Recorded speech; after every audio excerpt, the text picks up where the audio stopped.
Oh my goodness, how long has it been? It has been like, when was the last time that we all last hung out? It was last Thursday. That's a really, really, really long time, bros. Good evening, good evening. Welcome, welcome. Good evening, Argo. Good evening, Catfish Cat. Good evening, Floofy. Good evening, Alzara. Good evening, Minato. Good evening, Himfi. Good evening, Dodge. Good evening, Toaster Setting. Good evening, Luke Erika. Good evening, Lucky. Thank you for the bits, Lucky. Good evening, J9. Good evening, Azu. Good evening, Kik Tamashi. Good evening, AOH. Good evening, Shokun.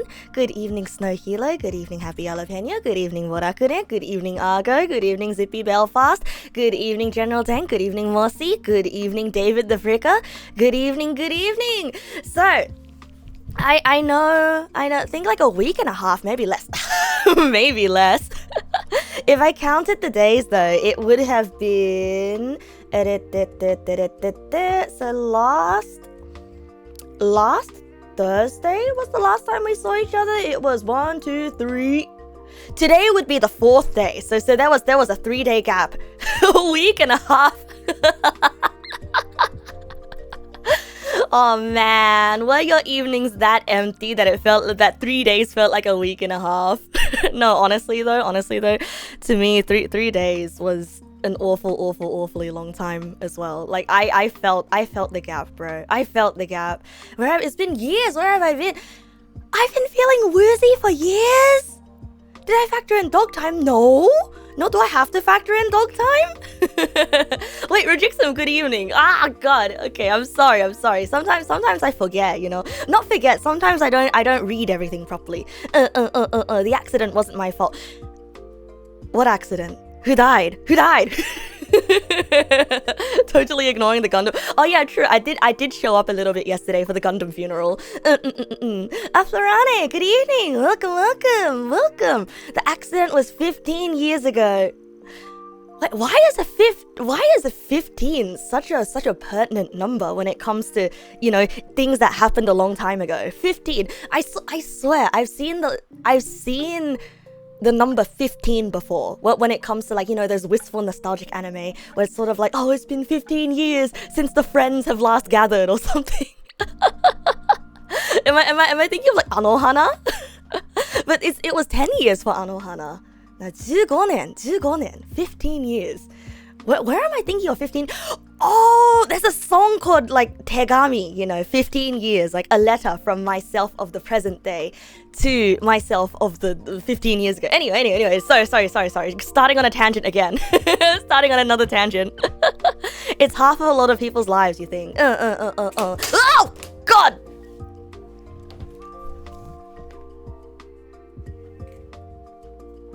My tripod! Why do they call it a tripod when it's so clear that it's not trying at all, huh? Why do they call it a tripod when the tripod doesn't even try?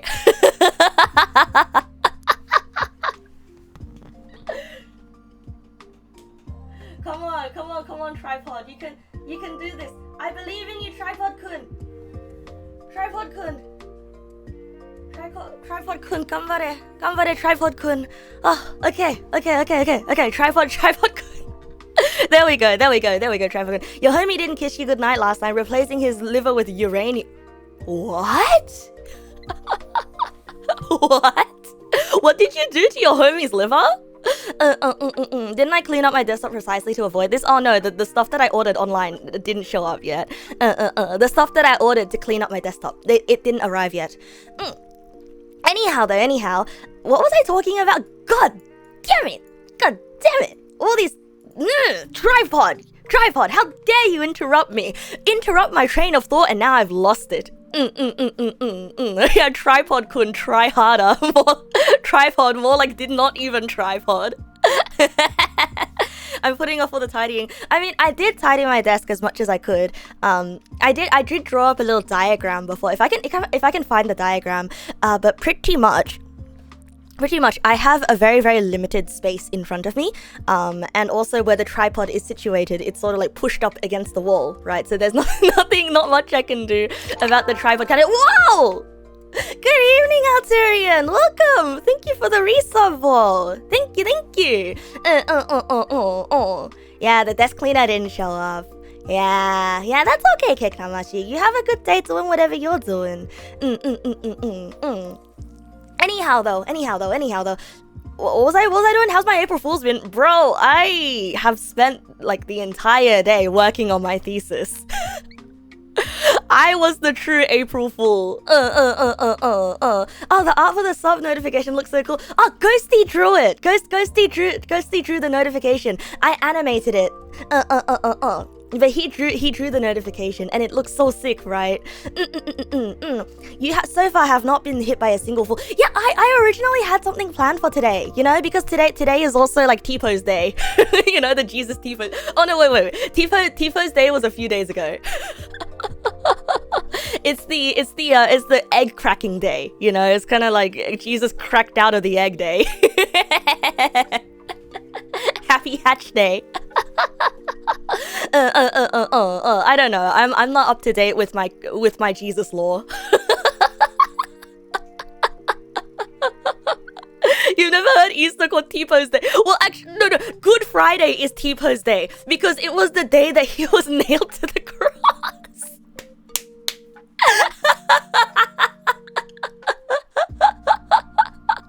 Skipped over the Jesus lore too much to read. Yeah, honestly, me too.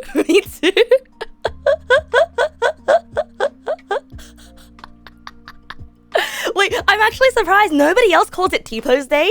Good Friday. Nobody else calls it T-Pose Day. Because I swear, because I came up with it myself and I said it to my sister and she was like, what the heck are you talking about? This is the first that you've heard of it. I think we should call Good Friday T-Pose Day from now on. The Last Demon King, welcome. Good evening, welcome. My sister is so real. Yeah, she is so real. Yeah, what's you know, bro. You know what's good about the Friday? The fact that it's a public holiday. That's what's good.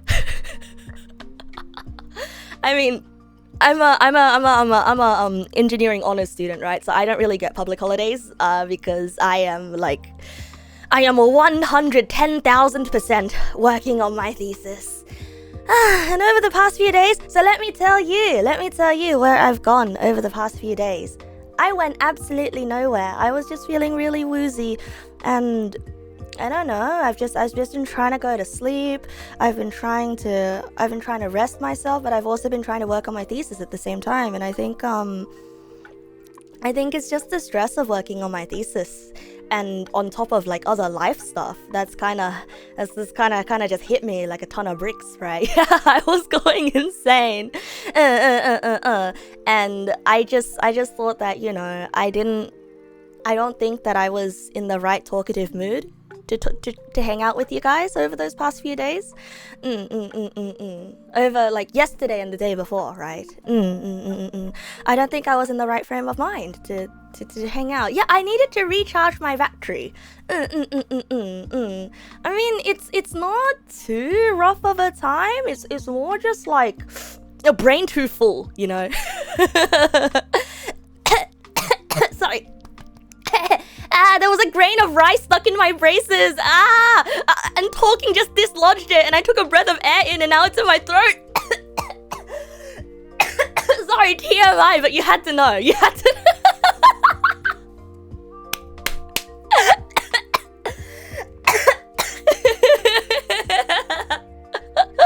Little piece of rice stuck in my teeth. How does that even happen? How does that even happen? It's leftovers. Rice is trying to kill me. Yeah. Wait, okay. I'm getting April fooled by my own teeth. Honestly, okay, don't call me gross. Okay, I know. There are gonna be those of you who are gonna think that this is super gross. But come on. Do you never feel like a little bit happy when like something that's been lodged in your teeth and you didn't even notice and you finally get it out and you're like, ooh, yummy. and you eat it because it's like, some of the meal that I had earlier.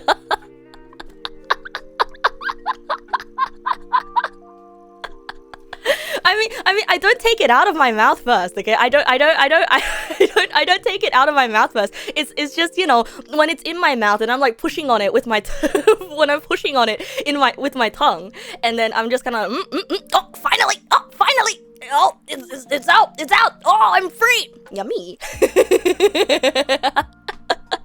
Happens with chicken and pork a lot. Yeah, chicken and pork, or like really chewy beef. Actually, you do eat them after you get them out. Same, big same. 100% on board until yummy. Okay. I was being facetious when I said yummy. Okay, I don't actually think it's yummy. Realistically, your saliva would have dissolved away all of the taste. I do clean my teeth. I clean it with a water jet every night. It's just, you know, overbrushing is a bad thing. I will have you know. Okay, you're only supposed to clean your teeth twice a day. Once in the morning, once at night, and I guess whenever you feel like you need to. Rice kills your guts, so you don't eat it anymore. I don't know. I like growing up. Like I've always had at least one rice dish every single day, right? And so I actually don't know if rice is killing my gut or not, because I know that growing up, I've always grown up with like a bad stomach. Like whenever I'm with my friends, I'm kind of like, hey guys, my tummy hurts, and they're like, yeah, Neg, your tummy always hurts. So maybe like I know for some people that rice kills their guts. So I'm like, I don't know, maybe I have the Asian buff, you know, maybe rice doesn't affect me that way. I've been eating it my whole life, but who knows, right? Who knows? One day I'll just decide to stop eating rice for a month, and I'll be like, oh, what's this? What's this? My stomach doesn't hurt anymore? You've only started developing stomach problems as you age. Feels bad. Oh, yeah. Me too, bro. Me too. Asian buff of eating rice without any problem, only to have the drawback of being unable to drink milk. I hate this. Don't say that. Don't say that. I mean, hey, look, I drink milk every day, okay? Granted, it's soy milk, but milk is still milk, you know? Milk is still milk. Your tummy hurts all the... Yeah, me too, Echo. Me too. I guess it's like a bit of a streamer debuff, hey? Milk is liquid rice. That is so incorrect. I do not even know what to say. Milk comes from cow udders. Rice comes from the fields. It ain't cow milk though. Yeah, well, somebody had to milk that soy. Somebody had to milk the soy. It is milk. Meanwhile, you eating rice and drinking milk thinking, what's the issue? I believe there is a type of pudding out there, vanilla pudding, right? Vanilla pudding is made with like, you know, condensed milk and rice.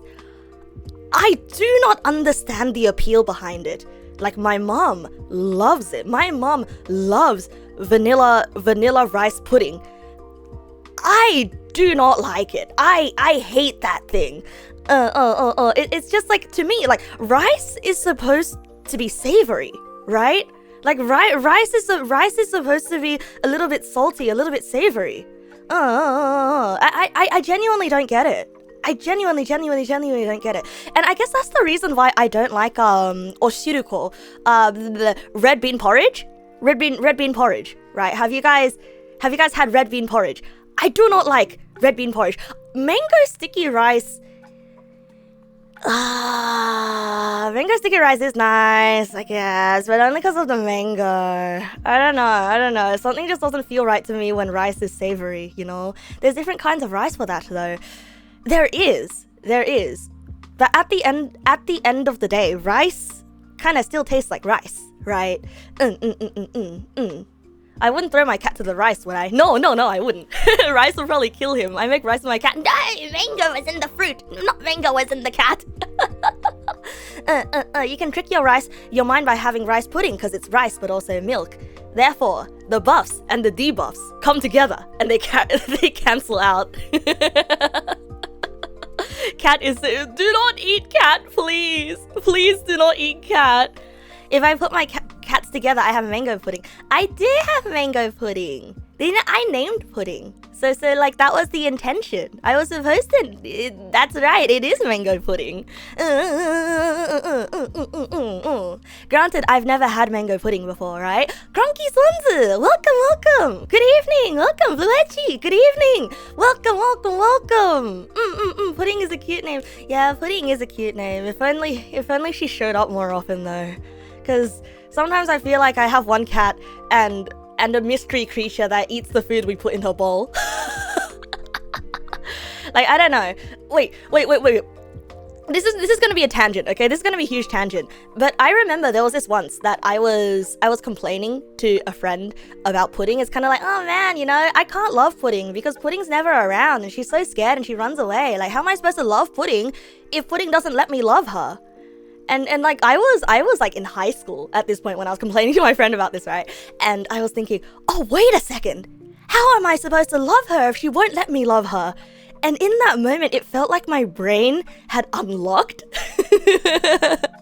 Cause like, you know, growing up as a kid with like low self-esteem and someone who's always like self-deprecating, right? I think that was the moment when I realized like, oh, that's why you shouldn't deflect compliments. Because how are people supposed to like you if you don't let them like you? Oh!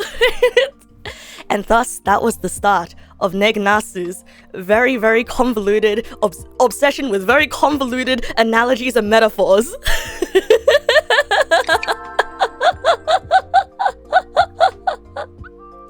And that was where it began. Oh, Nosfield, thank you for the gift sub, bro. Thank you. I enjoy that. The insistence on taking first.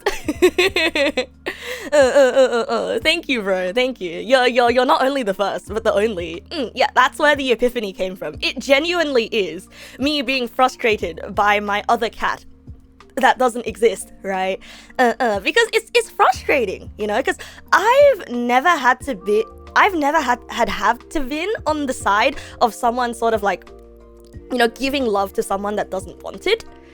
But like I had a lot of people, you know, trying to express care to me and trying to be like, oh Neg, we care about you, and then I'm just being like, no you don't, no, all alone in the world is me. You know, my high school angst phase, right? And then the moment I realized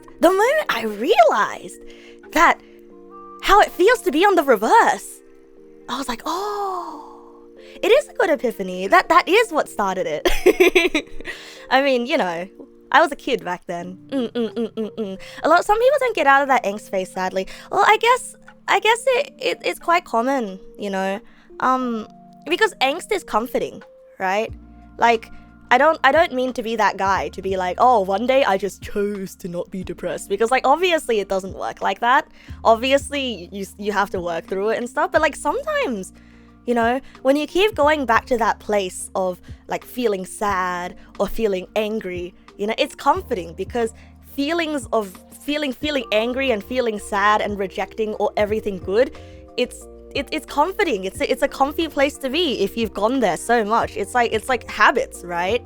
You've never felt comforted by angst. That's good then. That's good, because when I was in my angsty phase, right, feeling comforted by angst was sort of like a habit, you know? It's kind of like, if I feel bad, then the only way I knew how to seek comfort was to like feel even worse, essentially, or like to wallow in it, because I guess a part of you makes that into your identity, you know, like makes being gloomy into your identity, right? There's definitely a comfort of rejecting improvement and sticking with a city situation you know you can cope with. Right, because you're so used to feeling like I know it's so cliche sounding, okay? But level with me here. And for those of you who know what I'm talking about, I see you, I feel you, okay? But it's sort of like, it's comforting to like be sad because that is who you are, you know, like, oh, I was molded in the darkness, I grew in it, and the darkness is my home.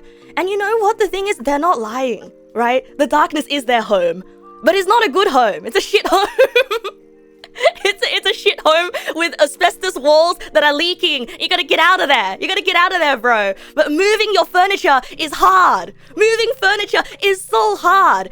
Like, you really have to wake up one day to be like, I don't want to live here anymore. But then because like you've lived there every day, you're kind of like, oh, I mean, it's fine living here. This is my home. I like living here. This is my house, even though it's kind of shit, you know? But then like sometimes it really is. You get to this moment of like, bruh, I really don't want to live here anymore. And then you do the work of like moving out and then like finding a new place, getting your furniture, yada, yada, yada, yada, yada, right? I mean, this is a metaphor. This is an analogy. But yeah, that was how I exited my extreme angst phase. You're not gonna move your furniture. See, that's the attitude.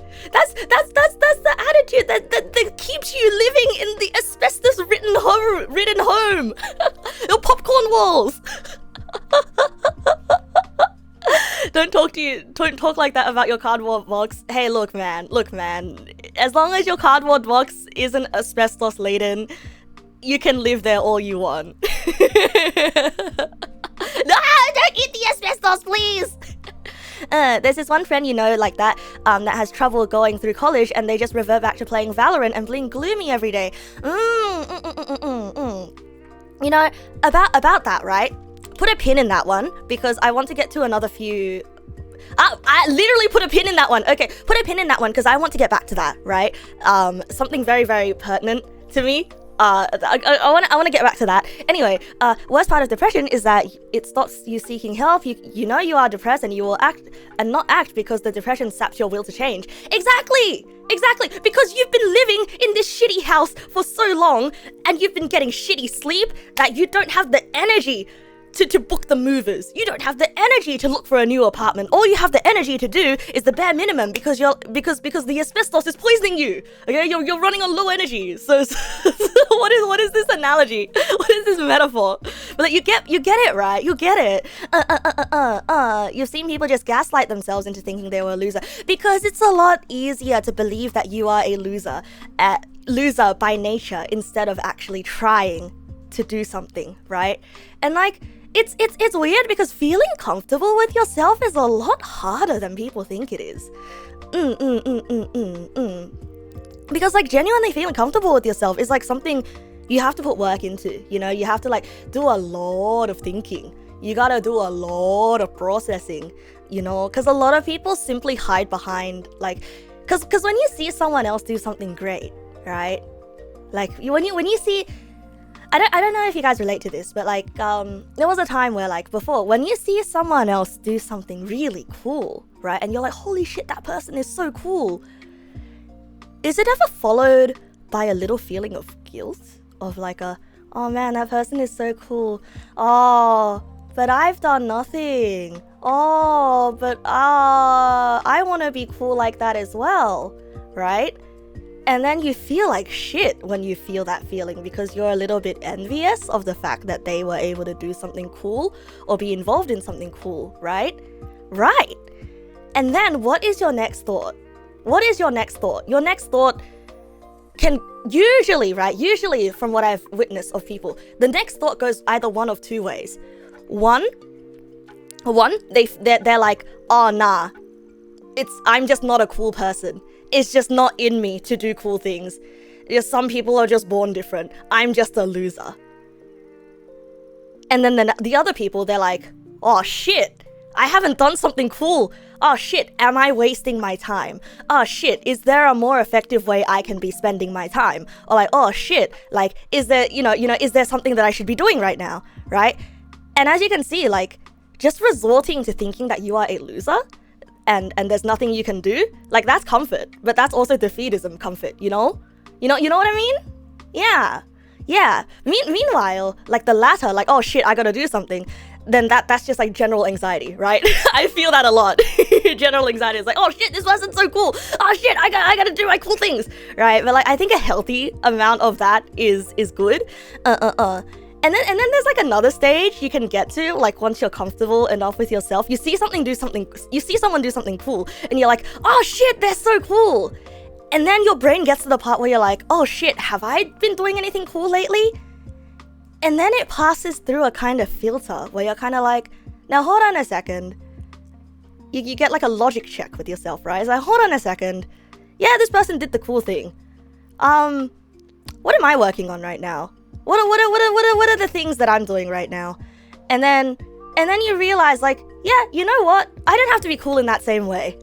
And then you can like wholeheartedly appreciate that someone else did something cool. You know what I mean?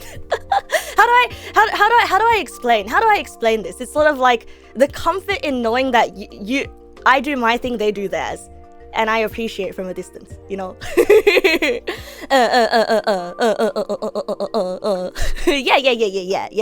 Xfinny, thank you for the follow. Yeah. Maturity, I guess maturity is like way too general of a term to put it into. And I'd say that there are tons of people out there who are mature, but still kind of feel that anxiety, you know, of comparing themselves. I'd say it's more of like feeling stable.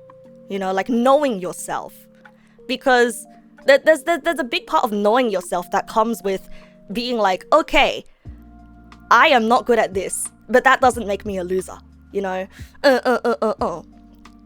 or like I am not good at this, or like, oh shit, I haven't done something in a while, and instead of letting that sort of spiral you down into a oh shit panic mode, you're just kind of like, well, I'm gonna put that thought away and come back to it. You know, you can convert that anxiety into productivity and turn it into motivation and inspiration for what you want to do. Right. A healthy dose of it is good, but then an unhealthy dose of it turns you into a workaholic that denies all physical, all enjoyment, physical and like mental, you know. It's the people who don't eat when they're like, oh, I gotta work out. It's the people and the people who don't eat when they're losing weight. And also it's me, the ones that don't sleep when they're working on projects.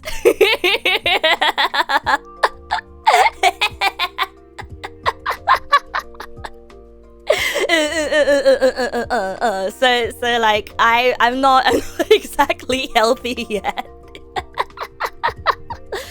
This is just you, but you try to make you avoid a thing, and the thing that you do also a thing that you should be doing. You try to make your avoid a thing that you do also a thing you should be doing. Sort of like categorizing things in your brain, right? You must remind me to sleep. Oh, I've been sleeping over the past few days. I've been doing good on the sleep. I think right now the thing that I'm struggling with is like looking away from my computer, because I'll tell you guys what made me sick. I'll tell you guys what made me sick over the past few days, bro. It's the fact that it's this thing called cyber fatigue, where I was like staring so intently at the screen, like reading so many essays, reading so many scientific journals, and sort of like, you know, working on my thesis to the point where like it like my eyes just start glazing over. Right? Yeah. And it's sort of like, it's that like anxious feeling of like, oh, I have to work on this. And I've been getting nightmares because, you know, my house is loud, and nightmares because I just keep thinking about like, oh, you know, there's so many things that I need to synthesize and triangulate all of this information. I gotta write this down, you know, I gotta get back to it. And I think like that resulted in a lot of nightmares. Also, Lucky, you redeemed the karaoke time, but you didn't mention what song you wanted me to sing, Lucky. Is it alright if I just refunded you for today, because there's a bunch of stuff that I want to chat about. Yeah, there's a bunch of stuff that I would like to chat about right now. Let's see. How did I refund? Aha, request queue. There we go. I'll just refund that back to you if that's alright. The feeling of working and not really having the energy to take breaks. Right.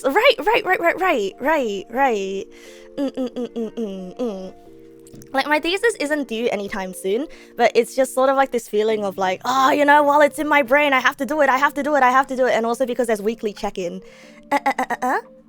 It's all left? No! Does that mean it's not alright? Oh no! Oh, I'm sorry.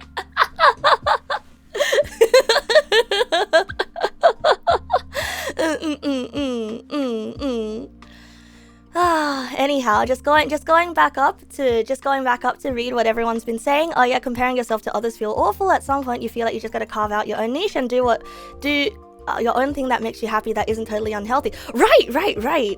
And you know what? I feel like a lot of people my age, or maybe a little bit younger than me. Actually, yeah. So when I was in my early 20s, early 20s, as if there's like a not early 20s. But, when I was in, like, you know, early 20s, all right, I definitely felt the sort of comparing myself to others, you know. I gotta zoom, I gotta do things fast, you know. I had the zoomer anxiety. But I feel like that's a phase of life that a lot of people go through, where they're sort of like, oh yeah, you know, I'm an adult, I know who I want, I mean, I know what I want, I know who I am, the lake told me. But you don't, like you feel like you know what you want, and so you put the gas pedal down on and make sacrifices, and sort of like you make mistakes and you feel awful and you doubt yourself, yada yada. And I've had a lot of friends around me, like in that same age bracket, right? And I've also, I myself have like fought tooth and nail to grow out of that phase. And I've also seen the friends around me like fight tooth and nail to grow out of that phase as well. So it's honestly so much more common than people think. That is bullshit blazing, still my heart is blazing. Yeah. Okay. So yeah, I'm in my early 20s right now, and like the I don't know what I'm doing was my earlier, like the I know what I want, but also I'm gonna compare myself and I'm gonna try like and burn myself out is the early it was my early 20s. So like I know there's like quite a few of you guys in your early 20s, like, you know, 20, 21, maybe even 22, and you might be like experiencing that sort of, oh yeah, I know what I want, I know what kind of career that I want, I know my hobbies, I know the things that I like, I know yada yada yada yada, I know the kind of person I want to be. And my answer to that is no, you don't. I don't even know yet, to be honest. But I feel like you're gonna suffer a little bit. You're gonna have a lot of existential crises for a little bit. But once you like ease into your like mid-20s, which I'm not quite there yet, but once you ease into your mid-20s, you will start getting a lot more comfortable with mediocrity. Yeah, as far as I'm concerned, you're not even an adult until you're 23. That is so true, Argo. That is so true. That is so true. I feel like you guys already know by now that like I'm past 23. That is actually so true though, Argo, because I had all of my crises at 23 years old. And then after all of that, like, I came out so much more chill. I honestly have no idea how you got that exact number so right. But that was actually the exact number that all of my friends had their crises on as well. You heard that the brain doesn't fully develop until 25. Well, it's not that the brain doesn't fully develop until 25. It's like a neuroplasticity thing, right? Like you guys know what neuroplasticity is? It's the it's the ability for your brain to change and grow and like reform itself. It's not really like your brain is small until you're 25. It's more like brain flexibility is still very high until 25 years old. Yeah, it always happens at 23. I don't know what it is, but like existential crises, like early adulthood existential crises, always happens at 23. Yeah, Henpai, you too?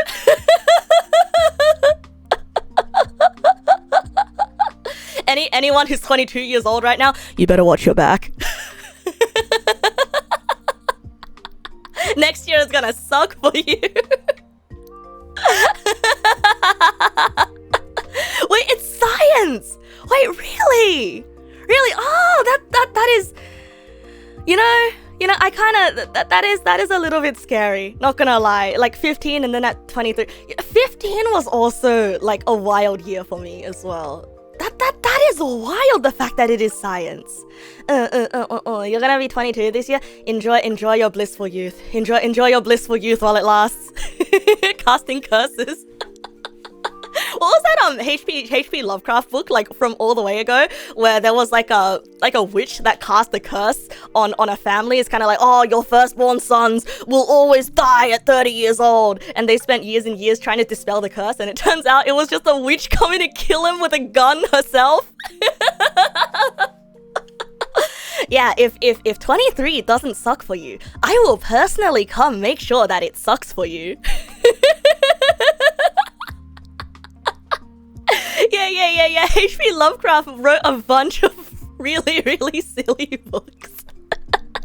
I think he wrote that one when he was like a teenager. Yeah.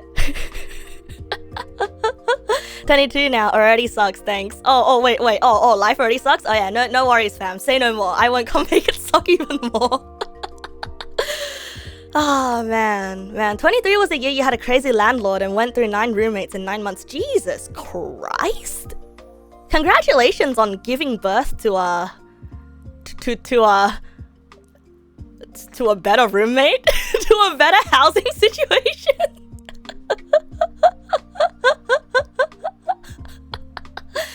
Man, I guess like, you know, statistically 23 makes sense, right? Because it's the year that most people graduate university and they're sort of like, oh, what am I doing? So like if you, because Nosville, you mentioned that it was science, but like statistically I'd say it makes sense. Yeah, and also it's like, you know, you've been out of high school for long enough. It's like 5 years, right?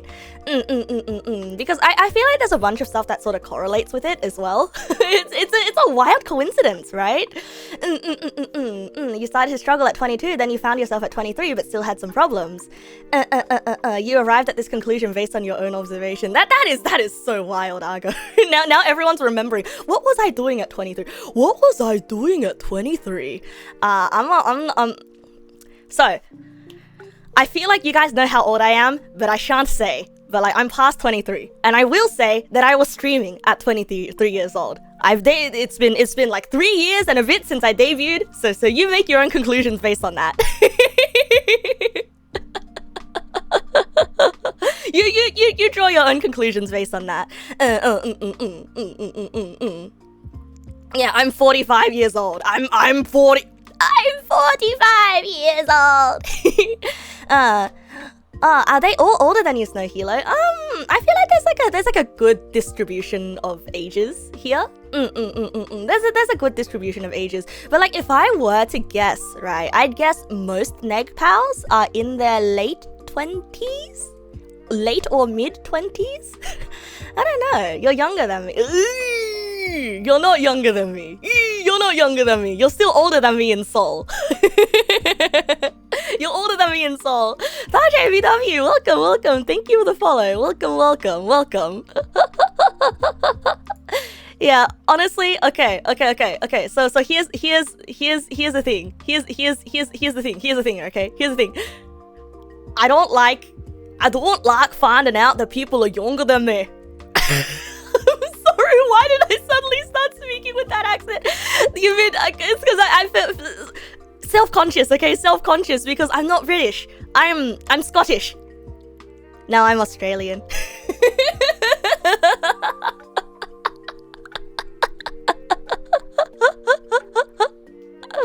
why the Scottish. I don't know. I don't know.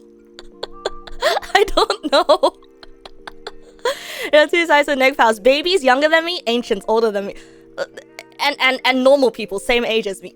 I mean, isn't that how we all see the world though? People younger than you are babies, people older than you are ancient, and people the same age as you are normal. It's the perception bias, you know, the POV bias. You're gonna tell me now you get used to it? Yeah, I do get used to it. I mean, I'm not getting used to it yet because I'm used to being the youngest person in the room, you know. I'm used to being the youngest person in the room because I got my start on the internet very, very, very young. And so it's just kind of like I never learned how to be the responsible older person in the room. You know? I never learned how to be older. So the fact that a bunch of you are like younger than me is just wild. It's just absolutely wild, bonkers wild to me, right? And when I see younger people, or like when I see people younger than me, like I cannot help but project. I cannot help but project because I'm just thinking, oh no, you're younger than me. Oh no, then you must be just like me when I was at that age, when I was your age. Kushkama, welcome, good evening. No, I'm not being irresponsible. I'm just like musing about what it must be like to be responsible, right? I mean, how does it for those of you who are advanced? How does it? What is it like, right? What is it like? It's a miracle to you how people quote unquote grow up. Yeah, no, I feel that. I feel advanced. I mean, compared to some of you, I'm advanced. Okay, you can call me advanced.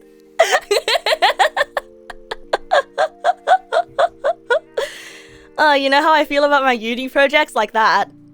Oh, towards life, towards life.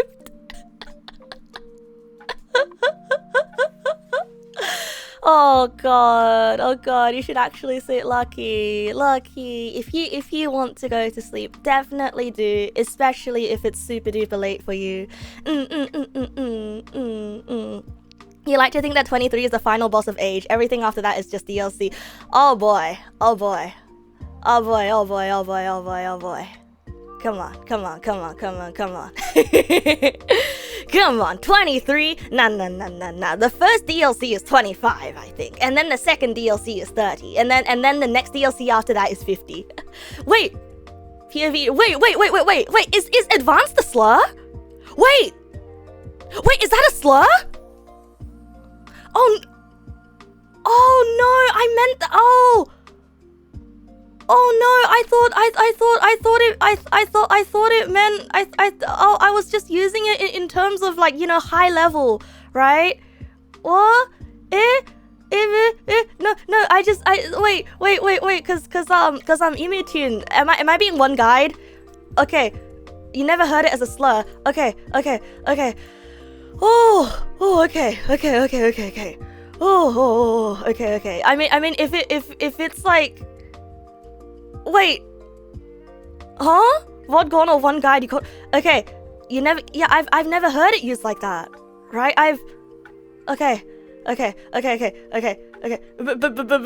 Snow Hilo said that they got it. In every JRPG, like anything above 25 is Oji-san and Oba-san. All right then. All right, I'm still good. It's a pendulum. You have a local club you're a part of that's mainly older people, and then you have an online game group that's mostly younger people. Advanced GG is in trouble. I mean, I guess it depends on context, right? It depends on context. No, I feel like for something to be defined as a slur, it needs like it needs some sort of like a cultural chargedness in that way. Oh, okay, something different. Okay. Oh, advanced as in insulting low in. Oh, okay. Understand. Yeah. Anyhow though, moving on from that, very, very awkwardly, the most awkward segue in the most awkward segue in the history of segues. So when you guys mention, like, I don't even know how people grow up, like, bro, I'm gonna be completely honest with you. I have no idea how to grow up. I have no idea how I got from point A to point B as well. Because when I was like a hormonal early 20 years old, early 20 something, right? I was kind of like, I just feel every emotion all the time. And everything feels like a disaster everywhere all the time at once. And I don't know. You know those like sort of like once a week you have a breakdown, you lose your weekend because you're panicking or you're like you're upset about something, and then like the week rolls over and you somehow survive. Like at that time I was kind of like, I have no idea how I'm ever gonna get out of this, right? And then like little things as well. It's kind of like, I don't know how I'm ever gonna learn how to clean my room.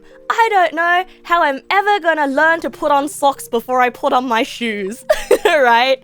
Or it's like I don't know how I'm ever gonna learn how to cook myself a proper meal. By the way, I'm still struggling with that one. I don't know how I'm ever gonna learn how to go grocery shopping. How am I supposed to learn how to do my taxes? How do adults remember all this stuff? I'm 20 years old and I don't know how to do all this. And then I'm looking back and I'm reflecting and I'm like, oh, I guess you just do. And it's really upsetting because like back when I was 20, I would ask my parents, I would like freak out. I ask my parents and then you know what they'd say? They'd just be like, yeah, you just do. And then when I ask people older than me, they're like, yeah, you just do. And now that I am older, my answer is, yeah, you just do.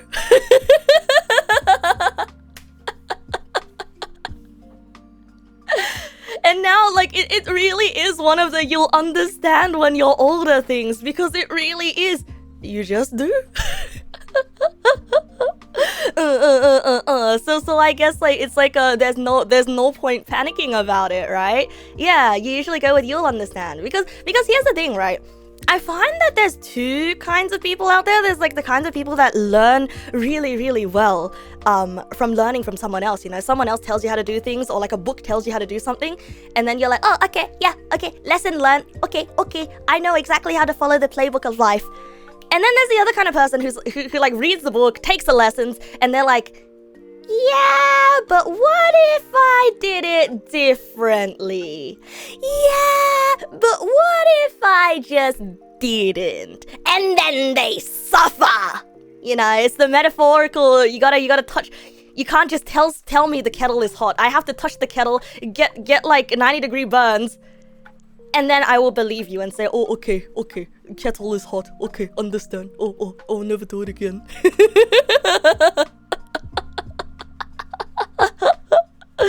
And sometimes, you know, and that is why I say, sometimes you just do.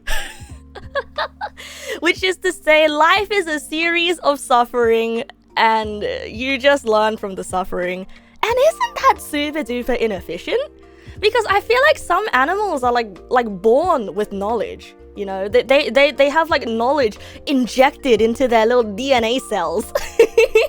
The double helix is just full of textbooks. The playbook also isn't written with every kind of person in mind too. Absolutely. The playbook isn't written with every kind of person in mind. Like, you know how I've been researching executive functions for my thesis, right? It's very interesting because, like, you think of executive functions as sort of like cognitive control, right? Which is like how well you use your brain to self-control, right? And as it turns out, statistically, people from lower socioeconomic income areas displayed lower executive functions, like a lower handling on inhibition. And it's not because they are all awful people, it's because, you know, circumstances, and they didn't get the chances to like train those skills. right? And so yeah, playbook isn't written with every kind of person in mind. It's kind of like if playbook tells you to grab thing with your left hand, but the guy is like, but I only have one arm, then what do the one-armed I do? I guess he's just fucked, right? Metal conducts heat. Me when gravy once started dripping from a side of frying pan, licks frying pan mid cooking. People from lower socioeconomic income areas. Oh no, Torashi, no. I'm so glad that you're owning it though. I'm so glad that you're owning it. Hat that never seen snake, no cucumber, are snake-like and must avoid at super speed. It is pure instinct. Yeah, but then when child see snake and child grab, not know it is danger noodle. How? Mom, be careful. The plate hot. Me grabs plate with both hands. Oh, me too. Me too. Absolutely. All the time. Also, Mom, okay, this sock, go put it in the washing machine. Me, okay, puts it in the bin.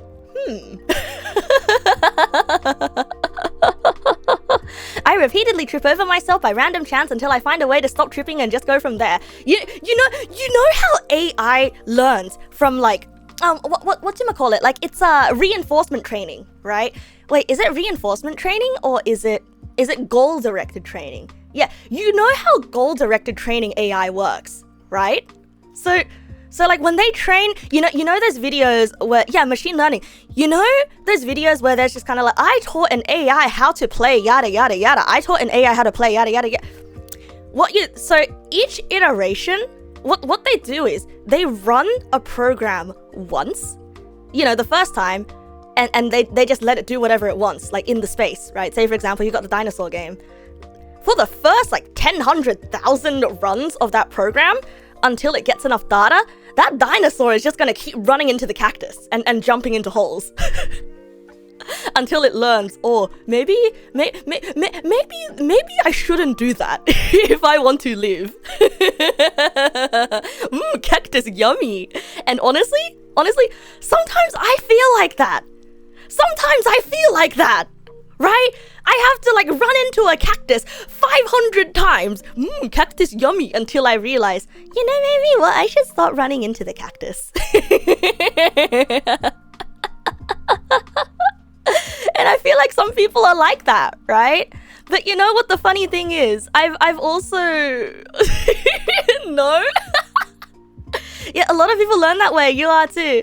And the thing is, right? The thing is, running into cactus 500 times actually will give you a different perspective from someone who only ran into the cactus once. Because now you are intimately familiar with the cactus. You might still even have some of the cactus spikes embedded in your arm. You are now a cactus expert. You love to be intimate with a cactus. Please don't be intimate with a cactus. I do not want you to go to the ER. I do not want you to go to the ER because you've been intimate with a sharp, pointy object. No. But what I'm saying is, the reason I always wax philosophical about like, strategies to like deal with emotional stress or strategies to deal with this and that is because terrible emotional situations, they are my cactus. I've run into that cactus 100 million times, and I am intimately familiar with what it feels like to go down every single weird emotional spiral. And now I have learned to avoid them. And now I can identify them when it shows up somewhere else, in someone else. Right? Like what if not every cactus looks the same? Huh?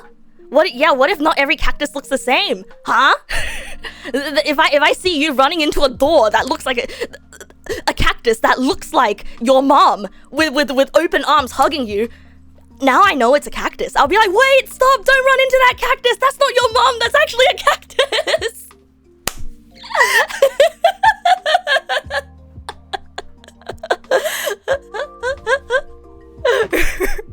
It's a metaphor. It's a metaphor. It's a metaphor. No, I'm not saying your mom looks like a cactus. I'm saying, what if there was a cactus that looks like your mom, and you thought it was your mom giving you a hug? It's like, why was this cactus cactus wife. No. This metaphor works well because I've run into so many cacti in my life that I am intimately acquainted with all sorts of cacti. And so if you ever encounter a cactus that looks like your mom and she wants to hug you, but she's actually a cactus and it'll hurt you, tell me, and then I'll tell you if that's a cactus or if that's your mom. Do you not understand my metaphor? It's a metaphor. It's a metaphor for no, I'm not intimately acquainted with your mom. You know, I don't even know how to explain what the metaphor is of. I don't know how to explain my way out of this one.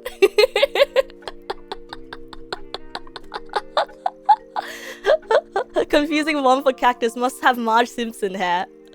I mean, hey, look, you know, those big bouffant hairstyles, they were popular in like the 70s. I ran it into red flags. Yeah. Oh, good one. It's a metaphor because I ran into red flags all my life, so now I know what red flags are. Yeah, but I don't know how to identify every single red flag, but I know what a lot of red flags are. Yeah. What if your mom turns into an actual cactus, like the plant? You need to go consult with a biologist at MIT, and just be aware that they might want to cut your mom open for testing. So if you love your mom, do not report her. and I'm sorry for your loss. Instructions unclear. Picking spines out of your chest. No. Anyway, all I'm saying is, it's not necessarily a bad thing to run into a cactus. What if you turn into a cactus? Oh, well, I can't help you there. I'm sorry. I'm sorry. I'll have MIT on speed dial.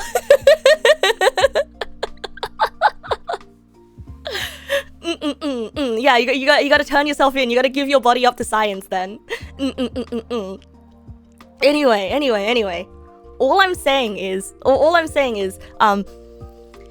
it is okay if you learn, if you are the type of person that learns by making mistakes, because you become very knowledgeable about the topic area in which you are making all those mistakes. And actually, you can come out of it more of an expert than others, right? That's what I'm saying. That's why I said it's okay if you run into cacti. But generally I think cacti should be avoided. You know? Yes and no, you're still dumb at them, then you haven't run into enough cacti. But all I'm saying is, generally cacti should be avoided, okay? If you can identify that is a cactus, please do not run into the cactus with the sole intention of learning, okay? Yes, you learn more by running into the cactus, but that also shortens your lifespan, and it's not exactly healthy, so don't go running into cacti, okay? Okay, why are you running into cacti? Doesn't that hurt? Those are sharp. Exactly. What if the cactus offers you riches beyond your imagination? Well, then you have to weigh the pros and cons between, do you want the riches more? Or do you want, or are you afraid of getting hurt by a cactus, right? Like, is the cactus gonna kill you? Is the cactus gonna multiply? You're not sure if it's a type of person or if it's dependent on each person and each type of cactus. That is true. It is dependent on each person and each type of cactus. Just don't keep taking in those spines when it hurts. You know, you run into the cactus once, learn your lesson, and leave. If you don't identify the cactus the second time, you run into it again and then leave. And then just like, I don't know, just listen. Just don't run into cacti on purpose, okay? But you need to get the cactpot. That is gambling. And it is generally frowned down upon.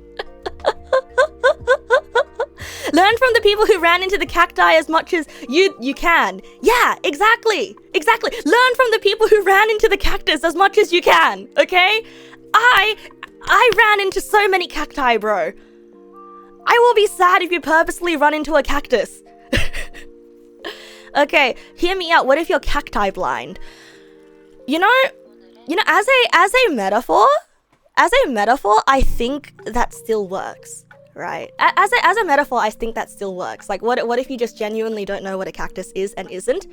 Then you should know, then, at this point, that you have a disability, right? And like, I'm not saying this in order to shame you. I'm not saying this to be mean. But if you genuinely, like, in this metaphor, right? If you genuinely cannot recognize a cactus and you are cacti blind, then you have a disability. Then at that point, if you know that you have this disability, then you gotta go find someone who can help you, right? Find someone who is knowledgeable about cacti, okay? And then like they will teach you, like, oh, like the dirt around a cactus usually looks different from the dirt where there is no cactus, so you have to be like a bit careful and stuff. Like, these are all things you can do to protect yourself from cacti if you have the cactus blind disability, right?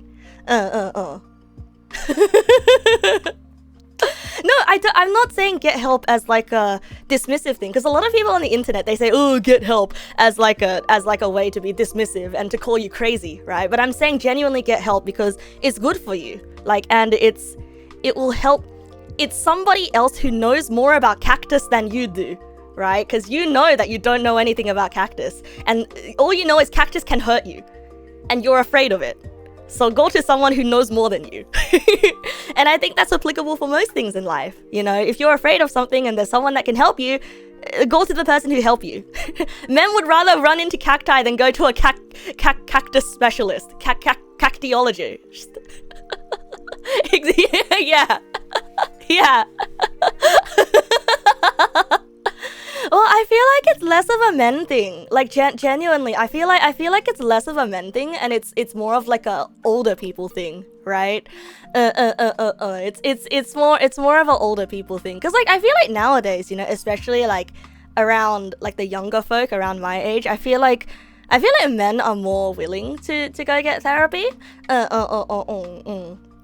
Because it's more seen as a normal person thing. You know, like, yes, at first it can be a little bit embarrassing to admit that you cannot identify what a cactus is. You're a cactologist, a student of cactology. Or are you now? You know, cactology, the study of cactus, it's elementary stuff. The masculine urge to keep jumping into cacti rather than asking for help from a cactiologist. No.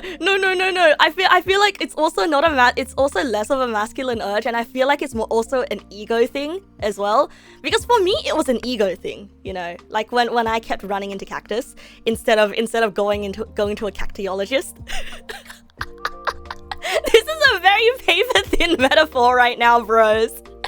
This is a super thin paper thin metaphor.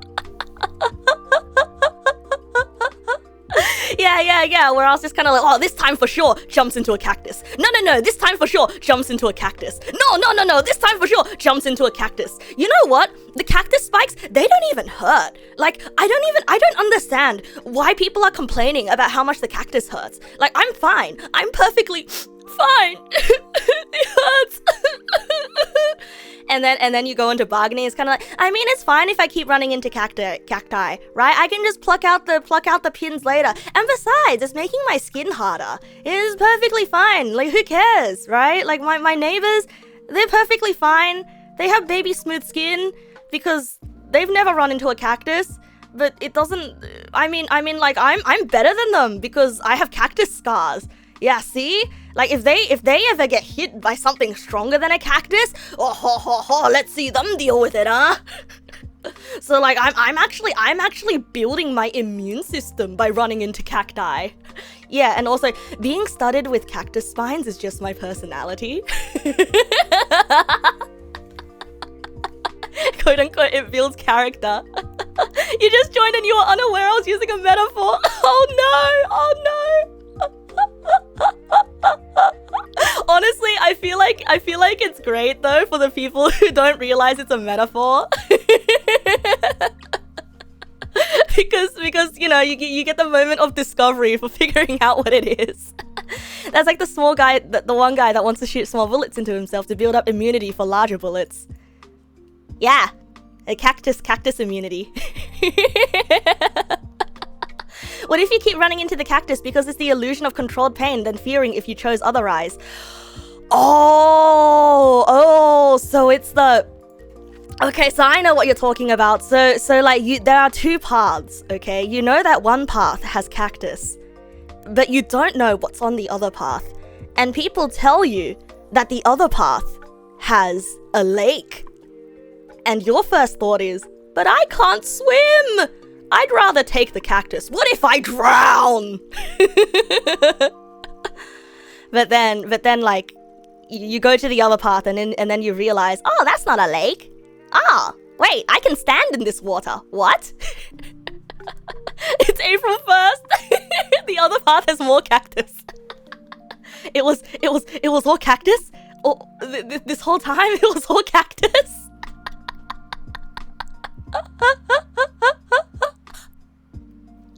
You know, guys, I do want to take my time to like remind you that I did run face first into a bush of cacti as a child because I saw them do it in the cartoon.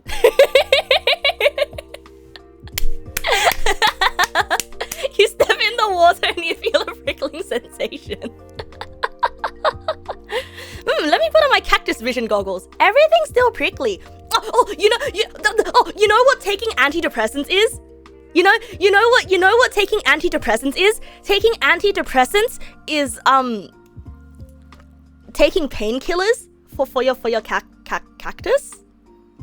Chainsaw? No? Wait, no. I'm trying to figure out a good equivalent to it in this metaphor. It's putting on cactus vision goggles. Yeah, it's putting on a it's putting on a beekeeper's suit. It's putting on your beekeeper's suit. So like when you go into cactus, it's still kind of uncomfortable, but you can get through it without getting pricked, and then you just thumbs up. And then you just keep going through it until you learn to avoid cactus. Yeah. You think that only works for bees? Ah, shit. You got a co-worker who has a dog that's gone after a porcupine more than once. Well, you know what? That dog's gonna learn eventually. That the porcupines are literally living cacti. How would I feel about wearing a maid outfit? Oh, hell yeah! I'd like to wear a maid outfit. Can you give me a skateboard as well? You know, I like the idea of being a short-haired maid in a long maid dress. You know, yeah, long dress. Why? Because maids on skateboards are cool. Skateboard maids are cool. What if you're into the cactus pain? If you are into the cactus pain, that's hard. Cacti are literally living.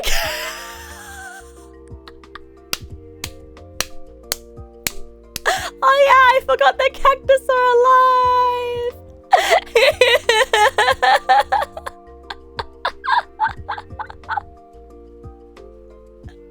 I mean, porcupines are cactus, but mammal.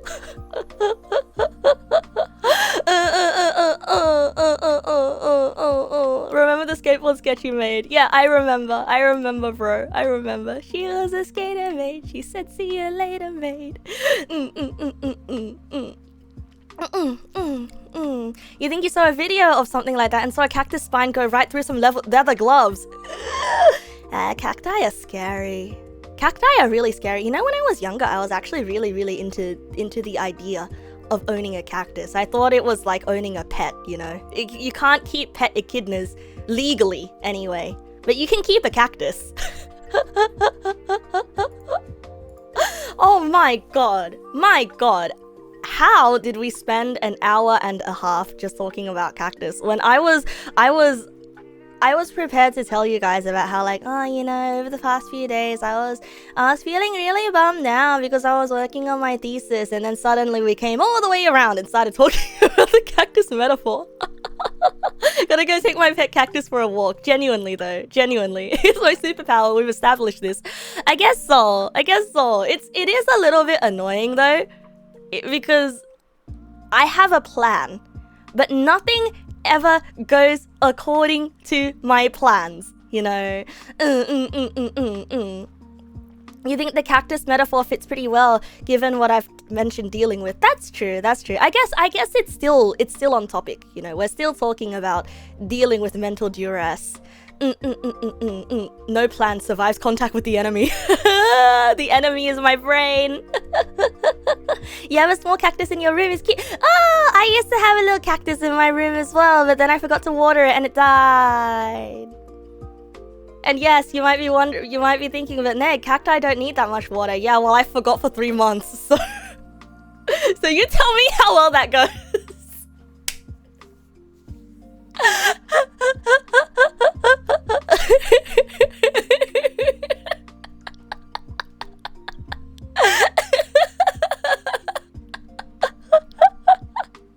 I mean, that was years and years and years ago. Okay. This did not happen recently.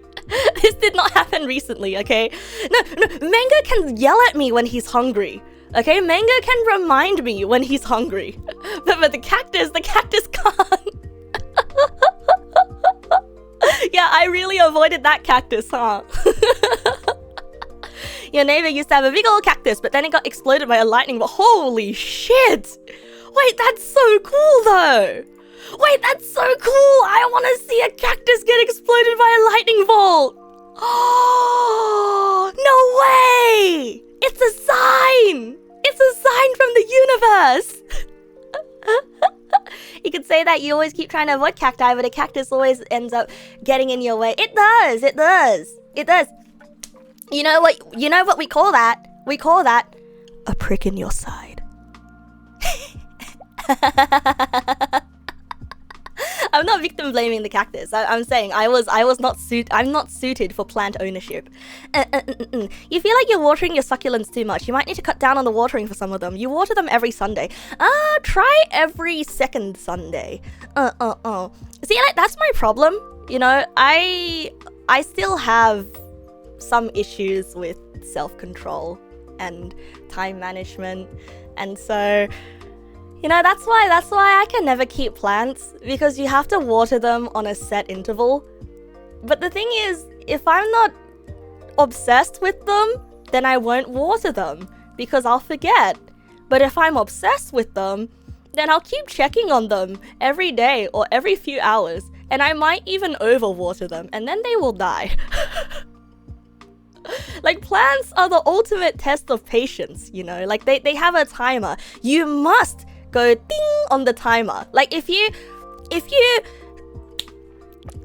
made time go 50 times faster, watering plants is like a rhythm game. It has to be done on the exact correct rhythm. And unfortunately, when it comes to daily life scheduling, I've just got no sense of rhythm, and that's really bad. And that is to say, I'm never gonna own a plan again. A guilty brain has got no rhythm, though it's easy to pretend. You know I'm not a fool. Should've known better than to kill a friend and waste the chance that I've been given. So I'm never gonna own a plant again, the way I own that cactus.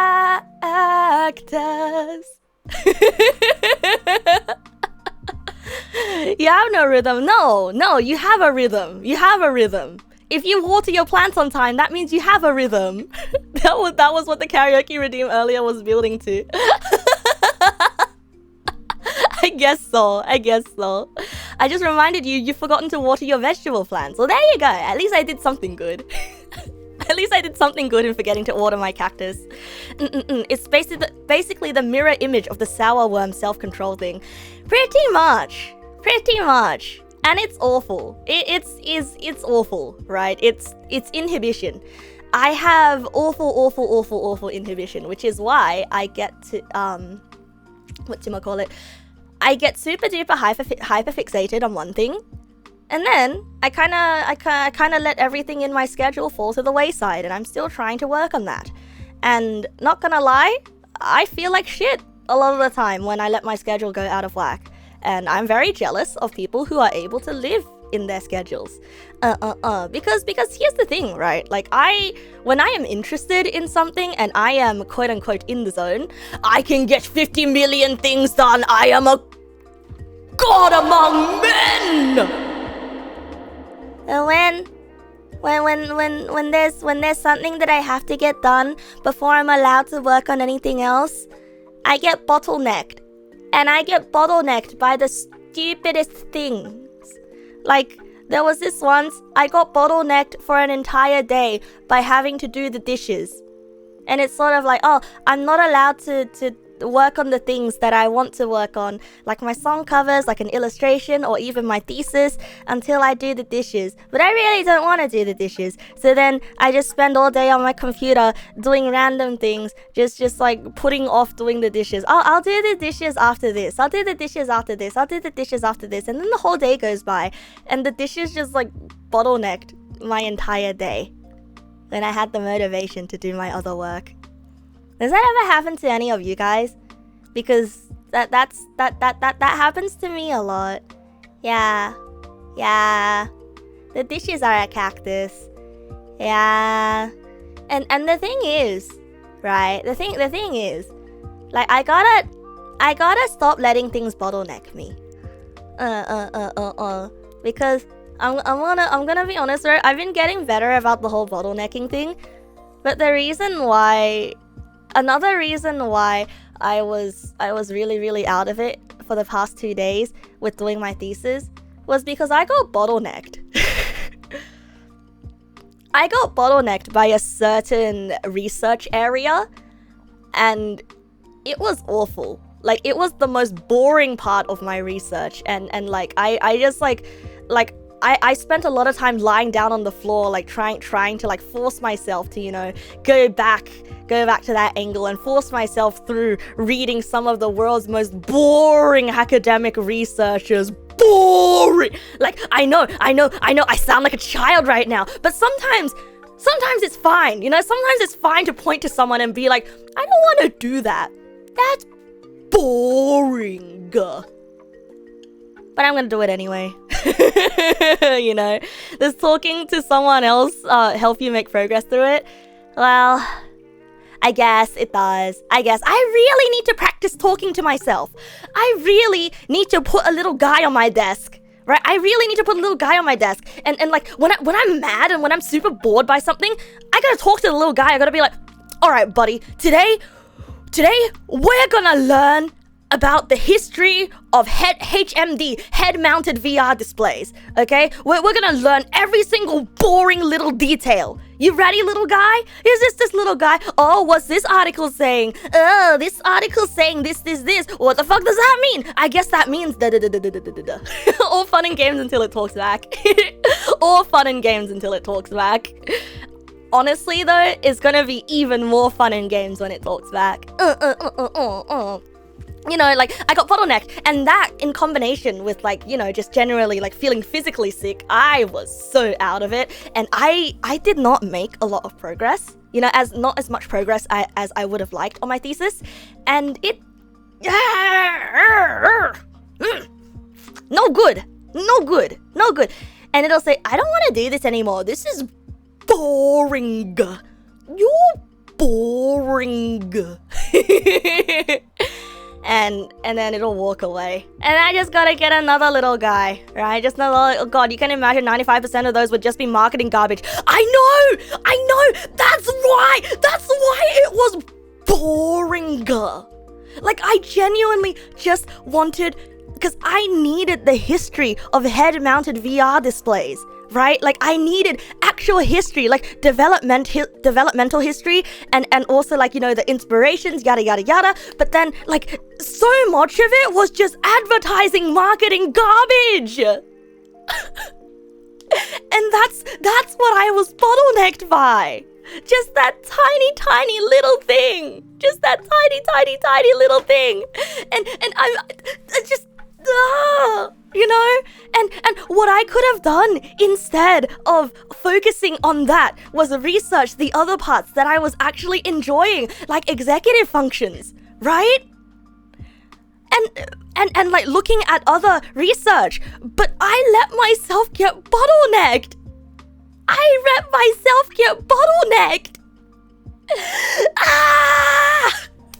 Uni is a cactus. Wait, no, uni in Japanese means sea urchin. And you know what sea urchins are? Sea urchins are cacti of the sea. So uni is cactus? That's right, because yeah.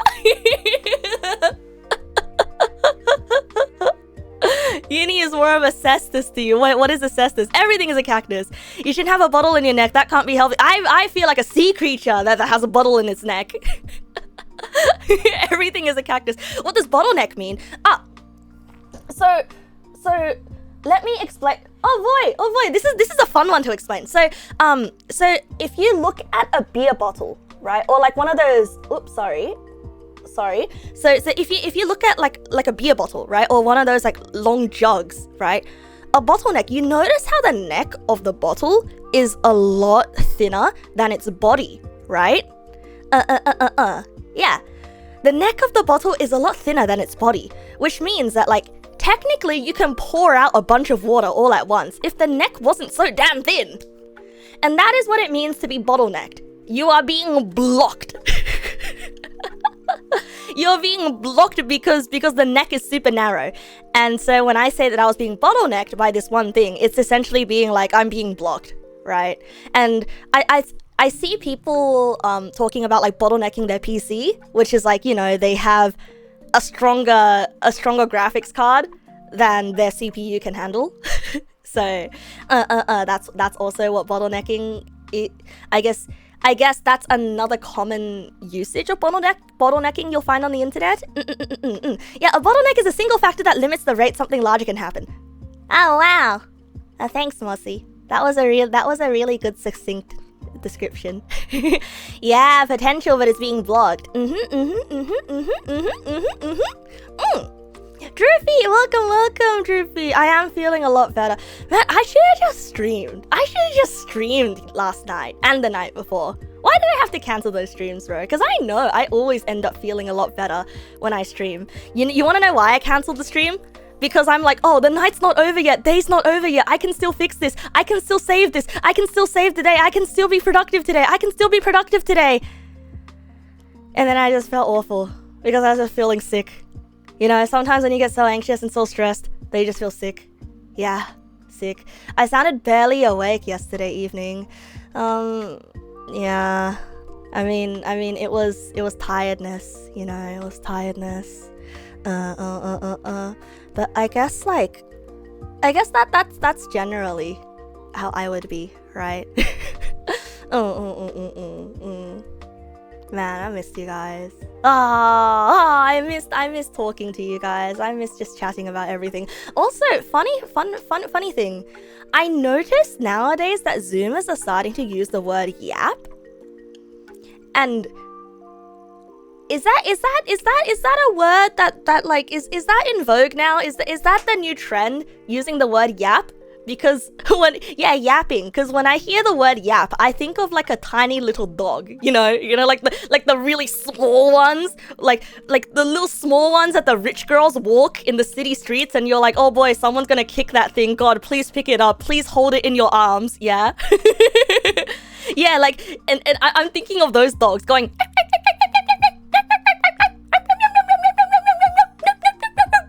Little yippy dog. It means rambling or talking about someone no one cares about. You often use the former. I don't know. I didn't want to use the word wrongly, so I didn't use the word yap. You have not heard anyone use the word yap seriously. I mean, I guess so. I've been seeing it around Twitch lately. So I like, anytime I see new words out there, I'm just kind of like, oh yeah, it's a Zoomer thing. Zoomer thing.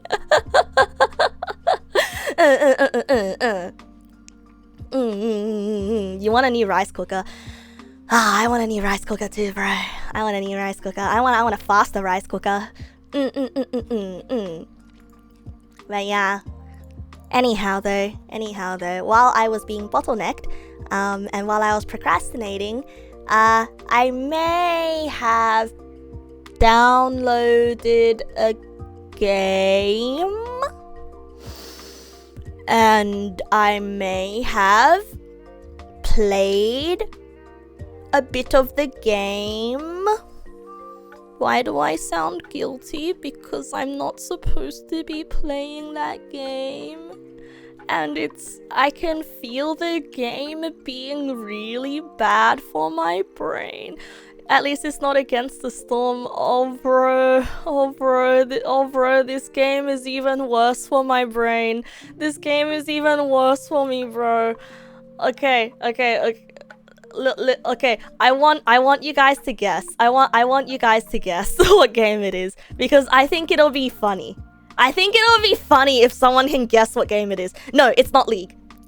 It's not League. Was it the dog one? No, not the dog one. Into the Breach? Nah, I played Into the Breach last week. Into the Breach is fine. Is it a gacha? No, it's not. Well, actually, oh my god, Aflorane, you got it. It's Balatro. How did you know? How did you know? How did you know it was Balatro? How did you know? I expected someone to get it in a little bit. But like immediately, because usually I don't hop onto new things, right? Because I was just kind of. That was your sixth guess. It's so bad for my brain, bro. It feels like every single thing in that game was designed to make you feel woozy. Every single thing in that game was designed to keep you there. It's like somebody went to Vegas and was like, I think I will put my entire experience of this place into a singular game, give it some woozy aesthetics, and then I am going to trap everybody. It's been picking up steam recently. It has. It's literally built around slot machine mechanics. It's literally built around poker. It's poker. It is poker. And I genuinely do not know how this game has done it. I don't know, but this is the first time ever where when I was trying to sleep, I was hearing the Balatro soundtrack playing in my head. I even had to check to see if my phone was playing a video or if my computer was still on. Like it was that bad. It's that bad. Like I haven't played enough of it to be like, oh no, I'm so hooked, I can't, oh no, I lost my life for it, because I was still able to do some work, right? But like when I was super duper bottlenecked and I was like really upset, and I just opened up Balatro and like my brain turned off. Do I actually enjoy it, or is it like doom scrolling? Here's the thing, I feel like it activates a very similar place in my brain to the spot that doom scrolling activates in my brain, you know? Like I don't know what it is, but it has been a very long time. Like I dare say a decade, at least a decade, since a game has done this to me. Like the last time a game did this to me, I think it was MapleStory when I was a child. Okay, maybe there was something in between like that, right? No. Last time a game did that to me was Slay the Spire. Yeah, last time a game did that to me was Slay the Spire. How could I forget?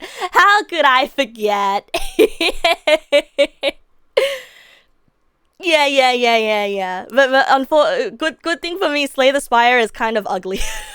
And that there's not much music in Slay the Spire, so. But Balatro was just like, it's just a perfect mix of addictive gameplay, and they have a 2x speed mode as well, where it just makes it so easy to click new run. See, like I might just be academic brain pilled right now, right? I might just have academic brainworms right now, right? But I do wonder if the popularization of roguelike games, like, you know, Slay the Spire and Balatro and other roguelike games, I do wonder if the proliferation of them in recent years has anything to do with the coincidence of sort of attention spans shortening, right? Like I do wonder, because short form content is being enjoyed by people more and more and more, right? And if you think about it, roguelike games, especially like, you know, those one more run, it gives you the complete gameplay experience, the entire gameplay loop, in like the shortest form possible that it could give it to you in, right? And yeah, and so I dare say roguelike games are the equivalent of TikToks.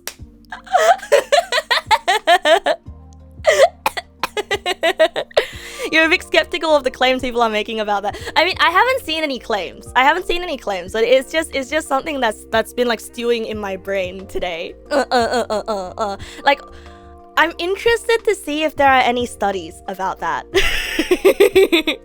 Like, I'm genuinely interested to see if there are any studies. Like, I might look into it a little bit.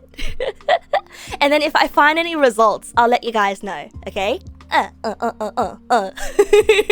Because I can still use my university pass to get access to academic papers. Neg Nas's thesis: is roguelike similar to TikTok? Does it activate a similar part of the brain? No, genuinely, because I've been studying executive functions, right?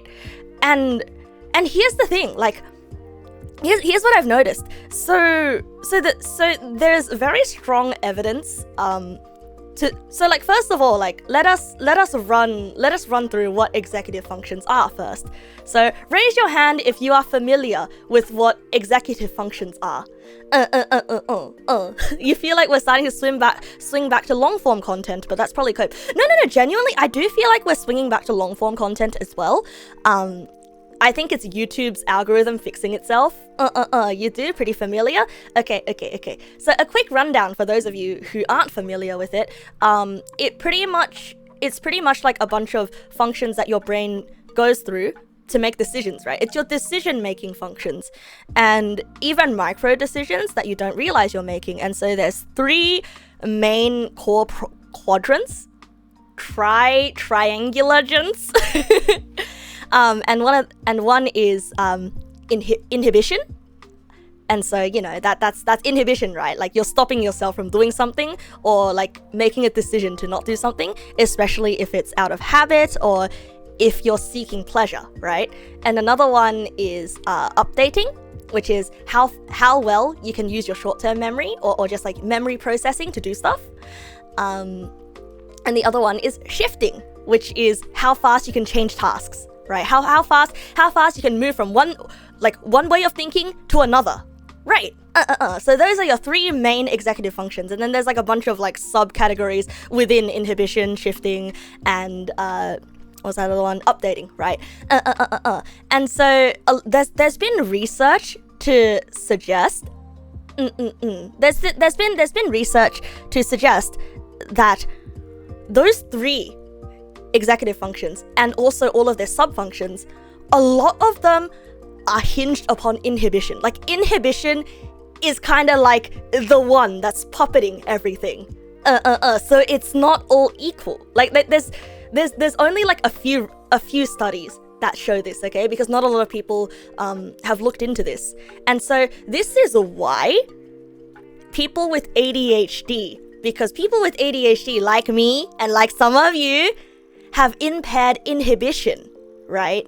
And so inhibition is a big thing that's kind of on the decline right now. Because remember the thing I told you guys about earlier? With also, how the hell would you even study some of this? You can study some of this using EEG, like brainwave monitoring. You can study them with empirical testing. Like, there's a bunch of executive function tests. It's kind of murky. But like, essentially how science works is that someone makes a claim, and then you test that claim. And if your results come back, then you're like, hey, look. If your results come back, you're like, hey, look. I found this thing out. And then someone else is going to be like, nah, fuck you. I don't like that thing. I'm going to try to prove you wrong. And then if they actually end up proving you right in trying to prove you wrong, then you've got a common consensus, and you just do that a bunch.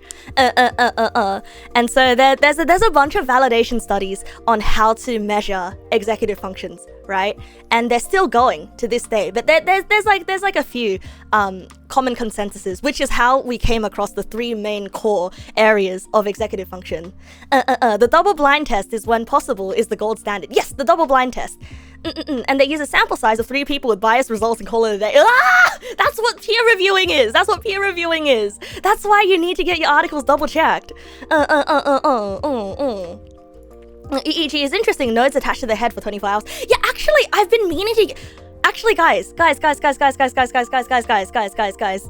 What if I bought an EEG monitor and I did an EEG stream? They're $400 USD. But what if I made a goal to buy an EEG? Because like I genuinely want one, and I might even buy one just for my uni studies, right? Because I am studying executive functions. Just rent a hospital room, stream from there. Oh yeah, don't worry, don't mind me. Just gonna get into an accident. Wiring my brainwaves to control my model. Well, I mean, like, you know, like playing a horror game and like monitoring like my EEG waves. Like first I'll have to clean up the data and like put them into a model first, right? But that'll be interesting. What if I looked into making one? I don't know, bro. I don't know if I'm powerful enough to make an EEG. Is this all gonna be in my TED talk in future? Nah, like genuinely, I don't know if I have the chops to be someone that would end up in a TED talk, because like I said, my inhibition is awful, okay? My inhibition is awful, and so I don't do well in academic settings or like highly bureaucratic settings. I do so much better when I'm just allowed to do whatever the heck I want, which is why I'm here, just doing whatever the heck that I want. Anyway, so back to what I was saying about executive functions, right? So how inhibition is the master of all of them. And so lately we've been seeing a decline in people's control over inhibition. And you know how these executive functions are. It's like those brain training games that like Nintendo has. A lot of the exercises in those Nintendo brain training games they are actually based on tests and like training lessons for training someone's executive functions, like from research. Look it up. You'll find it's true. But also, just as you can train executive functions, the opposite is also true, in that you can engage in behaviors that are an active detriment to them, right? And so I think this is a theory that a lot of people are having nowadays, of like the quote unquote like dopamine overdose of sort of like, you know, scrolling, doom scrolling and everything.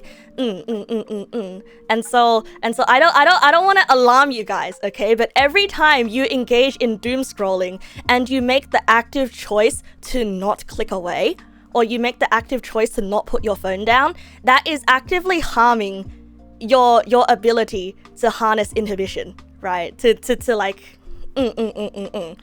And so it's interesting, right? What exactly is doom scrolling? I guess it's sort of like you don't know what you want to do, and you kind of feel like a little bit out of it, and you just pick up your phone, go on Twitter or go on Reddit, and you're just scrolling, or like go on YouTube, go on TikTok, and you just keep scrolling. You just go and then like you kind of like read the posts, yada yada. Like running into a cactus repeatedly. It's less like a cactus because it's not as painful as a cactus. It's less like a cactus. It's more like eating junk food, you know? Yeah, it's more like eating junk food, and then you're just building fat around your muscles, and you're not really exercising inhibition to train those muscles to be stronger, you know? And you're letting them atrophy while also actively building fat around them. Because it's like sitting on a cactus, yeah, with a pillow on it. Eventually the spikes are gonna pierce through. And so I guess this is my personal theory, right? This is my personal theory on why people I guess, wait, no, I don't have a personal theory on this just yet. Hold on a second. Hold on. I got to do more thinking about this. I need to do more thinking about this topic. But, essentially, inhibition is being harmed, which is why more and more people are being diagnosed with ADHD nowadays. And while it is true that people with ADHD have quote-unquote brains that are wired differently, it is also true that it's because of the impaired inhibition, which could be a result of, habits that have been established when you are young, which is when your brain is at the most neuroplastic, which is, when it's the most influenceable, right? So I dare say, I don't think it is a stretch for people to say that, like, oh, a lot of instant gratification that is inherent in tech nowadays is causing more people to have ADHD.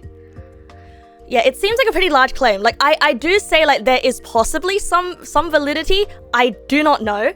Okay, I do not know. But that is, like, I haven't done any actual studies on this myself. All I did was read a bunch of research. Is it reversible? I think it is. I genuinely don't know. Actually, because like, okay, so from my personal experience with my therapist, right? So like I have ADHD and I have CPTSD. Apparently my ADHD symptoms come from my experience that resulted in CPTSD, which is why, like, my thinking and my inhibition and some stuff is impaired.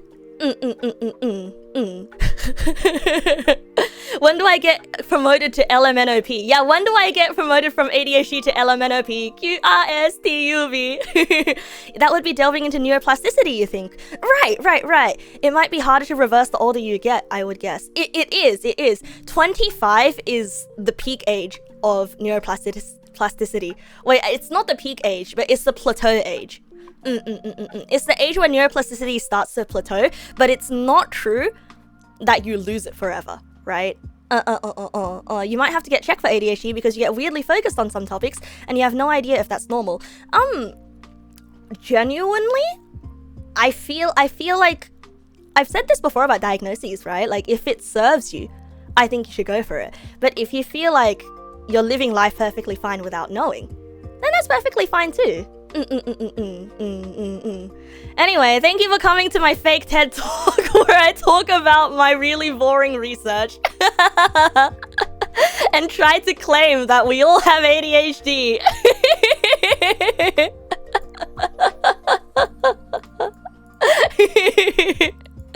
It's just a lot of really, really interesting stuff. Quote unquote really boring with big quotes. Well, I feel like I've given my thesis away, but my thesis has something to do with VR and all this brain stuff. And as you can see, I am very, very excited to hook myself up to an EEG while I play a horror game. Totally not doxy. Yeah, totally not doxy. Maybe I'll ask my uni not to publish my paper. Just let me graduate, don't publish it. Maybe the ADHD was the friends we made along the way. Yeah. You want to know how to link it to your field? Oh, what is your field? What is your field? You've been very entertained and interested in this topic. Thank you for the tech talk. No, thank you. Thank you for coming to listen to me explain things in a very simplistic way that a lot of big papers out there would explain much easier. Design. How you link this to design. Oh, actually, I have a few papers that I can link you on design. So there is a paper that I read earlier today. It's a review in UI design heuristics.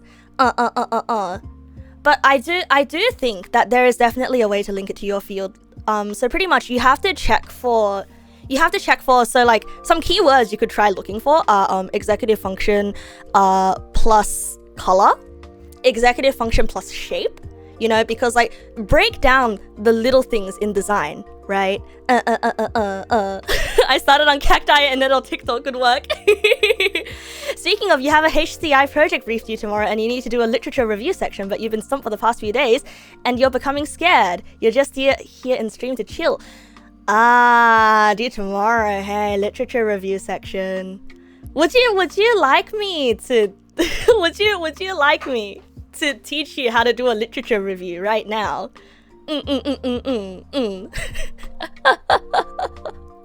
If you want, because honestly, literature review is what I have been doing for the past 10,000 God knows how long hours.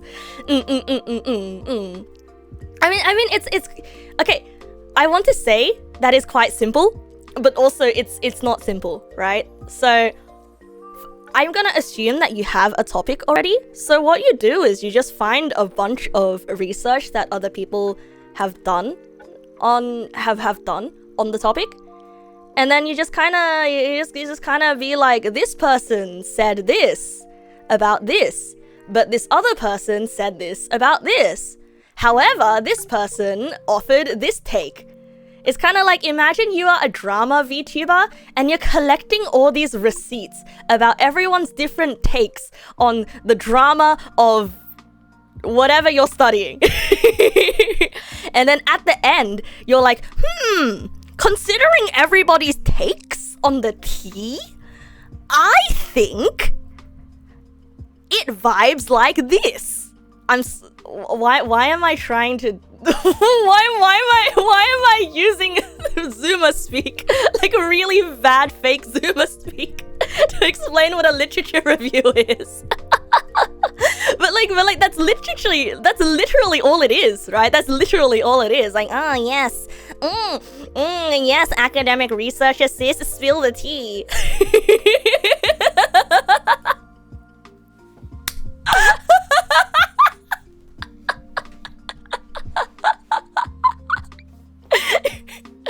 You might have a very optimistic how much academic integrity drama streamers have. Well, in the ideal world, you know, in the ideal world, there would always be academic integrity. See, I'm having the opposite problem right now, where I'm going down a rabbit hole, and I feel like I need to cut out things because there are too many takes. There are too many takes everywhere. Like, I have an entire Word document. Like, I have 3 pages worth of just links to like really interesting articles that I'm kind of like, I haven't read these yet, but these are super interesting. Gotta get back to them. You are a Zoomer, but your 17-year-old brother is calling you a cringy millennial. I don't have to use Zoom speak. Is cringy millennial the new word that Zoomers are using? I thought it was... Guys, remember when it was all about okay boomer? What happened? Why are people making fun of millennials now? Oh god! Oh no! Wait, this is... Oh no, not really! Really? I mean, it's me doing the filtering that's adding a lot of value to my work. I guess so. Okay, millennial, no, I'm not a millennial. I'm a zillennial. There's a Z in front of the word, so it's interesting. Yeah, you see younger Zoomers making fun of millennials, but now there's not a lot. Well, boomers have made millennials the root of every problem. You thought boomer is an enemy in Left 4 Dead? Boomer... I thought boomers were an enemy in Legend of Zelda. Okay, boomer was what, 3 years ago now? Yeah, my old boss at my old workplace made an okay boomer joke, and he was like 60. So I think, yeah, maybe it's when our managers start using those words, and that's when you gotta say ooh. Zillennials desperately attempting to cling on to the idea of not being a millennial. Oh, don't hit me with that. Don't hit me with that. My sister is a millennial. I'm a zillennial. We are not the same. The internet was the real enemy we made along the way. But the internet was what I grew up on. I feel like I grew up with the internet instead of on the internet. But I guess that's like the main difference between Zoomers and millennials, right? It's literally just Zoomers hating the generations before and after you. That happens. That happens everywhere. That happens no matter what generation you're in. Imagine not growing up with Newgrounds and old YouTube. Right? Imagine.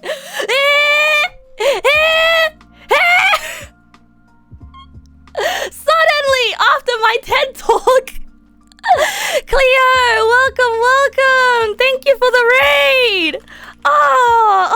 What a pleasant surprise. Thank you so much. You were playing Genshin. What a surprise. Two surprises. Welcome.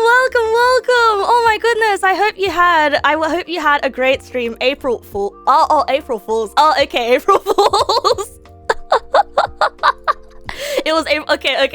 I forgot the date of today. You see, I was the fool. I was stuck in academic hell. See, like, you know, the true April Fools is I forgot that the day was April Fools. Thank you so much for the raid though. I hope you had fun. You know, genuinely, right? This is a take about Genshin. But Genshin's actually genuinely a fun game until, you know, you hit the roadblock of I have to play every single day, and now suddenly I'm bottlenecked by not having the grind weapons that I can only get by spending money. Like, genuinely, Genshin's fine as a game, right? Genshin Marmite. The game is good until the grind. But yeah, if you guys don't know Cleo is, if you guys are nerds, considering I just started, I was talking about like a bunch of nerdy stuff and I was talking about my academic research. Cleo is an academic. Well, I guess she's not an academic anymore, but she is very academic. Okay, she is very academic about history. Whereas here, like, I'm more like tech and cognitive neuroscience.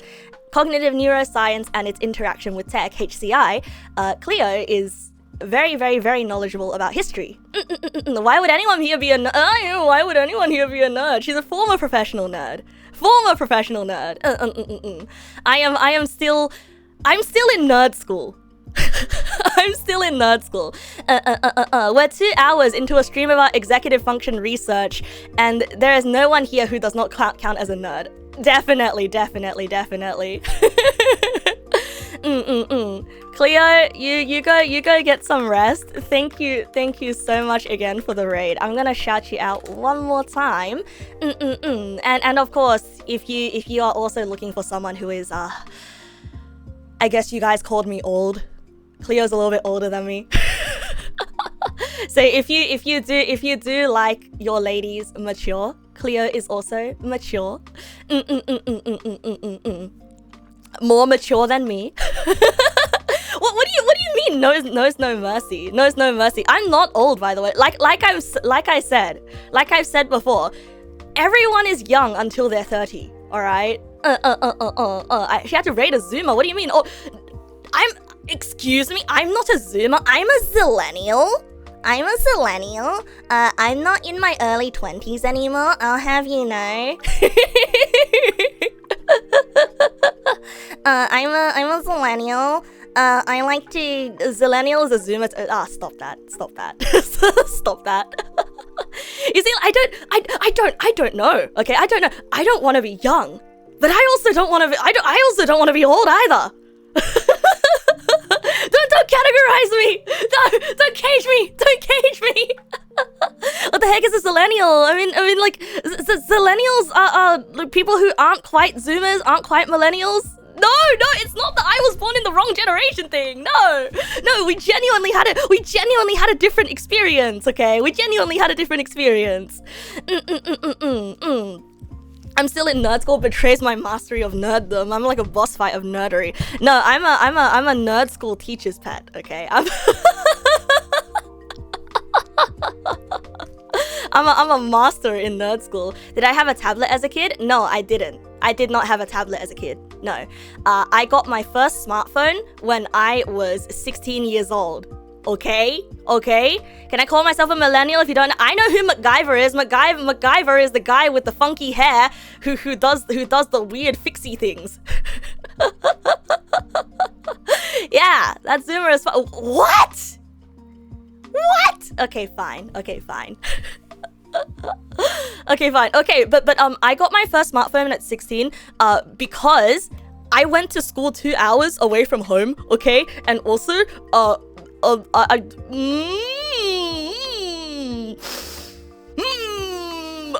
was on the internet, when Gaia Online was still alive and thriving, and I was around before Gaia Online got the aquariums. Yeah?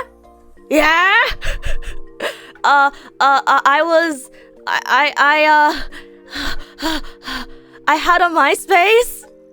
Yeah? I was around before social media was a thing. Yeah, Gaia Online is still somehow around. I did have a MySpace. I did have a MySpace. I cannot show you my MySpace because I do not want to dox myself. But I can guarantee you I had a MySpace, and even if I could find my MySpace again, I would want to delete it because it is incredibly cringy. It had anime music auto-playing and it was all blinged up, okay? You had an iPad when you turned 8, but you want an iPad. iPads weren't even out when I was 8. Why am I fighting? Why am I fighting over being old? I think it's a good, I think it's a good thing to let people think that I'm actually super duper young. I'm actually 16 years old. I'm 16 years old. I'm 16 years old. I'm sorry. You're young? Yeah, do a backflip right now without breaking all your bones, huh? Oh yeah, you're young? Try to do a squat without your knees popping then. Oh yeah, you're young? I don't know anything else that young people do. We're all 16 until we're 30. Isn't that the truth? Isn't that the truth? We like So Raiders, Mr. Raiders, before you guys came in, like about like 2 hours ago. Yes, before you came in, about 2 hours ago, we were talking about sort of like going through that rite of passage of like when you have that sort of crisis, right? And so if you guys are truly older than me, then I want you to tell me, what were you doing when you're 23 years old? Because apparently we all have our crises at 23 years old, our like early 20s transition into adulthood crisis at exactly 23 years old. Like, it's all anecdotal evidence here. But like, I had my existential crisis at 23 years old. You don't even remember what you did at 23. Oh, Jessica, you're 23. Oh no, it's coming soon. Are you having a crisis? Are you having not even 23? You had your first kid at 20. Oh, wow!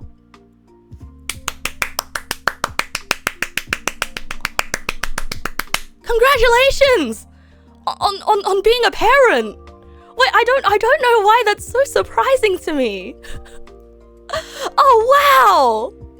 That's embarrassing. I don't know what else to do. I don't know what else to do except for clap. You know, like this, just the past weekend when my friends came over to have a barbecue, one of my friends came out to me and like, I didn't know what to do except for just clap to be like, congratulations. And then she was like, stop clapping. That makes me feel weird. I don't know. I don't know what to do. Sometimes in some situations you don't know what to do except for clap.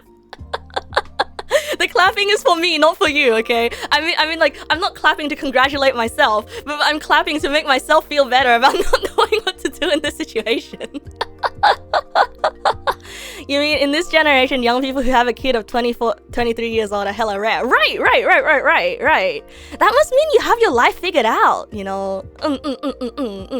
Just pretend that you're stimming because you're so full of emotion. I'm so full of emotion. I just gotta, if you're stimming and you know it, clap your hands. If you're stimming and you know it, clap your hands. Right, having kids before 30 in this economy, honestly, 30 is too soon. 30 is still too soon. You gotta have your first kid at like 35. Your sister said, look, any old idiot can make kids, just clap when they don't turn up, assholes. Oh yeah, that is quite true. That is quite true. You know, you see, the thing is, I am nowhere near any of the requirements to being a mother, a parent. Ugh, even just thinking of it, like just the word being a mother, like it just doesn't sit right in my mouth, you know? It kind of comes out in like this awkward, slimy feeling way. But sometimes I worry, it's kind of like, would I rather have a boy or would I rather have a girl? What if my kid ends up being born with problems? What if my kid ends up being terminally ill? And I just keep thinking about these things, and I'm kind of like, oh no, if I have a boy, what if he goes on the internet and becomes an awful person? Oh no. But what if I go on the internet?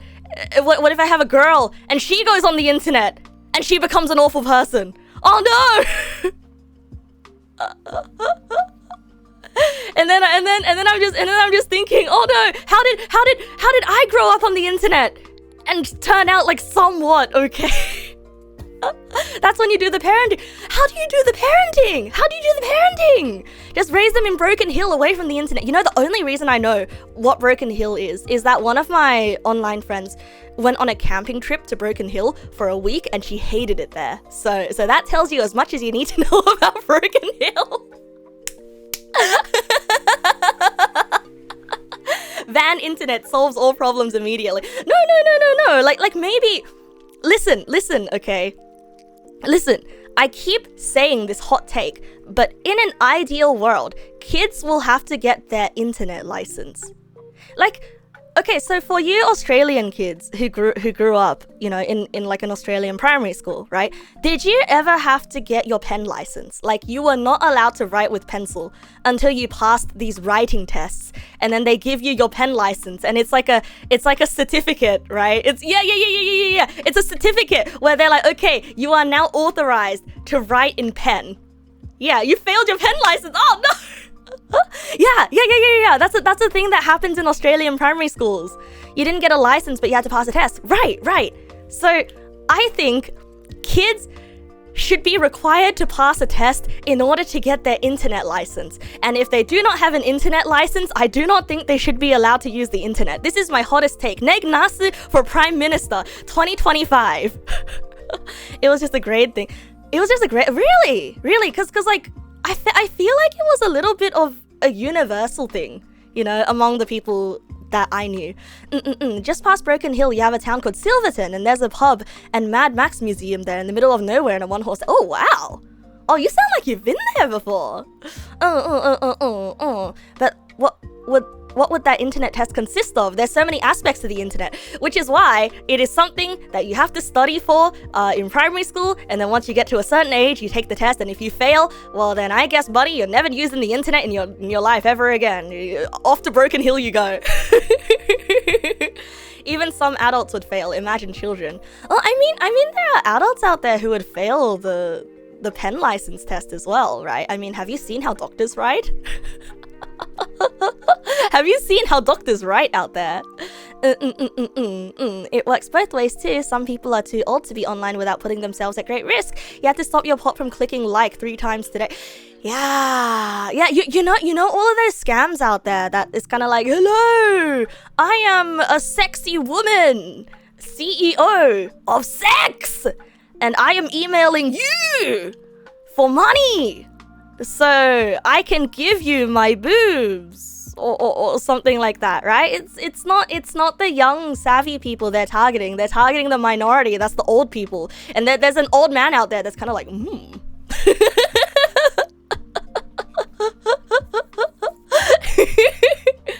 Your grandpa almost had his computer wiped and his money stolen due to the virus pop-up ads. Oh man, oh no, I'm imagining like a sweet little old Korean grandpa. Oh.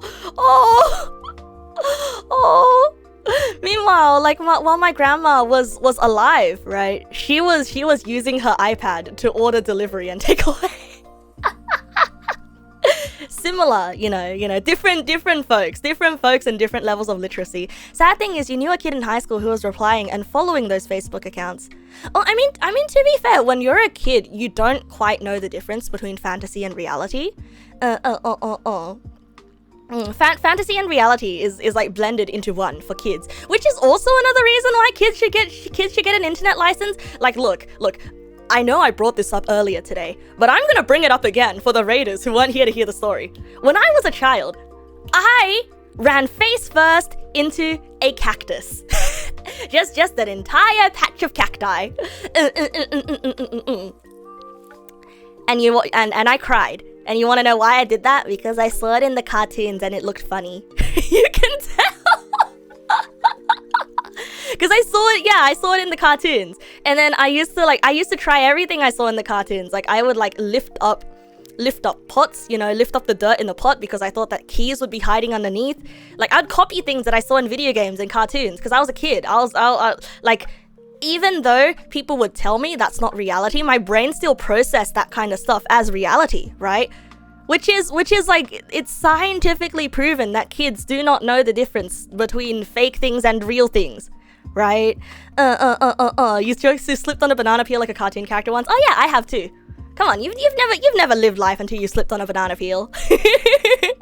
That's cute. Don't dig up the soil in pots. Yeah, I know. I ruined one of my mom's friendships. I was like 6 years old, bro. I was 6 years old. You thinking actors actually died when they die in a movie? Yeah, which is why kids get so attached to certain cartoons that they're really into, right? Or they get super duper attached to characters.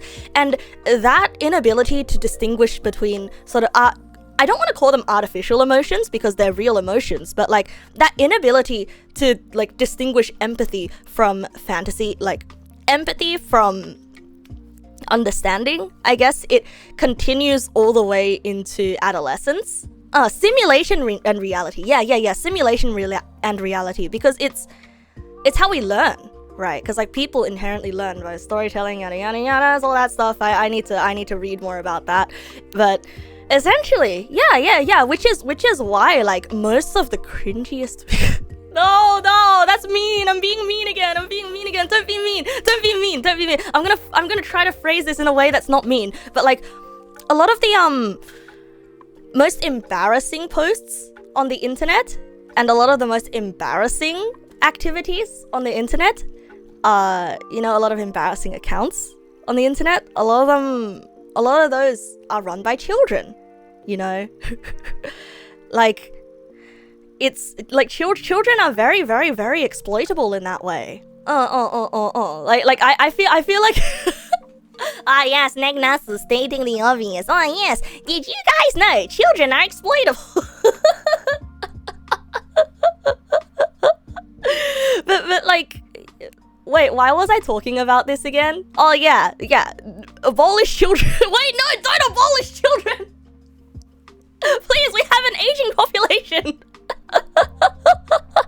No, but like, please, children need to get an internet license, okay? We need to get children internet licenses before they're allowed to be on the internet. Thank you very much. This has been a TED Talk by Neg Nass. Children can be crazily competent at trolling adults. Oh yeah, absolutely. Like there's always the kids that sort of pick up on the nuances and the subtleties better than a lot of adults do.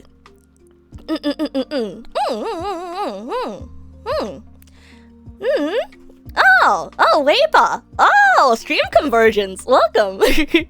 Your younger brother's good at Beat Saber, like extremely good. You've been trying to tell him to make a channel purely for his gameplay. Ooh, depends on how old your brother is. You might want to be the one running that channel, because the thing is, I do not think that kind of attention is good for a kid. But then again, I might just be being conservative. Yeah. The internet is a scary place. You see, guys, I learned about what taxes and periods are from the internet, okay? So it's a scary place out there because my parents wouldn't teach me, and the school didn't teach me. Well, I didn't pay attention at school. Okay, so it can both be educational and it can both be really, really scary. Yeah, taxes.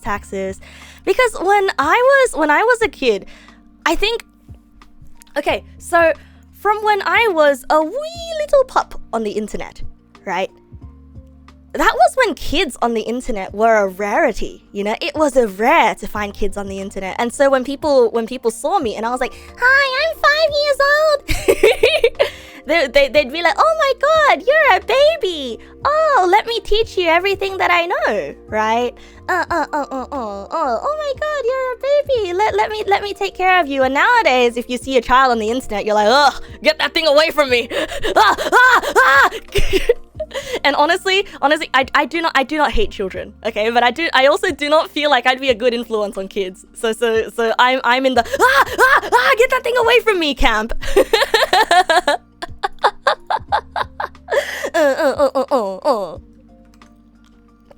Being able to take jokes should be a main requirement in getting an internet license. I'd say being able to take jokes is a little bit reductive in that regard. I'd say media literacy is a very, very basic one. But unfortunately, media literacy is something that not a lot of adults have either. Which is sort of, you know, very like if only there was a test out there to sort of, you know, be a decent human, like test someone on being a decent human being. Yeah, I forgot to bring out my tail. Because as soon as you mentioned that, oh, wolf lady, I'm like, oh yeah, I have tail. Where did this phrase media literacy come from? You've heard it everywhere in the past few months. I think media literacy has always been around, right? But like, yeah, it's definitely entered like the sort of like the cultural mindset or whatever on the internet lately. Did I just breathe wrong, kids? But like, see, that's the thing, right? Like, a lot of the people doing like quote unquote senseless canceling is their kids, right? They're kids. Like, when I was a kid on the internet, like, I was too much of a weenie to engage in that stuff, but like, I was hanging around other kids on the internet and I saw them go to town on like witch hunting people for like tiny little pieces of drama, just blasting them, because kids like feeling like they have power, but they do not know how to wield them. Do not know how to wield it, and they do not know the implications of sort of being like, I'm gonna ruin this person's career, or like, yes, I think it would be fun to try to destroy this person's reputation forever and ever and ever with everyone that they know, and yell at them and like, and threaten their life, and somehow I'm the good guy in this situation. Yeah, it's a thing. Unfortunately, you realize that a lot of kids are the ones doing that. Yeah, they don't think about the consequences. They sort of just do. And that's the folly of youth, right? The folly of youth. The folly of youth, right? Because you do what you think is right. Like, I feel like their hearts are in the right place, but it's like their brains are not. You know what I mean? Like the kids, they want to feel like they are a part of something. They are changing the world for the better. But unfortunately, they're not smart enough to. So like it, and they don't realize that they're not smart enough to, you know? You in public. Hello there, fellow citizen. How are you on this fine evening? Me in the group chat. The things I'm about to do are gonna be so diabolical. It's fine, most adults aren't smart either. Right. Right, yeah, they don't know the implications or the consequences or empathy. Right. It's empathy. And I don't know where I read this from, but like human children are not born with empathy. Like we... Maybe not to this extremity, right? But like, technically we are all born as tiny little sociopaths running around with like our imaginary knives, screaming, hungry, sleepy, gotta poop, gotta piss. Wah! I can't move my limbs. I don't have motor function. Ah! Like, we're all born as little sociopaths running around with those, screaming those things. Empathy is something that is learned. Why do small children nowadays, you know, just no default swears by default? Oh, that might be my fault. Wait, I mean, no, not my fault, like, directly, but, like, when I am hanging out in public around children, and I am with my friends, I will just simply swear, and I will not think about it, and I feel really bad, because I'll turn around, and then there'd just be this wide-eyed little kid, you know, the tiniest, cutest little kid, just standing there. And I just noticed he's just been staring at us the whole time while we were having the most awful conversation ever. I have personally taught every child every swear word.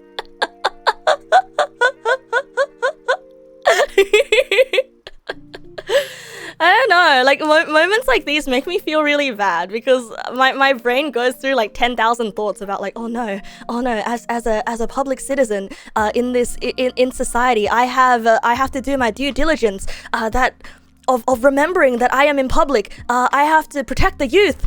This is not right. It's not right. Imagine if his mom was there and heard me talking like that around her son. Oh my, oh dear, oh geez, oh god. And I think about that for a second. And then the next second I'm like, but I can't be bothered. And then I just do not adjust my behavior. Okay, good night, you and I. Good night. Thank you for coming along tonight and hanging out with me. So I retaliated, giving him clams to instill fear on him. No jaywalking. What if a child watches? Yeah, genuinely. But then, like, I don't know. I gotta get from left to right, and the street lights are simply too slow. What am I gonna do? This J looks a little bit unwalked. I think I'm just gonna step over there. Yeah, children are gonna learn those words anyway. Right. How kids used to insult each other. Stupid! Now how kids insult each other. Shut the frick up. Yeah, that just, I don't know. Oh no, you see, like, okay, so the other day, I was horrified when I was scrolling YouTube comments. Also, first of all, never look at YouTube comments, okay? What am I doing? What am I doing? When I see a fun YouTube video, the first way to ruin my experience of everything is to look at the YouTube comments. Anyway, I was looking at the YouTube comments, and then I see this absolute child. You can tell he is a child by the way that he talks. Yeah, there's just a vibe. I don't know how to tell you. I don't know how else to tell you. There is just a vibe. And that absolute child was expressing some sexual thoughts. And then he adds, I'm 11 by the way. Some awful, dirty thoughts. And violent, aggressive, dirty thoughts. By the way, I'm 11 years old. And I just kind of sat there and I'm kind of like, oh my god. Oh my god. And I'm sure that a lot of you have scrolled YouTube comments and come across stuff like that as well. Right? Yeah, like, there's a tiny hopes that it's just somebody role-playing as a child.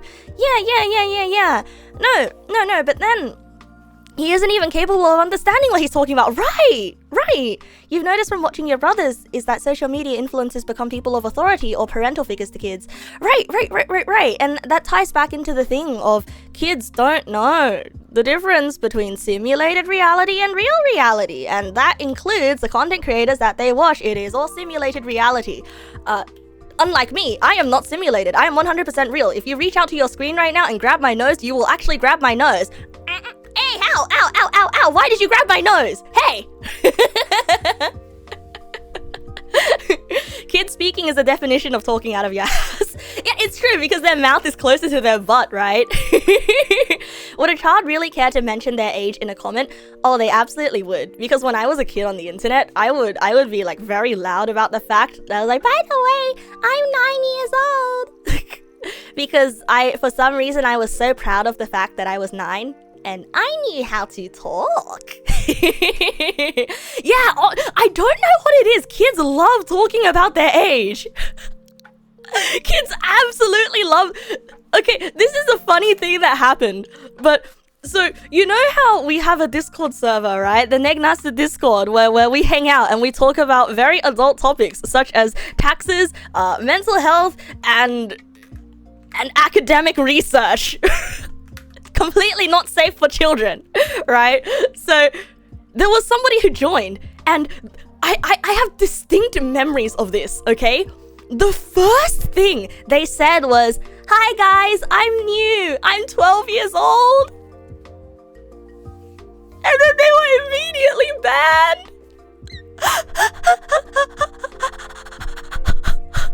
And they were immediately banned. But it was wild though. It was so wild though. When did that happen? It happened really late at night, so you were probably asleep, Torashi. But I wasn't even around for it to happen. It was like 5 a.m. for us Australians, but then one of the mods was awake, and then he was scrolling the Discord, and he was kind of like, "What the fuck is this?"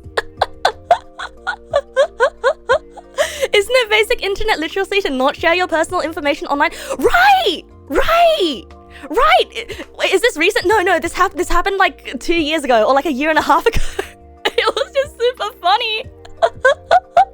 It was just super funny.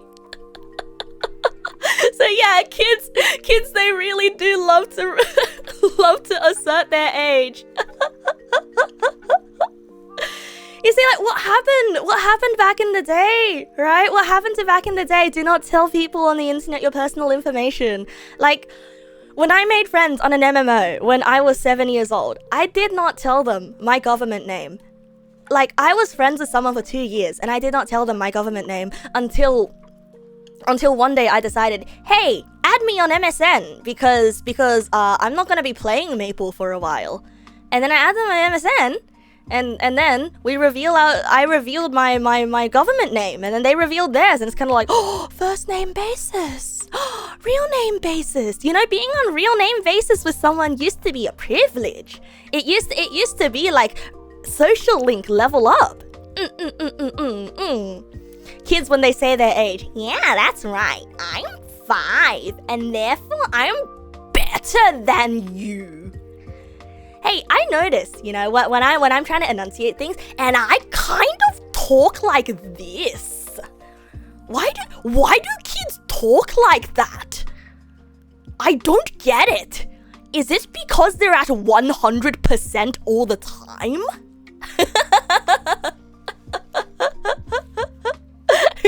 You didn't even know Nick's face government name until like a few years ago. Yeah, and you guys are like super besties, right? What's a government name? You know, the name that they write on their government papers. Isn't that right, Allison?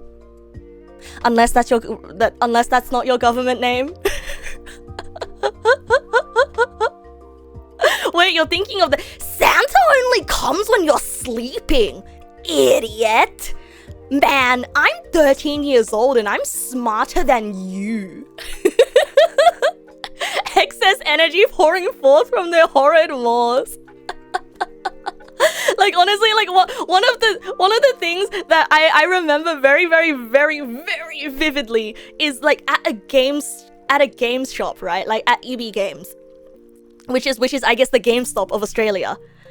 I remember this interaction, and it just brings me so much joy because I distinctly remember hearing a child's voice behind me, directed at his friends. Not gonna lie, bro, that's kind of toxic. Yeah! And I turn around and I just see this little blonde kid with a bowl cut.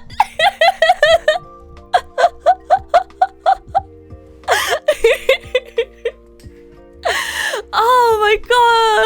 It just brings me so much joy, bro. It just brings me so much joy. Children bring me so much joy, but only from a distance. Only from a distance when they're being so unintentionally funny. So you know how I have a friend, right? You know how yes, I have a friend. One of the many things that I possess, of course I do. Yeah, I just want to rattle the cage at the zoo. Put those kids in a zoo. I want to rattle the cage. See what happens. Yeah, so one of my friends, she has a very, very, very Zoomer little sister, and she must be like 13, 12. And the thing is, like, she's got to be one of the most unintentionally funny people I have ever had the pleasure of being in the vicinity of. It's just, does that make me mean, bros? Does it make me mean that I really like to that whenever little kids say something, I just think it's the funniest thing ever? It makes me mean. It's more like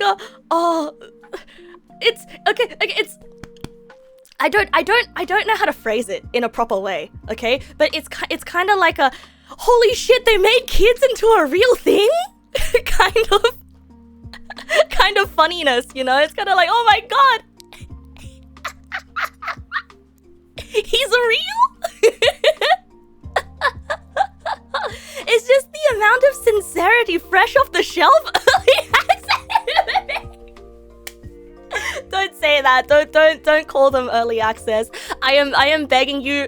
That sounds awful. Okay, you have to rethink these things before you hit enter. You have to rethink the words that you are typing.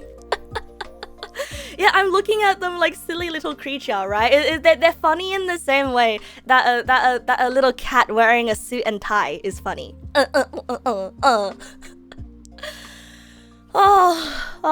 Just recounting these experiences is bringing me so much joy, bros.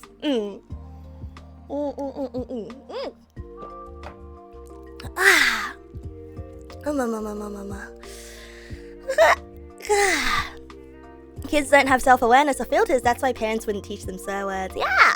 You're gonna hop off now? And you gotta grind through your HCI literature review? Okay! Good luck, Torashi. And remember, you gotta collect receipts, okay? And then you gotta give your own vibe check at the end. Good luck on your literature review. See you, Torashi. You love watching kids do stupid things and falling or getting hurt. Oh, that sounds kind of mean. But I kind of know what I kind of know how you feel though. Little kids are indestructible. Oh man, we've talked the night away. You know, I genuinely at the start of this stream had no idea what we were gonna talk about, other than me being like, hey guys, I've been really tired lately.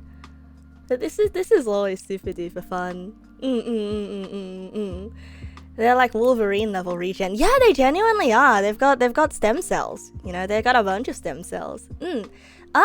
Triceratops, welcome. You just got back from playing Baldi's Basics 3 with friends. You nearly died. The good old TPK.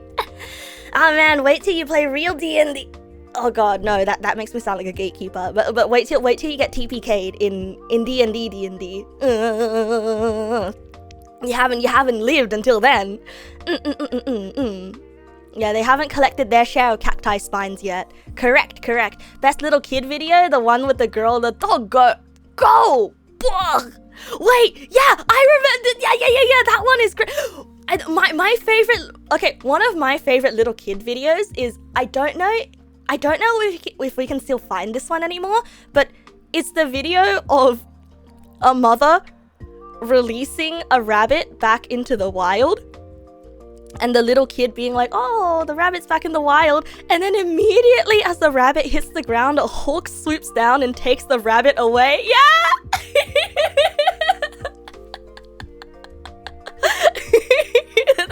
That's one of my favorite little kid videos. Yeah, that one's a classic. It's the circle of life. Yeah, it's the circle of life, kiddo. Nature's brutal. Releasing a rabbit into the wild. It's an odd thing. Yeah, I guess like in Australia, it would be a weird thing to do, right? Because rabbits are pests, and the more of them that perish, the better. Oh, that sounds really bad. Oh, that sounds really, really bad. Oh, I don't want to say it like that. I feel mean saying that. I mean, the less of them there are to propagate and ruin the natural fauna and flora, right? Oh, you love watching them walk into glass doors. Okay, that one's a bit mean because the walking into glass doors genuinely hurts. Makes you think of that clip of the streamer playing to The Last of Us and the bunny gets shot by an arrow. Is it unexpected? Like, people's reactions to unexpected animal violence is funny. Oh no, that sounds really bad, but it's kind of true though, you know? Like when you phrase it that way, it sounds really bad, but it's kind of, yeah. Oh, as long as it's natural, right? As long as it's natural. I know, but it sounds mean. It sounds like I'm being mean. Someone kicked the squirrel in Baldur's Gate 3. Of course somebody would. Of course somebody would. Do y'all kiss your homies goodnight? Nah, my homies aren't around. And also, I'm too self-conscious to kiss my homies goodnight. I kiss my stuffed animals goodnight though. Here comes my Twitter cancellation. Oh god. Okay, here's the thing, right? Here's the thing about Twitter cancellations. I cannot imagine ever getting quote-unquote cancelled. You know? Like, genuinely, all you have to do is just not make things worse for yourself. Like, of all the Twitter cancellations that I have seen, the person who reacts to being cancelled, like they always react in a very they always react in a way that makes things worse for themselves. Like you know, there are some people who I've seen who have always been teetering on the edge of cancellation. And you know the thing that they do that always ends up making them not cancelled is they simply just say nothing. They just continue life as normal, because if the thing that somebody is alleging is true, then at that point, like, you have to look within yourself, right? And you must look within yourself, and only then will your true self reveal itself to yourself, and only then can you save yourself from yourself. Yada yada yada. If you truly feel like you have been an awful person, then you make amends. But there's no reason to drag the whole entire world into you making amends, right? Like, you apologize directly to the person personally, and then you make your amends if you genuinely did do something wrong. If you didn't do something wrong, then why the fuck would you react? Why would you? Why? Right? Yeah. Yeah, personally and privately. Right, exactly. If everywhere you go is cacti, then maybe you were cactus.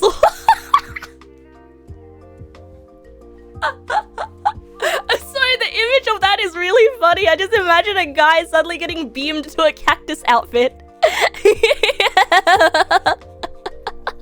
Instant cactus costume. No, you're not the cactus. You're not the cactus, bro. Okay, you're not the cactus. Like, okay, here's the thing. Everybody in life makes mistakes, okay? Here's like, okay, I'm being annoyed now. You know what? I'm gonna be annoyed. I'm gonna have this moment for myself to be annoyed. But everybody nowadays, especially if they are using Twitter or some kind of social media, I feel like a lot of people have that inherent kind of celebrity vibe about them. Like, or more like everybody wants to be a celebrity. You know what I mean? And I think, like, you know, responding to stuff like that publicly is a symptom of that sort of celebrity vibe, right? It's sort of like, I get that you are trying to cover your tracks, but also it's speaking to a certain lack of empathy toward the person that is being harmed by you. By the way, like, even in the first place, like, if someone was upset with you personally and they had a personal problem and they decided to air it out into public, like, that in itself is kind of icky. That in itself is kind of not feel good, right? Like, you gotta. It's just a lot of people don't know how to talk to people. A lot of things in life, it it really does just boil down to you just gotta sit down and talk to people. If you feel bad about something, you sit down and you talk to someone, right? It's like the... If you want your friend to stop wearing an ugly shirt because their shirt is god-awful ugly, you have to sit down and talk to them and tell them that you don't like their shirt.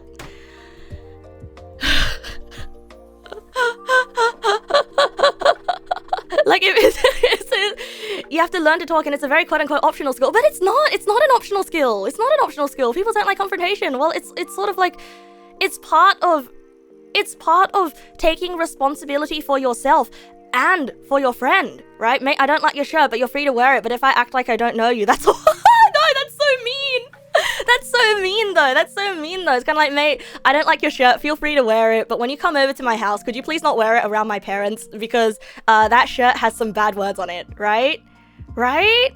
Yeah. Like, learning how to talk to people is displayed as optional, but you're screwed without it. Because everybody makes mistakes, right? Like, I've definitely made a shit ton of mistakes that are quote-unquote a bit cancelable, right? Like, and I'm sure that, like, other streamers that you watch have also made a shit ton of mistakes. Your Oshi probably makes mistakes, right?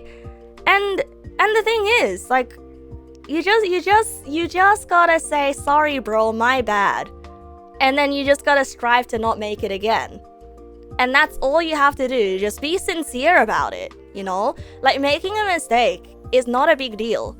And a lot of, I don't know what it is, but people on the internet are allergic to admitting that they're wrong. People on the internet are allergic to admitting that they are wrong. And that, yes, they could have possibly made a mistake, right? And the thing is, like, all the apologies that you see, that they're always, like, so overly dramatized and missing the point. When the point is, it's between you and the person that you have wronged. And a lot of the time, it's not even supposed to be a one-sided, I'm gonna throw rocks at you until you bow down to me. No, a lot of the time, stuff like this is a conversation. Because it's not, it's... what's the point of getting an apology from someone that you don't care about, right? Because the only reason you'd want an apology from someone is because you care about this person. And so that's why it's important to have a conversation. Like, you don't just goad a conversation out. Like, you don't just goad an apology out of them. Have them do all the, like, do all the, like, wow, it was all me wrong, yada yada, right? Right? Like, you're supposed to have a conversation about how it went wrong, where it went wrong, you know? Because once again, if you do not care about this person, why would you want an apology from them in the first place? Sorry, that's this is me getting mad about how the internet usually goes. Sorry, well. Get an apology so you can quote RT as an admission of guilt and sick more people on the... it makes me angry! It makes me so angry! You have no idea. It's like people out there are aliens who don't understand how people work. You know? It's like... A lot of the time, I don't know what it is. It's sort of like feeling like having someone separated by a screen. People forget that we are people, and that the fun part of interacting with each other, like, even if you're talking about, like, canceling streamers, right? Like, who the hell am I? I'm not a big streamer. I just stream to have fun and chat with people who can tolerate me being a nerd to them, like, for a few hours a day every week. Like, I'm a software engineer by day, dying to my thesis. Like, who the hell am I, right? Who am I? Like, legitimately. You know, like, and a lot of streamers who are, like, my size, you know, I see them get cancelled left and right, and sort of everybody's sort of like getting up in arms about how, like, oh, you know, I'm being cancelled. Oh, I can't believe this. Everybody's so disappointed in me, and it's sort of like why do you have to go through this entire performance when you can just have a conversation like a human being? Because you are not an untouchable corporate entity. You guys are just human beings. Isn't the whole point of streaming just to be a guy? Just to be a person? To connect with people? And it's just like, if you can't even have a basic conversation about your feelings like that, instead of having to make it into a quote-unquote like PR disaster as if you are a corporate entity, what is the point? What is the point? Genuinely, what is the point? I'm sorry, bro. Like, this is... Like, I've never gotten so mad about something like this on stream before, but it's just like when... I don't know, man. I'm just letting loose tonight. I'm letting loose tonight because I had a stressful past few days. I'm on thesis brain right now, you know? I'm on thesis brain. And it's just, I enjoy hanging out with you guys so incredibly much. And we can talk about boring things. We can be super nerds together. You've watched me. I've tried to do things. And we've experienced like absolutely bonkers video games together, you know? We've gone through all of those motions, and I've encouraged you guys to talk to me about your feelings, you know? And I've said this once and I've said this before, but like, if you are ever going through a hard time, you know my emails and my DMs are open. Like, if you do want somebody to talk to, like, I can't guarantee that I will respond in a timely manner, right? Because I've got 10 million things going on and my own ADHD is making time management super duper hard. But like, you know, like, I'm genuinely concerned for some of you as people. Because I see the things that you say, and I see the things that people have said to me.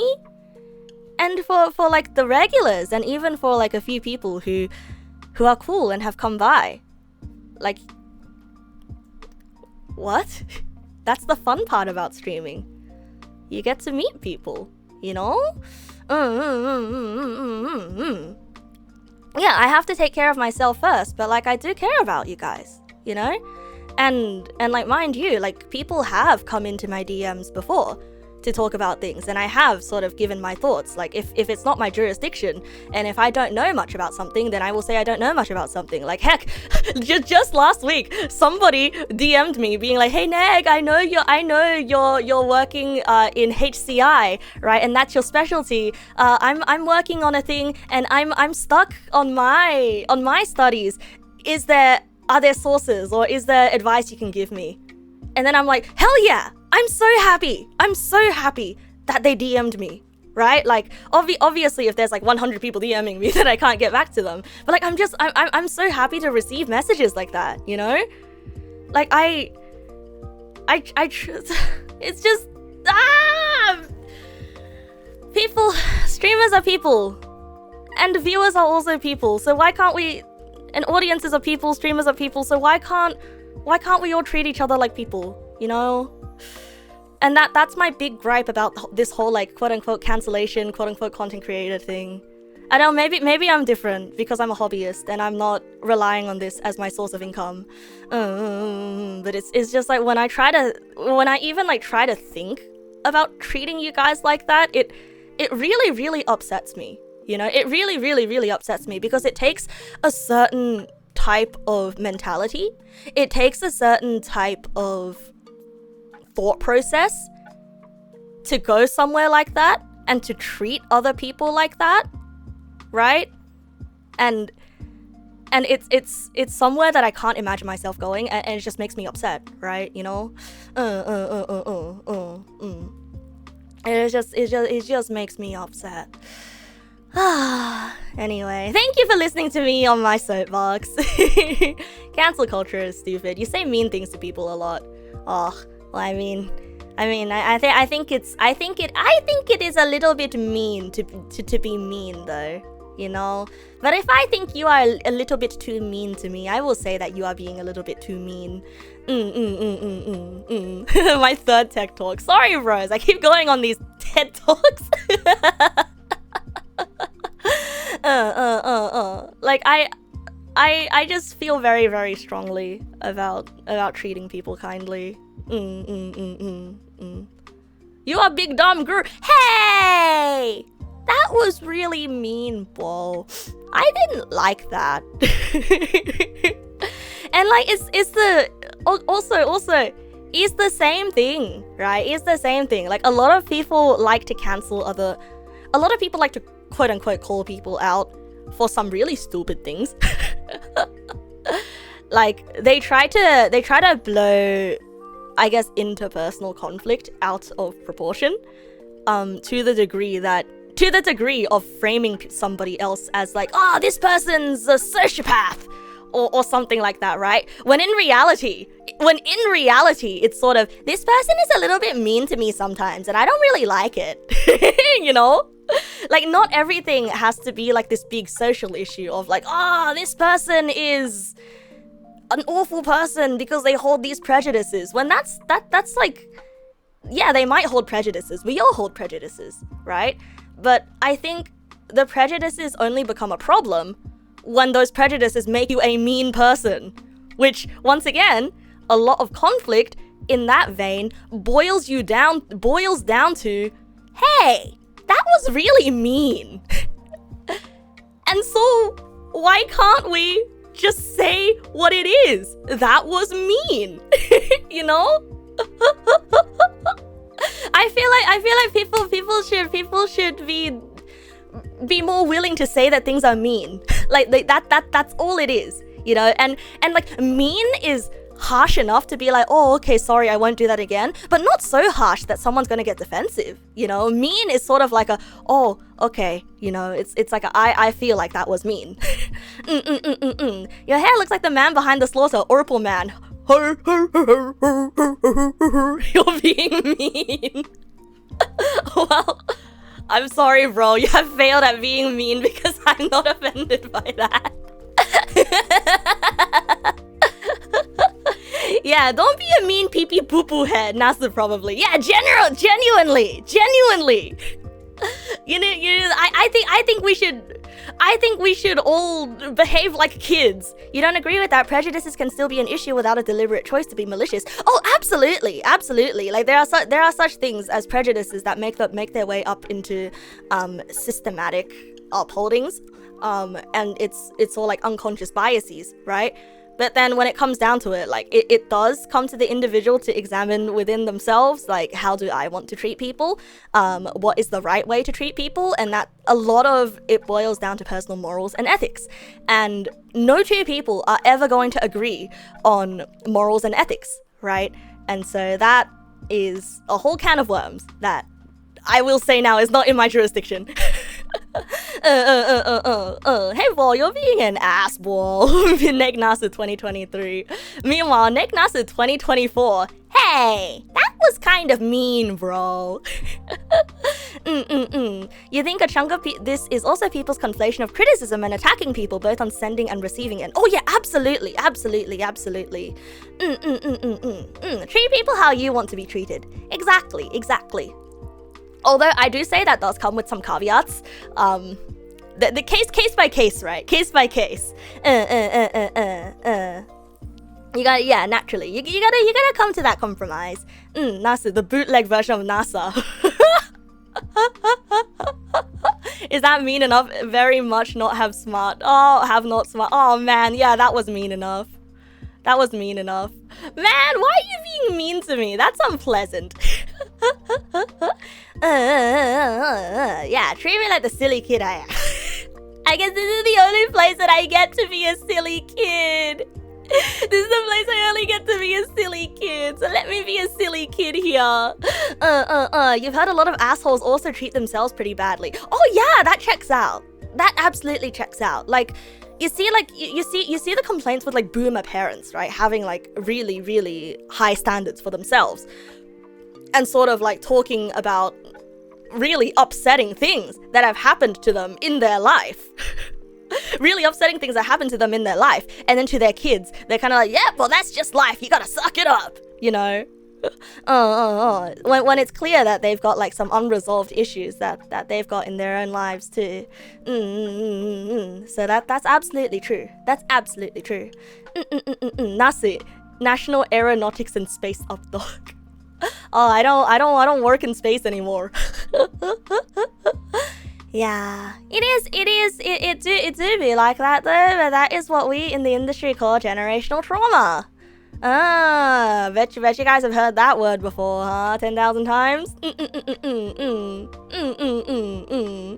you can work in MySpace.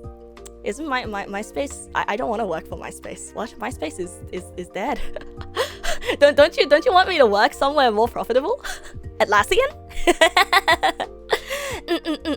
That's just how things are. Person doesn't realize it isn't how those things are.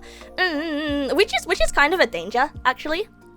I noticed that I probably am also falling behind all the times because I have absolutely no idea how TikTok works.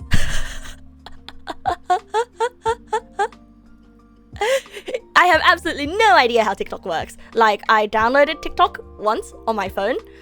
I looked at the UI of TikTok. It was so alien to me that I just immediately destroyed the app. And like, Instagram as well, I find it annoying how you can't post from the computer. I find it foreign that everything is just a square. Instagram, you just post pictures? What? Right? You can't write words? What? Just pictures? Like, it's like all of like, it's not familiar to me, therefore I chose to not engage. Because profile pages like MySpace and like Gaia online profile pages, and even to a certain extent like your Twitter, your own Twitter feed, right? Like they all feel familiar enough to me, you know? They all feel familiar enough to me, like, oh yeah, I get it. Those sites are pretty confusing unless you spent a lot of time using them. I do think it is falling behind the zeitgeist a little bit though, because even though you guys make jokes about how like, oh, you know, Instagram, TikTok, stupid, you shouldn't use it. At the same time, I do feel there's a little part of me that is kind of sad that like I just, it's such a big part of contemporary culture that I just don't understand. It's not necessarily like I want to participate, but I just want to understand, you know? And it's just like, I mean, I don't want to understand that badly, right? I'm not gonna put time into navigating it because I have other stuff that I want to do. But it is a little part. Sometimes when I remember that, like, oh man, yeah, you know, that's just something that I don't understand, because there's a lot of people around me talking about it, you know? Like, I don't have Instagram, so like I also don't use Facebook Messenger. And like, I prefer to interact with IRLs on Microsoft Teams, or send me an email, or send me a text. Or, if we're close enough, add me on Discord. Like, I don't have Facebook Messenger, and I don't have Instagram, but most people interact with each other on Instagram, or Facebook Messenger, or WhatsApp. I don't have WhatsApp. Right? And so, like, not knowing these social medias, it kind of locks me out of interaction and friendships with a lot of other people my age who could otherwise be really cool, you know? You've been forced into using Insta. Yeah, no, I can't, no one can force me into using anything. I will not use it. And like, maybe some of you guys might be fine with not having those extra connections under your belt. But to me, it really is sad, you know. You've been forced into using for many reasons. It's a joke. You gotta go to sleep early. You think it's your headache meds you took after dinner. Oh, have a good sleep, Morakune. I hope your headache goes away tomorrow. I think it's a good thing going to sleep early though, to sleep off your headache. Have a good night's rest, Morakune. I'm giving you PTSD when a friend tried to get you to use Snapchat. I remember using Snapchat when it first came out. I used it to send all of my internet friends funny pictures of rocks that I found on the way home. Like, genuinely, I think the photo taking aspect of it is really, really funny. If I was not afraid of doxing myself, and if there was a way for me to like send, you know, like stories, you know, the Snapchat stories, if there was a way for me to send stories like that to you guys, I absolutely would.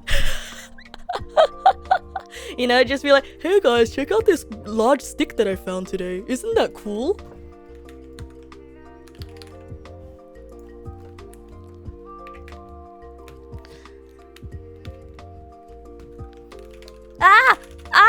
Internet. Oh, brief lag. Yeah. The internet had its brief hiccup. That was a mini F. Hold on, my keyboard is not connecting, and I'm not entirely sure why. Ah, there it is. There we go. Could you guys, if I am still offline for you, please hit F5. Yeah, there we go. F5. Yeah. What was I saying? Oh yeah. I would send pictures of a cool rock if I wasn't worried about doxing, you know, because I go on walks every day and I see cool bugs. Every day. You know, yesterday when I was on a walk, I saw a dragonfly. I haven't seen dragonflies in years. Is it just me? Or like there used to be I talked about this before, but there used to be so many cool bugs all over the place when I was a kid, and nowadays cool bugs are just not showing up as often anymore. But I saw a dragonfly yesterday. It was so cool. It was a red one, and it was the size of my hand. Yeah. It was the length of my hand. They are so common. Really? I mean, dragonflies used to be really, really common when I was a kid. But then lately they've sort of disappeared, right? It was so cool, bro. You see, like if I had a Snapchat, I would have taken a picture of it and I would have sent it on my story, and I would be like, hey guys, look at this cool bug. You haven't noticed many cool bugs past bees recently? Yeah. Actually, I haven't seen a beetle since ages. Like I used to catch beetles off trees as a kid. Like I tell you guys this all the time. I've told you guys this like so many times before. But I used to catch beetles. And now there's barely any. Like when I go on walks sometimes I still look on tree branches to see if there are beetles. Yeah, Christmas beetles. Christmas beetles have become much less common. You used to be able to dig around the roots of a tree and then immediately you'll be able to find one. Oh, you think you can do the same thing with Facebook? Heh, nah, no thank you. Just me, or have y'all not been hearing the morning birds? Oh, no, I hear morning birds here all the time. It's the kookaburras. Hit 5 a.m. the kookaburras start going. I remember being on call with an American friend once, and she heard the kookaburras, and she's kind of like, oh, the monkey birds are at it again. They kind of sound like monkeys, don't they? You see ladybugs sometimes, but nothing too out of the ordinary. Oh yeah, funny that. On Friday as well, I went for a walk, and a ladybug fell into my shirt. I don't know how it happened because I was wearing long sleeves, but it fell into my shirt and yes, it landed in my cleavage. And the thing is, I wasn't even wearing like a cleavage shirt, right? I was wearing a shirt just like this one, just like the one that I see here. just like the one that I'm wearing right now, the one that you see here, right? It somehow fell in. And it just got lost in there.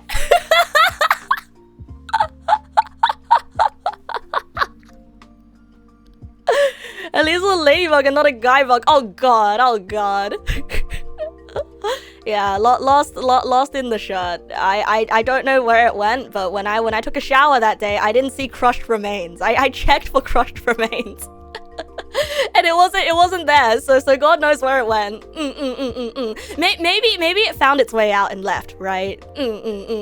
But yeah, I think that was the last time that I saw a ladybug. Sorry by the way, that was a bit TMI. I just thought it was really funny. Yeah, it probably found its way out. I'm really sorry, that was incredibly TMI.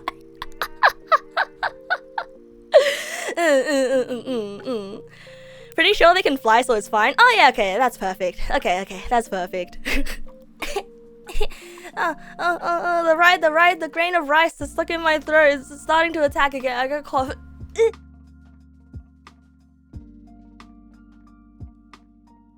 Oh, maybe I'm dehydrated. One sec, I'll have some water.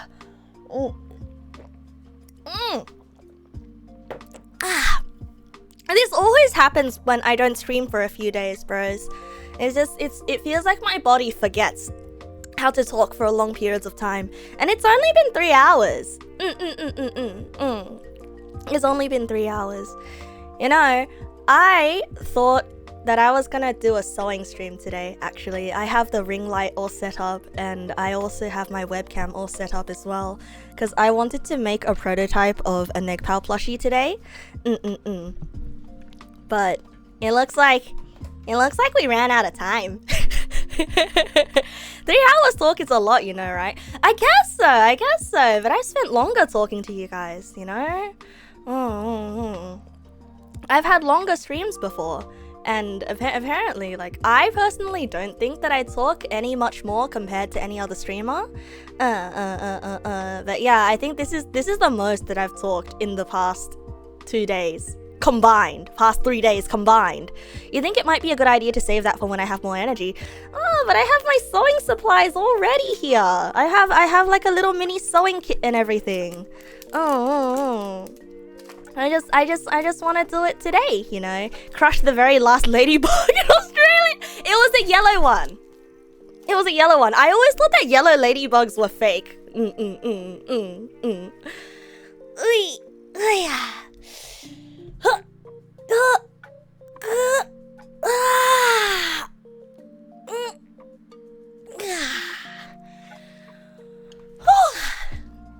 That was a good stretch. That was a really good stretch. You heard that yellow ladybugs bite sometimes? Oh my god, okay. Okay. I'm very glad that it left then. I do not think I was bitten. Talking a lot is a great trait for a streamer. Arguable, I would say. Arguable. Personally, the streamers that I prefer to watch are a little bit less talkative. But then again, that's just me, right? Like, I prefer to watch streamers that are a little bit less high energy. Like, you know, they say, so back when I was desperately trying to go professional streamer, right? The quote unquote rockstar era.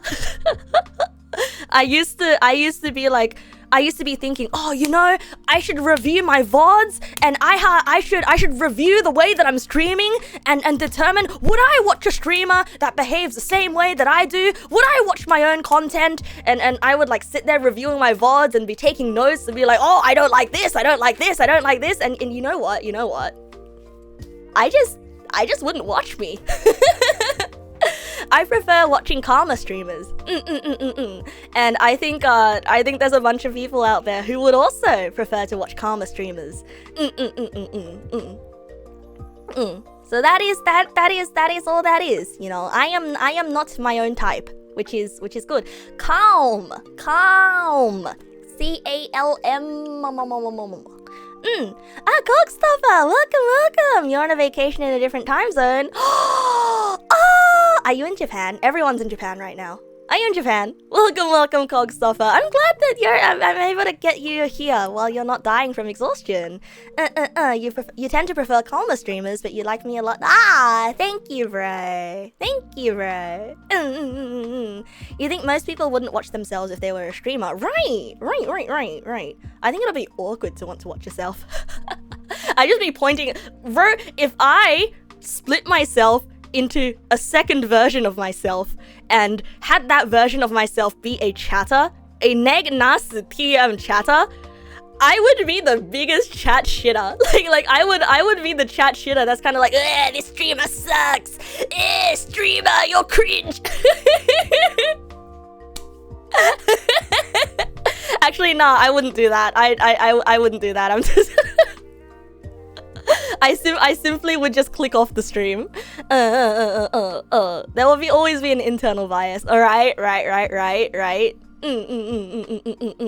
I mean, I've been told before that I am high energy in a low energy way, right? And so I think I get that.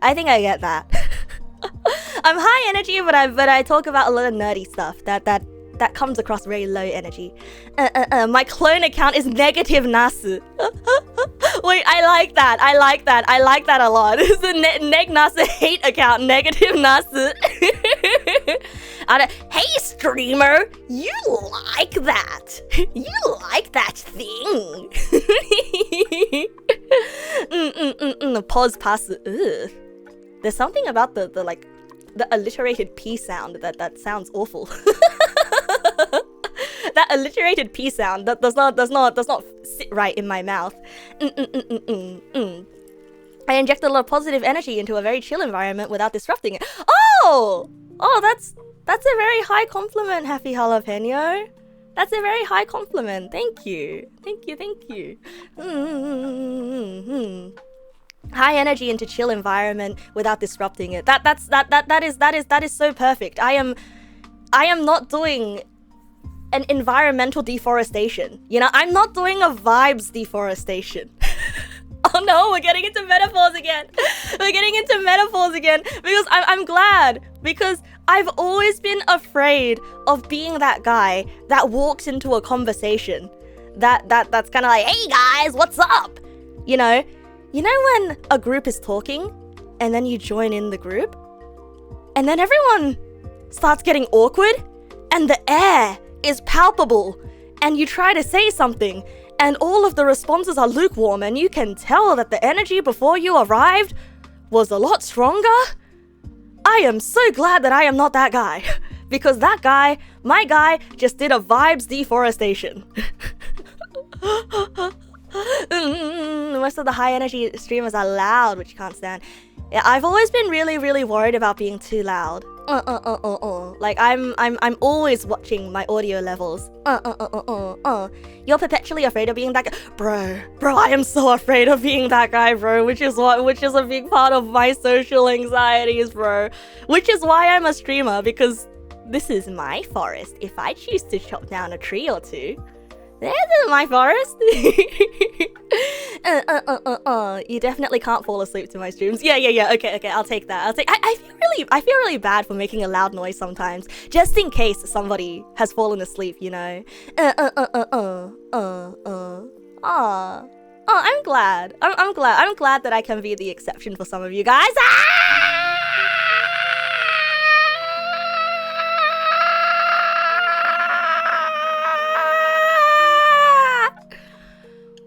Sorry, redeem.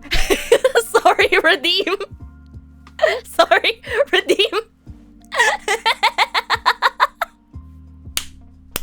Yeah, that's how it works.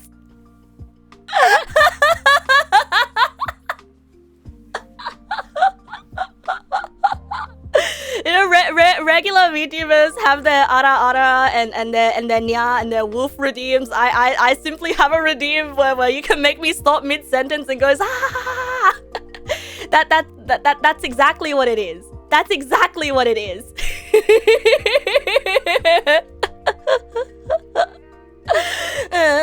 It's just that I honestly wish that I had more interesting things to talk about, right? Because I feel like when I talk to you guys, a lot of the conversations just end up being the same thing, you know? I feel I want to impart more wisdom. I'm really happy when I get to share things that I find, you know, because I see streaming as a sort of, oh hey guys, check out what I found. Check out what I found here, right? I have the most interesting things to talk about. What do you mean? I mean, I guess, right? I haven't exactly finished reading Hamlet on the holodeck. I'm slowly making my way through it, but the more I read it, the more I'm like, oh god, you guys would love this book. You guys would absolutely love this book. Like it's written so incredibly well, right? And I'm just like, see, a lot of the time when I'm reading new books, right, or when I'm coming across new things, I'm just kind of like, oh boy, I can't wait to finish it so I can talk to you guys about it. I can't wait to finish reading it so I can talk to you guys about it. But unfortunately, I haven't finished reading it just yet, so I can't really make a take on it. But it's written in such an interesting way, you know? Like, if you like books like Brave New World, or if you like Fahrenheit 451, this is, and if you like Star Trek as well, this is a wonderful book. It's from that era. It's from 1997, and I'm reading the edition of it from 2016 that has the author go back over it and make commentaries on the essays that she wrote. And it's incredibly interesting. It's written like a YouTube video essay as well. Fahrenheit 451, more like Celsius 232.778. Did you do a conversion on the internet just to make that joke?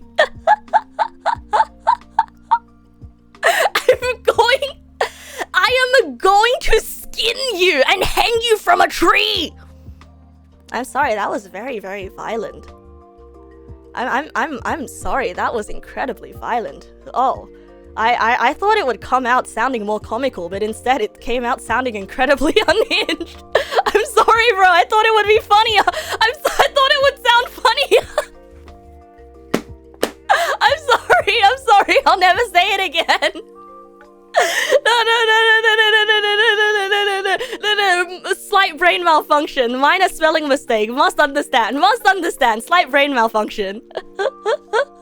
Slight brain malfunction. It's a I will do a violent thing to you for making a pun. You know, it's a I will do a violent thing. Okay, fine. How about this? I'll rip off your nose and replace it with a cherry tomato.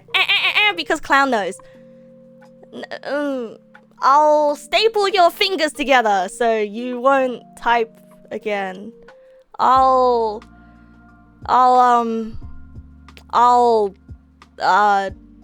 replace your hands with mittens. I'll pour glue on your keyboard. I'll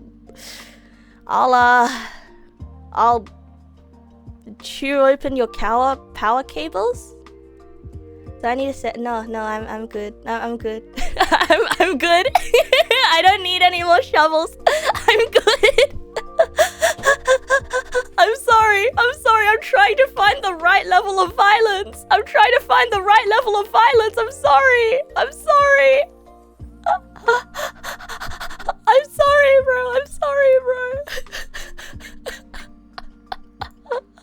If that was too mean, I will offer you a formal apology, bro. Did I play something like Silent Hill? No, I didn't. I've simply been having a lot of nightmares lately, okay? One of my nightmares as of late involved Shulan! Thank you for the raid! No, that's not a nightmare of mine, but Shu! Gawoo! Wait, what the heck? Shu, why are you awake so late? Or rather, why did you... wait, what is the context, Shu? What? No, it didn't. No, my nightmare didn't... It's 2 p.m. Huh? Oh, usually. Oh, okay. Oh, you're streaming before work. Oh, okay. That makes sense. Thank you so much for the rage. I'm so sorry. I didn't. You weren't in my nightmare. It's just I was surprised by your raid. I was surprised by your raid. Thank you so much for the raid, Shu. That's so incredibly rare to catch you at a time like this. If you guys do not know Shu, she is a whispering, ear-licking, very funny, and kind of girl boss dragon. Girl boss dragon VTuber, and she sings very well. She is one of my friends from Dazu, so please go follow her. Bros. She was playing Power Wash today. Yeah, she was very cool. She's very One-san, even though she's younger than me. You thought you had a second streamer whose reaction to getting raided was that they had a nightmare like this. Wait, they did? Wait, I don't think she does ear licking. Does she? I don't know. I don't know. She does object stimulation. Right? One-san is a lifestyle, not an age. Correct. Which is why I will always be your weird uncle. You know, One-san is a lifestyle, not an age, nor is it even necessarily a gender. I've seen some dudes that are very One-san. Like in the same vein, I am your weird uncle. or wait, no, I'm your weird uncle's cousin's son. I'm not the weird uncle. I'm the weird uncle's kid. I'm the kid. I'm the weird cousin. I'm the weird cousin.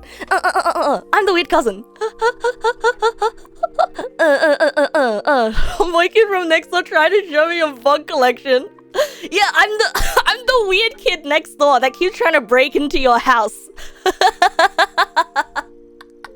The goblin that lives next door. You love her name as far as, you know, long means dragon, which is her concept. Yeah! Long is dragon! Aww. You have a good day at work, Shu. Go. And thank you again for the raid. And raiders, to you guys who don't know me, I am Neg Nass. I'm a huge nerd. I'm a hobby collector. And I like to sing, I like to draw, I like to play funny, scrungy old games, and I like to, and sometimes, I like to talk about weird things that I found on the internet, and I really love to wax philosophical about mental health. I'm the epitome of neighbor's kid. Yeah, well, you're gonna miss me when I randomly move away one day. Oh god, that sounds like I'm gonna randomly graduate. I'm not gonna randomly graduate VTuber, okay? I'm not gonna randomly graduate, okay? But like, the weird neighbor's kid always randomly moves away one day, and then they're just gone. Like, that happens, don't they? That happens! Like, I was the weird neighbor's kid that moved away randomly. Yeah! Do you guys want to know? This is one of my most shameful memories. Some of you Neg pals who have been around really old might have heard of this before, right? It's a bug in the Matrix. Some of you really old Neg pals might have heard of this. So, I used to have these two neighbors. So there were these two girls who were like a little bit younger than me, and I was the worst influence on them. I was the weird kid in the neighborhood. I was. So I remember I roped them into quote unquote joining a band with me. And you want to know what that band was? It was me taking my bicycle out to the side of the road, laying it down on its side, and spinning the bicycle wheels like a DJ table while dinging the bicycle bell and going ding, ding, ding, ding, ding, it's Christmas time! In the middle of the year, and I was just yelling at cars.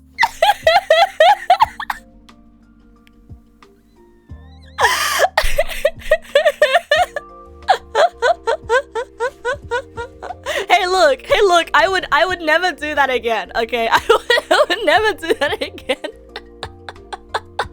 I mean, come on. Come on. Spinning the wheels like a DJ turntable isn't the imagination was peak, okay? That's peak imagination.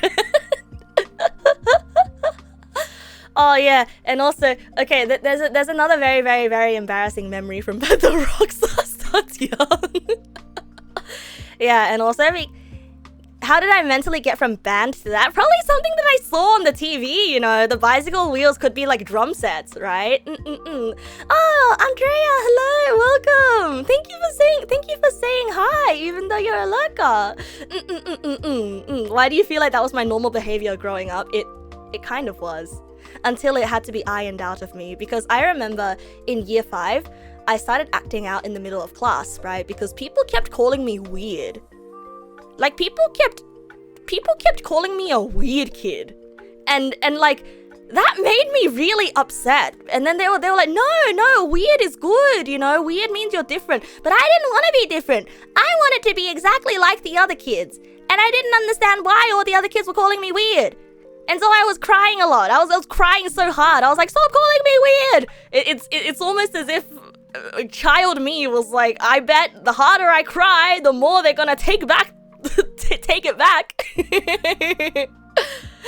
but then you feel like you were me until it was bullied out of you. Oh yeah, it was almost bullied out of me. But then I don't know why it wasn't bullied out of me. I think I couldn't be bullied out of me. I was going through so much angst that I was like, why can't I just be normal? Look at how they bullied me. You see, to me, I thought that I was weak for not being able to conform. An awesome twist of the story was that they turned out to be Epsi and Aina. No, they weren't. I don't even remember where those two girls went now. Anyway, the other memory of those two girls was, so my parents would buy those big bags of chips from Coles, right? You know those bags that had like 30 little bags of chips in them? And I thought I was being a cool kid because those girls, their parents didn't let them have chips, but my parents let me have as many chips as I wanted. And so I used to take it around and bury my stashes. And so I would take some chips and I would give it to them to be like, see, I'm the cool kid. You get chips. And they liked me because I was bribing them with chips. But because they snuck out of the house, if they went home, then they would not be allowed out to play again. And so we got very thirsty after eating a bunch of chips. And I didn't know how to get water from the fridge. And so they wanted to drink. And so we went all around the neighborhood looking for a tap to drink water from. Now there was a tap, but none of us were strong enough to open it given the fact that we were like 4 years old. And so I came to a very desperate gambit of, no, don't go home, keep playing with me, no, I have an idea, you know what else is water? Spit is water. And then and then they were like, ew, no. And so I kind of chased them around trying to spit in their mouths because you need to drink water, so keep playing with me. The memory of that makes me cringe. The memory of that makes me cringe so much. Like, I can't even look back on that with fond memories. It's just...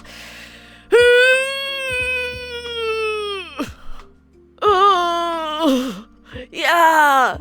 I mean, like, it's... Woohoo! Yeah, you were about to say it was a nice childhood story. Yeah, I was a kid, I didn't know better, but it's just So anyway, that was my most embarrassing. That was my most embarrassing memory from a child. Kids tend to do things like that. Yeah, no, don't call me kinky. It's just spit was not the worst option. No, don't even go there.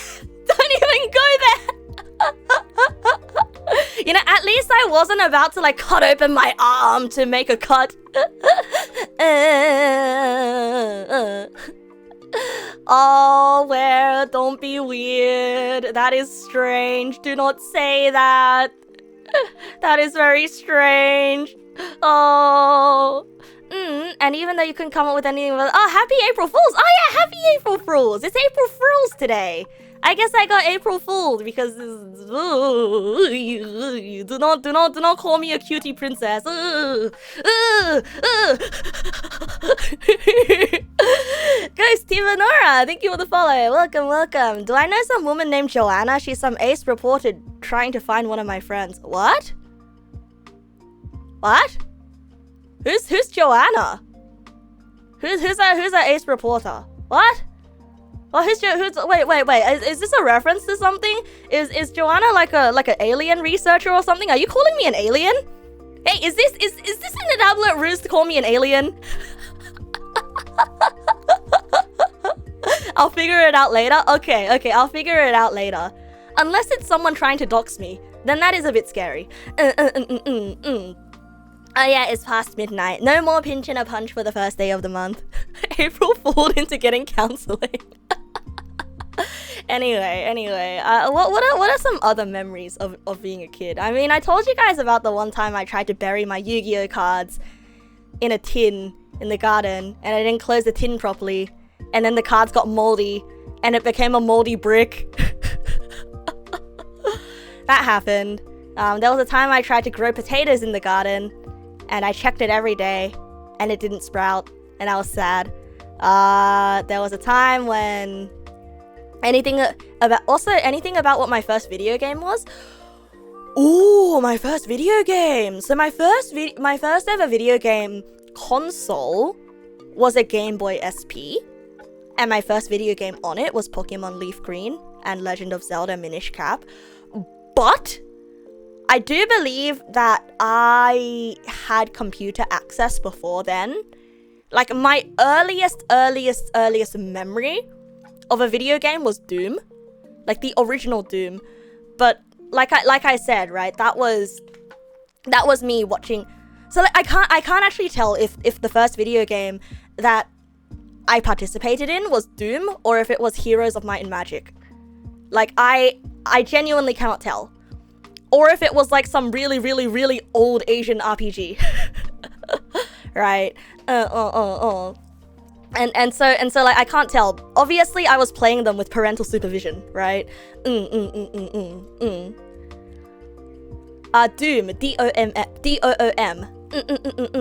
Because yeah, I've told you guys before, like, video gaming. Not to give to a small child. It was like it was more like a family experience. You know, I told you guys before. Like, it was a whole family experience, sitting on my dad's lap, watching him play Doom, and my mom leaning over the corner, my sister also leaning over, and then we will watch him play Doom. Yeah, it was all around the one computer. It was really fun. And I remember I tried to play, but it was too scary for me. So like, I guess that was my first experience with a video game, or one of my first experiences with a video game. But my genuine first video game that I played is probably... If you're talking about one that, like, I personally, myself, clicked into it and started up a game to play, was probably StarCraft. I had zero idea what I was doing, but I remember, I think I was young enough that my mom set up LAN in the house between all the computers, and my sister was playing one faction, my mom was playing a faction, my dad was in his anti-video game phase, and I was like, wow, I wanna play. And I was like, what, like 6? And I had no idea what I was doing. I could barely read. All I was doing was clicking the mouse and making the pictures do the thing and moving the guys around. Like, when I was a kid, like when I played chess, like, that's how I played chess as a kid. Like, I don't know what I'm doing. I just like moving the pieces around. That's how I played StarCraft when I was a kid. Thank you for the bits and Wall Flames. Thank you. But I like definitely remember the experience of like screaming and crying because I wanna play. And our cousin was over as well. So it was like my cousin wanted to play with my sister and my mom. And I was kind of like, I don't want to be left out. I want to play. And so they were like, oh, okay, let's give her a faction as well. Literally you, when you played Civ 5 for the first time, clicking on all the diplomacy options for every civilization, then wondering why everyone was at war with you. Yeah. Honestly, a lot of video gaming, like when you're a kid, is literally just that. When I got my Game Boy SP, I didn't know how to read yet either. I was like, I barely knew how to read with Pokemon Leaf Green. I'm pretty sure that was a language option. No, it was the Zelda the Minish Cap. In the language options, I chose Espanol, and I did not know how to read. And instead of knowing that I was playing in Spanish, I thought that I just chose the wrong language. Like, I thought that they were just words that I couldn't read. And then when my cousin looked over, because my cousin was the one that gave me the game, like, he was like, oh yeah, do you know how to read that? And I'm like, yeah, I know what that says. Looking down, it's all Spanish.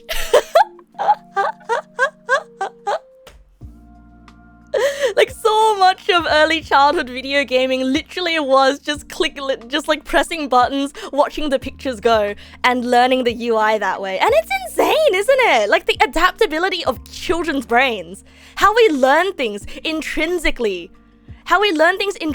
Just from like pressing buttons, trying things out, and watching things change. Even if you don't understand the instructions, you know, and the experience of like just wandering around lost for ages and ages because you don't know how to read the quests, you don't know how to read anything, but somehow stumbling into the right solutions and somehow stumbling into the right places. It's it's just wonderful, you know, it's just wonderful.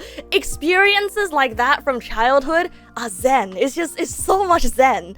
And I think a lot of that is what we attribute to the nostalgia of playing games for ages and ages as a kid, only to grow up, come back, and you realize, oh, it's actually really short. You can repeat that nowadays playing different language games. I guess that's true, but then you kind of... There's something in that that's kind of lost. In that you know that there's an objective, you know? As a... Like, you know, as an adult, consciously that there's an objective. Whereas when you are a child, I don't even think you know intrinsically that there's an objective to your game. You know, you just want to make the pictures move. At least that was me, right? I just wanted to make the pictures move. And I just wanted to like whack things with my sword. I wanted to interact in a sandbox world. Essentially. I guess that's why Minecraft is so popular with children. But now as an adult, I know that video games, they have objectives. There are things you must do. There is a win condition, yada yada yada. As a kid, I didn't know about any of that. and that's so interesting, right? That's actually so interesting. Man, I want to research that now as well. Like, what do people identify as games? You know, like, what digital experiences calculate as games in your brain? Like, does there have to be a win condition? Or, like, you know, sandbox games technically don't have win conditions. What if you don't have, like, a large overarching goal? Because I know that for me, sandbox games aren't as fun because I don't know how to make my own goals. I like it when the game tells me what to do. That might explain why you don't find Minecraft fun anymore. Right. Exactly. It's interesting, right? Like, reflecting on experiences that you have as children like that. It kind of brings up more questions about how do we internalize the idea of video game, right? Do kids truly enjoy video games differently from how adults enjoy video games? What changed? It really is like a what changed thing, right? Because I don't think it can truly be summed up as, oh, we just don't have any more time left. I don't think it's that. Huh. Maybe it's just the wonder of interaction, you know? It's kind of like, oh, I press button, the character move. Because I still look upon Zelda, the Minish Cap, very, very, very fondly. Very, very, very fondly. I'll say, hello, Clelisandra. Good evening. Welcome. How are we? We're just chatting. Or as the Zoomers say, we're just yapping about early video game experiences. You learn to read effectively through PS1 and Game Boy games. Oh, bro, MapleStory taught me how to read. Playing games in MapleStory taught me how to read.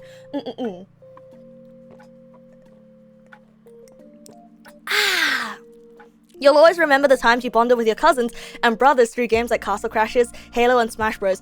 Oh!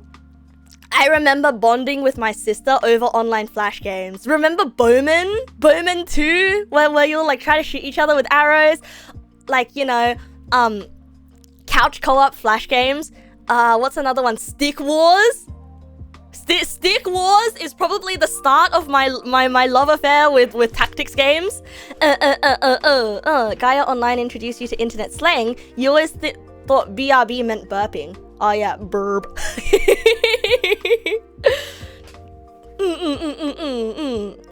I remember I used to think what was spelled W-A-T instead of W-H-A-T because of the way that people spoke online.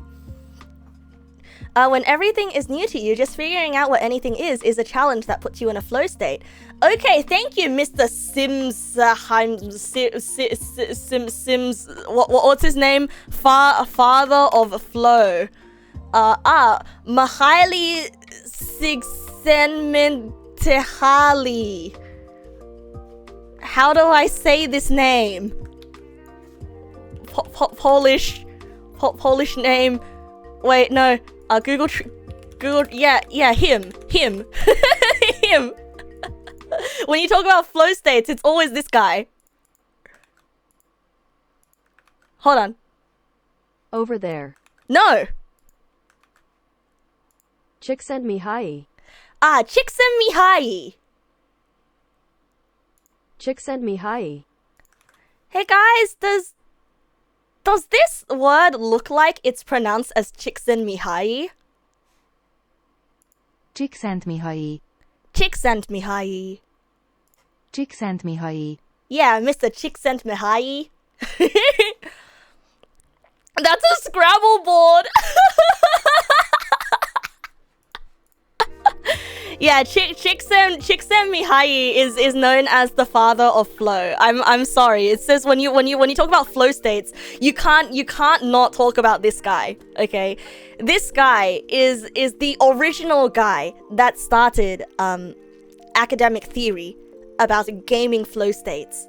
It's the ideal intersection between challenge and skill that puts you in a flow state.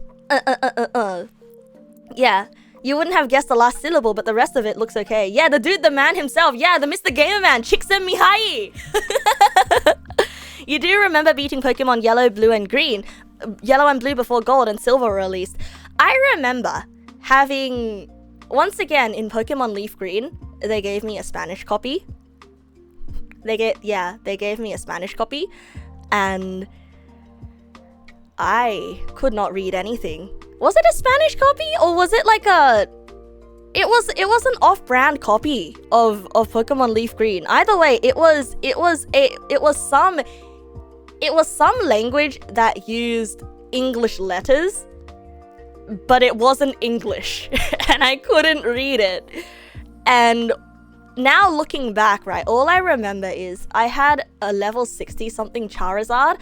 I was stuck in Celadon City. My Charizard knew cut. I didn't have any other Pokemon in my party.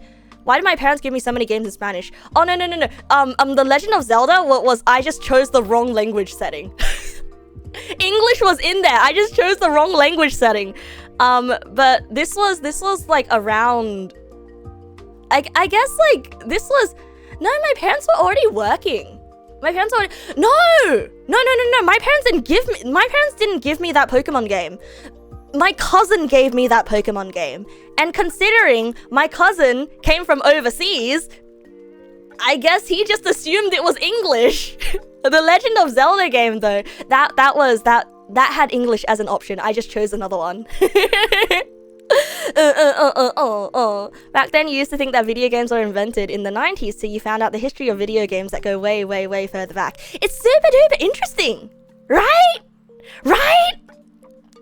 You know, I thought that VR was only like a recent thing in the 2010s, but no, VR headsets existed as far back as 1985. Can you imagine that? 1985. Like all these little things that we assume and we take for granted, and then you do a little bit of research into it and you realize, whoa, no way. I mean, isn't that what H-Bomber Guy's entire content base is about? Yeah, CRT VR headsets. I mean, maybe not CRT. I think they used a CAVE setup, which is like a cube box, right? A cube box. Like, I think in academia and literature, they define immersive VR and VR as separate things. And so the headset itself, I think, is more of a recent one. Oh yeah, they were very rubbish and very heavy. Yeah, obviously, of course. Yeah, CAVE setup is more like a sensory box cave. VR is a bit like AI. People have invented it once every other decade or so. Correct. It kind of blew up when smartphones were the norm, though, because you could kind of do it on your phone. Oh yeah, those VR boxes on your phone, right? Where you just put your phone in a cardboard box and you wear it like a headset. No, honestly, that was really smart, especially because phones have gyroscopes in them, so technically you could calibrate it to a 3D space. Sounds spooky. It's spooky but interesting. I'm sorry, bro. How did we get back here again? How did we get back here to talking about nerd stuff again? You remember you played Avatar: The Last Airbender on the DS? It was in Italian, and you didn't understand it when you beat the first level and you stopped. But you are Italian. But your name is Peak Italian.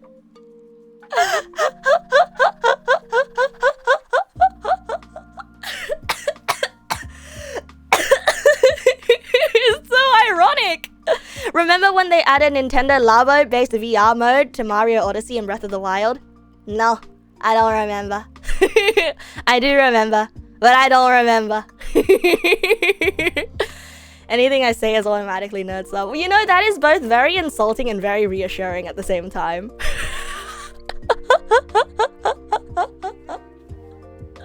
I enjoy that. I enjoy that so much. Oh, it's just... like, okay, I get a bit self-conscious when I talk about nerd stuff like this, right? Because I am very, very, very highly conscious of the fact that I'm not an expert, and I want to be excited about these things. I want to share the knowledge that I have, but I also don't want to give misinformation, because if someone uses big words and a convincing tone of voice enough, people are more likely to believe something, you know? And it's a little bit stressful. Because I'm here being like, I have no idea what I'm talking about, but somehow I'm still gonna tell you. The 80s were the golden age of video games. You can imagine being alive during that age and going to arcades playing Donkey Kong or Pac-Man.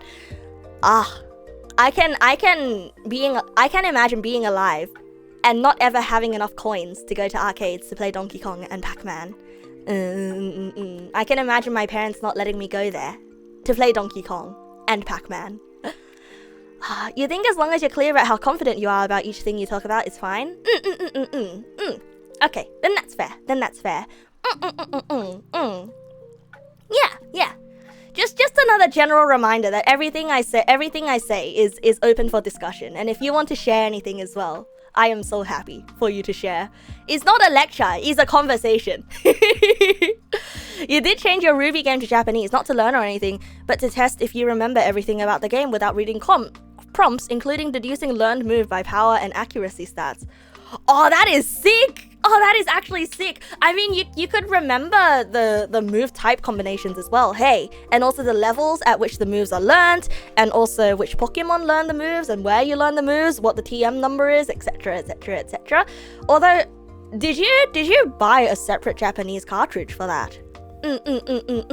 Does that mean you need to stop doing sermons for your Neg na's based religion? Don't make me a religion! False idols are cursed! Do not make me into a religion. That's like the number one way to make me get haunted. We're gonna anger some eldritch god or something, because they're gonna be like, no, the false idol. You found it in the discount store. Oh wait, that's insane though, because those cartridges go for a lot. Like, they're really expensive, bro. Yeah, that's my concern. You know, worshipping something that's not worshipping another god on another god's territory, or worshipping a false idol on another god's territory is like number one way to get cursed. Don't ask me where I found where this information came from. I made it up. But it sounds plausible, right?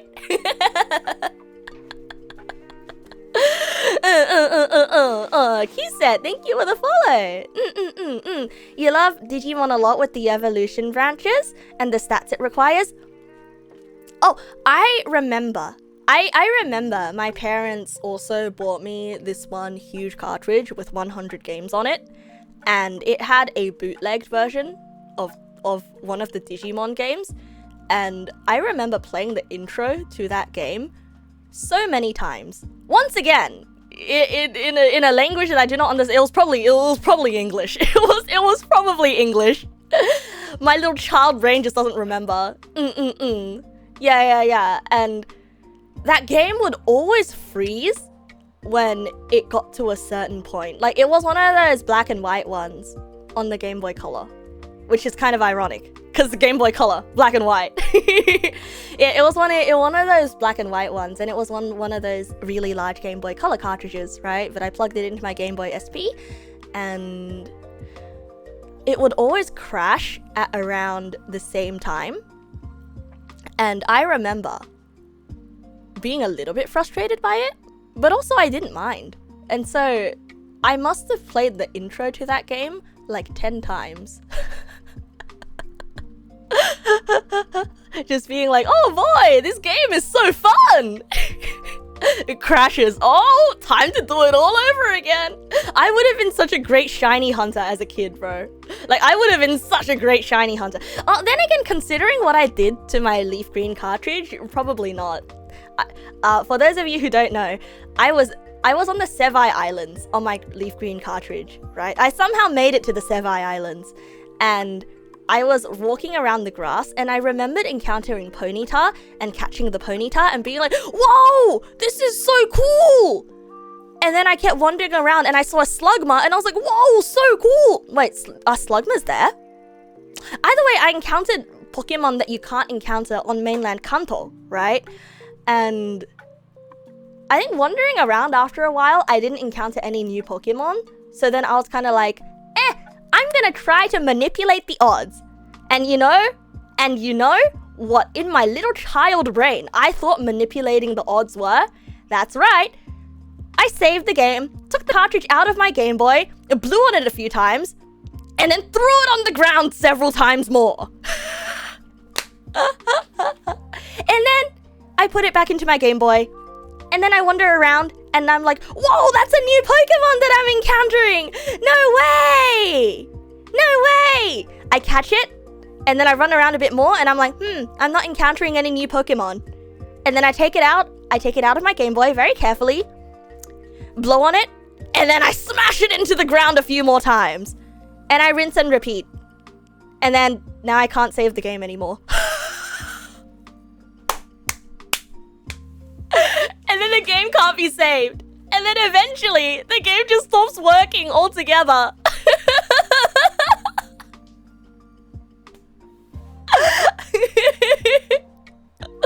Game would crash. I don't know what happened. No. This is separate. The Digimon cartridge was different. This is the leaf green cartridge. Mysteries of the world. Okay, granted. That was learned behavior. Okay, this was learned behavior, because whenever the computer would lag, while my mom was playing like Heroes of Might and Magic, right? She would like kind of smack the Lacuera, thank you for the resub, bro. Good evening, welcome, good evening. Yeah. When my mom was playing Heroes of Might and Magic and the computer lags, she would smack the tower a few times, and then it would like go a little bit faster. Okay, so then I was kind of like, oh, my mom smacks the computer and it works. So why can't I just smack the video game cartridge to make it do what I want it to do? I'm telling you, it's learned behavior. It's learned behavior. And like, man, back in the day, we used to treat our electronics so badly, bros. We used to treat our electronics so badly. And now, like, if anything even so much as touches my tower PC, I would be like, oh no, baby, are you hurt? Oh no, I'm sorry I let that happen to you. Never again. Yeah, your parents did the same thing, so you thought smacking the game fixed it. Right. And here's the thing, my mom was an engineer before she retired. My mom was an engineer. She built my first PC. Like, she built it, like, starting from Mobo graphics card and everything. She built it. And even then, she would be smacking the PC. It was a very, very, very different time back then, okay? Like, she would tell me stories about how when she was young, she used to code on like punch cards on Turing Machine. I mean, granted, it might have been like one of those, like, I think even in her time, it was considered old, but I think one of her classes involved like engaging in stuff like that. Cartridges don't react on hits. You need to blow air on its socket and it works. Yeah, you know, dislodging air. Oh, Shinu, good evening. Welcome. I'm so sorry you had to hear that. No, please do not love tap your cartridges. Please do not smack your computers, okay? Yeah, cartridges don't react on hits. You need to blow air, and that's how it works. You need to...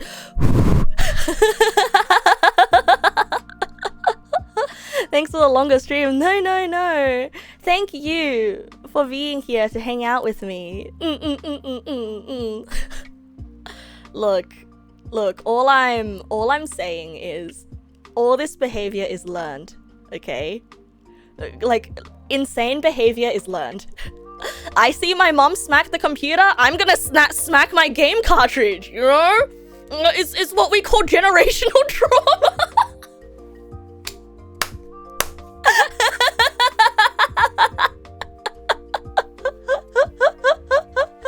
I hate that so much.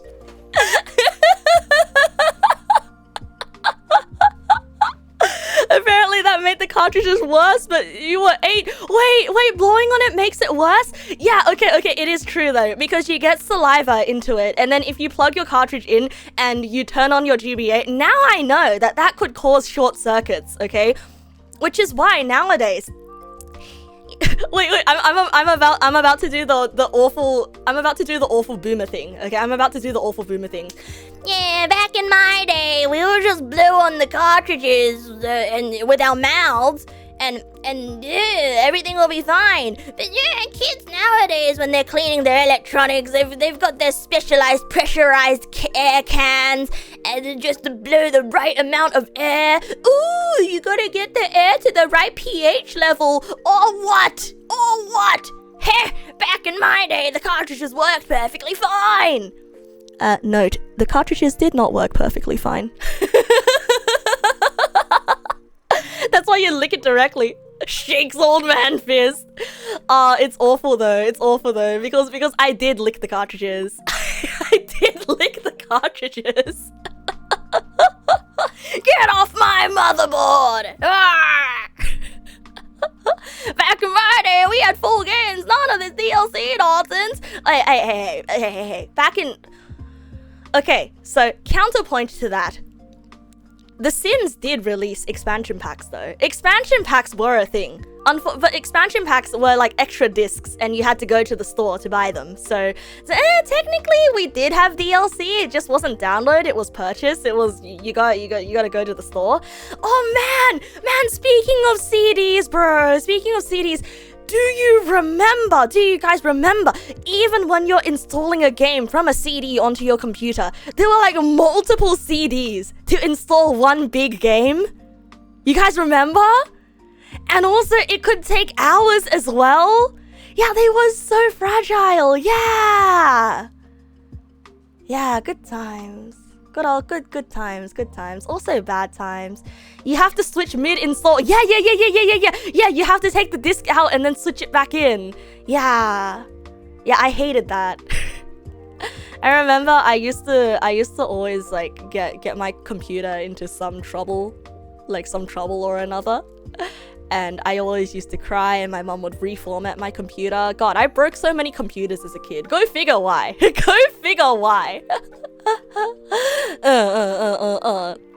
I used to be so mad that my sister wouldn't share her games with me because she begged our parents to buy her the original Baldur's Gate, right? And she would never let me play. She also played Oblivion and Morrowind, and she would never let me play. I remember she let me play for like 30 minutes, and I made an Argonian in Morrowind, and I was just about to leave the sewer, and then my mom called dinner time, and then I never got to play on that character ever again.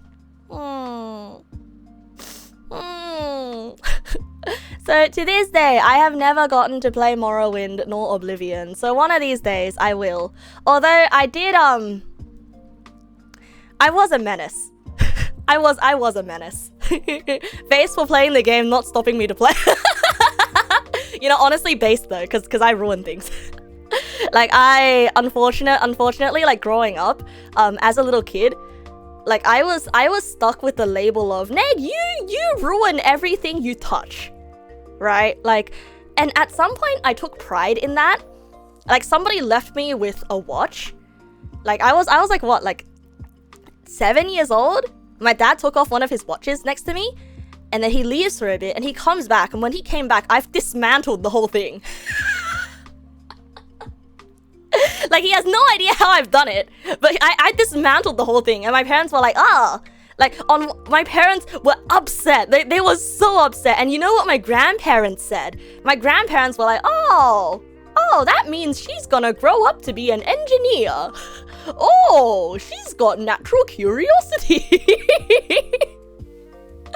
But yeah, that's probably because I was quite a bit younger than my sister. Yeah. We're half a decade apart. Give or take, half a decade apart. Yeah, she wasn't wrong. They were right. They were right. I did become an engineer. The prophecies are true. You think I ruined things because I gripped them too hard? That is also true. That is also true. Like I got like a bit of a reputation in my family from a young age as she can't have anything nice because she ruins everything. And granted, it's funny in hindsight, but also like that was a lot to unpack in therapy. Okay, labeling a small child with something like that really messes them up as they grow up because you really internalize that, okay? So, you know, in hindsight, funny, but in future, probably if I have a child, I will not say that about them. Yeah. I was firmly grasping things a lot. Yeah. Like, it's not good to grow up believing that I am a ruiner of things. I'm not a ruiner, I'm a put-togetherer. That's why I'm an engineer, not a demolitionist now. And even demolitionists need to know the perfect way to take things apart, right? Although there is still a little bit of that like destructive fire inside me. How late can I stay awake, by the way? I probably technically should be going to sleep by now. Technically. I should be going to sleep right now. Time for work? Okay, Ziffy, thank you for hanging out with me today. You have a wonderful day, and good luck at work. It resulted in so much self-esteem issues in you. Man, Snow Healer, you seem to relate to a lot of things that I say about my experience growing up and family experiences. Are you me? Are you are you doing what the kids call, are you kidding?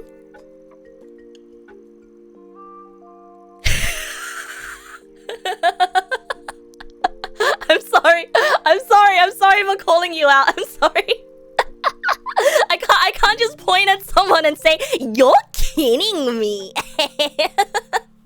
No, what I genuinely mean to express is, oh man, I'm glad that like you found someone to commiserate with. Yeah, you're me from another timeline. You're me, but slightly younger. You're an electrical engineer because you want to fix all the electronics you broke as a kid. Oh, wait, that's really cute. That's weird. I wish I had a good reason for being a software engineer. I'm a software engineer because sociolinguistics wouldn't give me any money.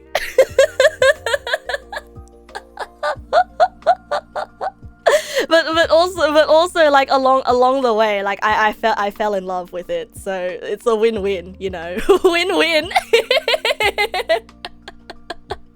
It is a good reason though. I guess so.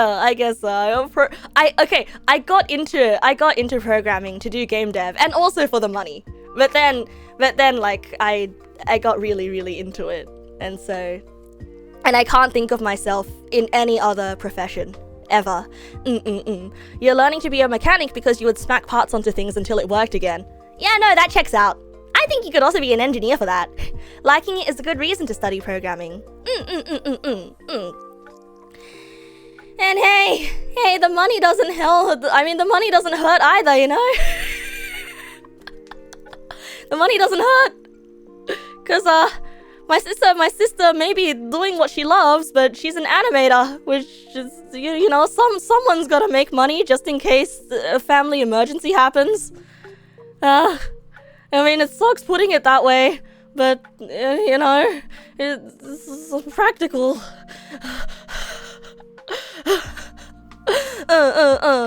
You ask students why they studied software dev and 50% of them said money. I mean, the real reason for me is a little bit more complicated than money. The real reason for me is like a mix between like I wanted to study game dev But then game dev is also another quote-unquote art course, and my parents didn't want me to study another art course, and so they were like, do something a little bit more realistically, right? So which is why my main area of expertise is in HCI, because I thought HCI would be game dev, but HCI ended up being so much more than I bargained for, and I fell in love. I genuinely fell in love with HCI, software engineering. And so here we are, right? It started with game dev, crossed over with making my parents happy, and then it turned into a passion. I'd be a base front-end designer. I don't want to be front-end designer. I want to make funny esoteric peripherals. Watch HCI. HCI is human-computer interaction. Yeah, HCI is just secret psychology. Yeah, I was in my previous course before I studied software engineering, I was a sociolinguist with a minor in psychology. So like, this explains a lot about me, right? This explains this explains so much about me, right? It's literally the two things in life that I like the most. Sociolinguistics, psychology, and software, and all the nerd aspects. You're taking a psych course as general education later in the year. No, psych courses are genuinely really, really interesting. Isn't that three things?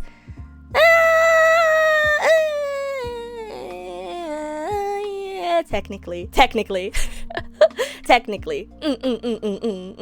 Psych courses are really, really fun. Especially the research that you dive into. Like, it's cognitive neuroscience, right? Like, don't think of it as like, oh, psychology, yes, we're gonna talk about our feelings, because that's not what it is. Like, psych courses are cognitive neuroscience.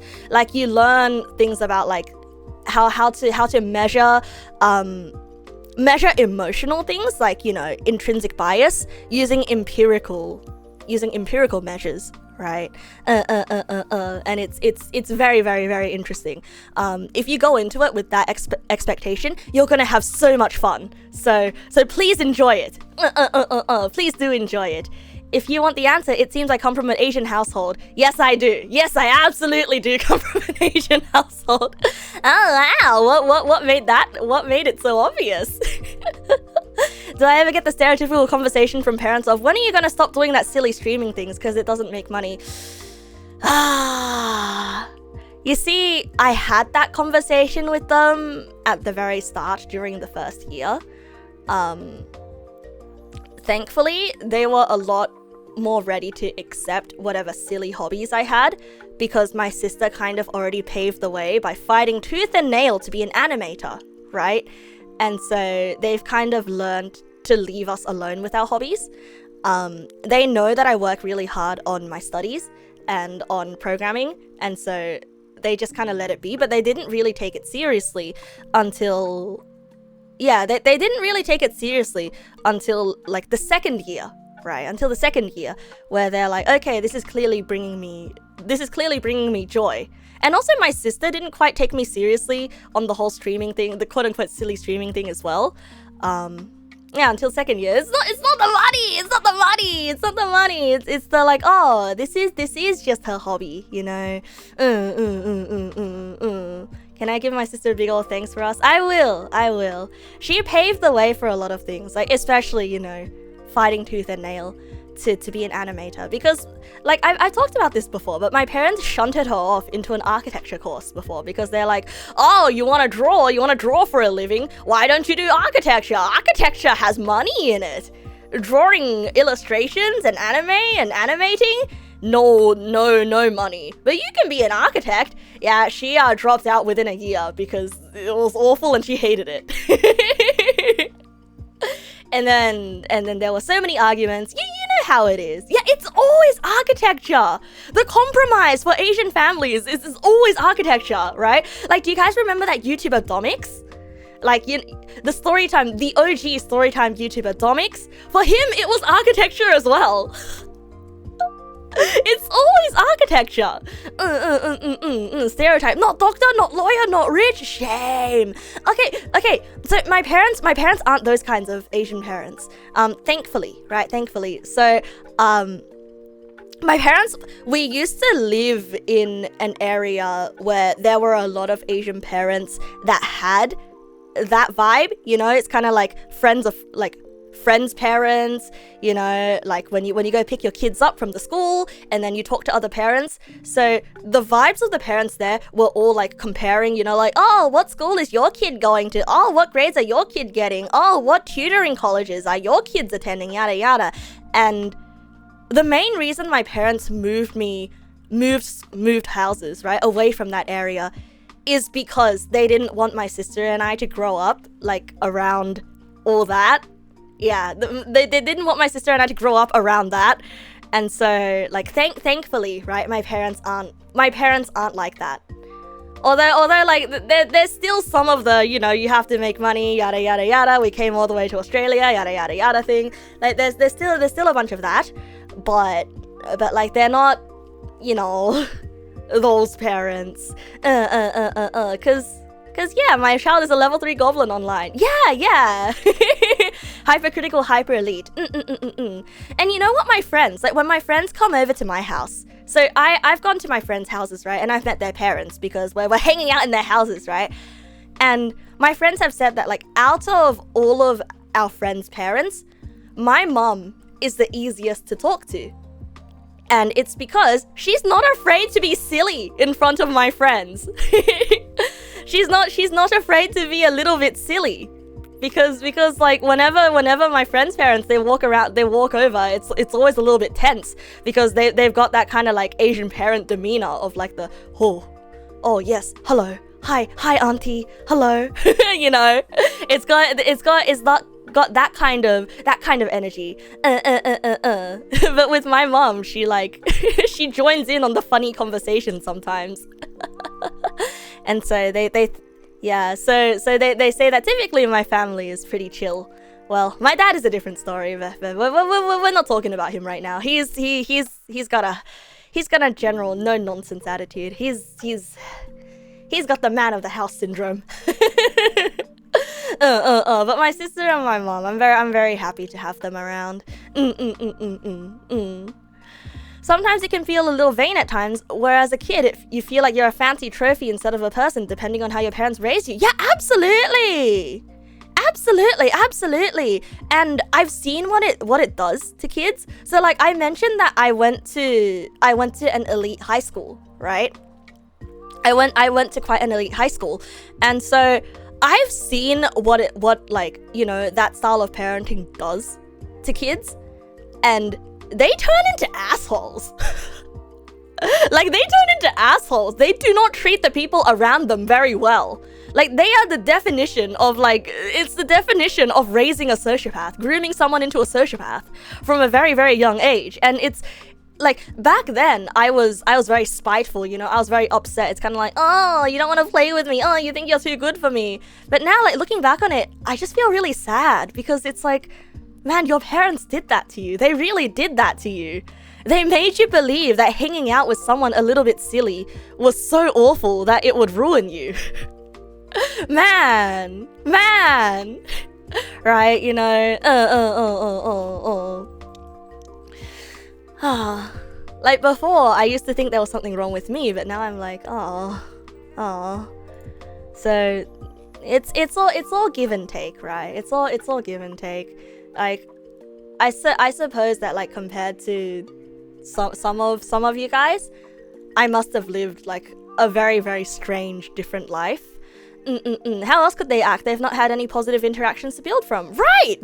Like a lot of it was comparisons, and a lot of it was like I've told you guys this before, but I straight up had somebody come up to me to be like, I wrote more words on my essay than you. You better catch up. Like, I've had someone say that to me before. Like, granted, in a more sarcastic way, but it's just so... that kind of environment, you know. Yes, I know. You guys are like, oh, why didn't you just beat her up? But I'm like, I grew up in a snobby nerd environment, bro. We were all nerds, okay? Hostile, competitive nerd environment. Yeah, same. Someone kept comparing themselves with you. Yeah, that does not say good things about their self-esteem. Right. And I feel bad for them, you know? I feel really, really bad for them. And I don't know what they're doing nowadays, but I hope they're happy. I hope they're happy. Like, they used to make fun of me as well for for wearing my interests on my sleeve. And so it's sort of like, if they found out that I was a VTuber, they would probably absolutely make fun of me for that. Like, even now as an adult. Like, I don't know, actually. People change, right? People change as they become adults. Like, my mom once told me, oh, you know, when people are young and you see the way that they are, you know, people don't really change. Like, the way that they behave on the outside can change, but their true nature never changes, is what my mom told me. But I don't necessarily think that's true, right? Like, I think for some people, yeah, it's true. Maybe who they are and their values don't change, and they just learn to mask a little bit better. But I feel like for people, for some people, they genuinely do change, you know? Yeah, it depends on whether they have the freedom and the will to change, and you genuinely cannot tell. Like, you can't tell. There's a true difference between true humility and putting on a mask.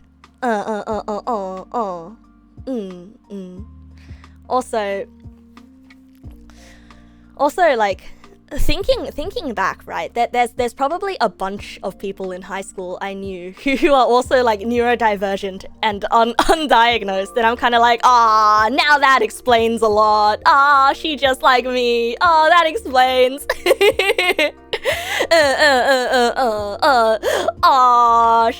Oh man, I remember that. She was so autistic, affectionate, you know. I vibe.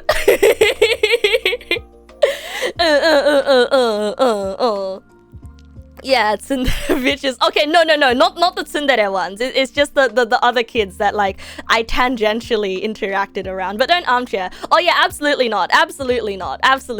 Like it could be like a bunch of different things, right? Gotta have the 80-10-80 PhD.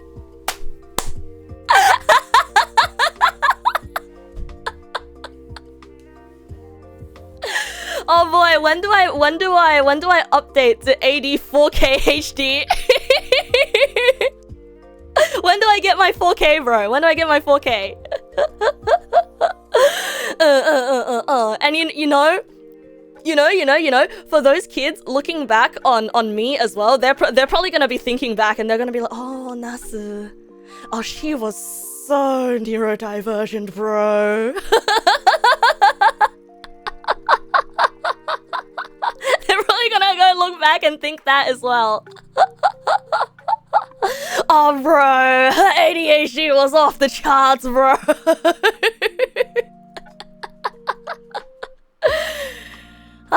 Good times.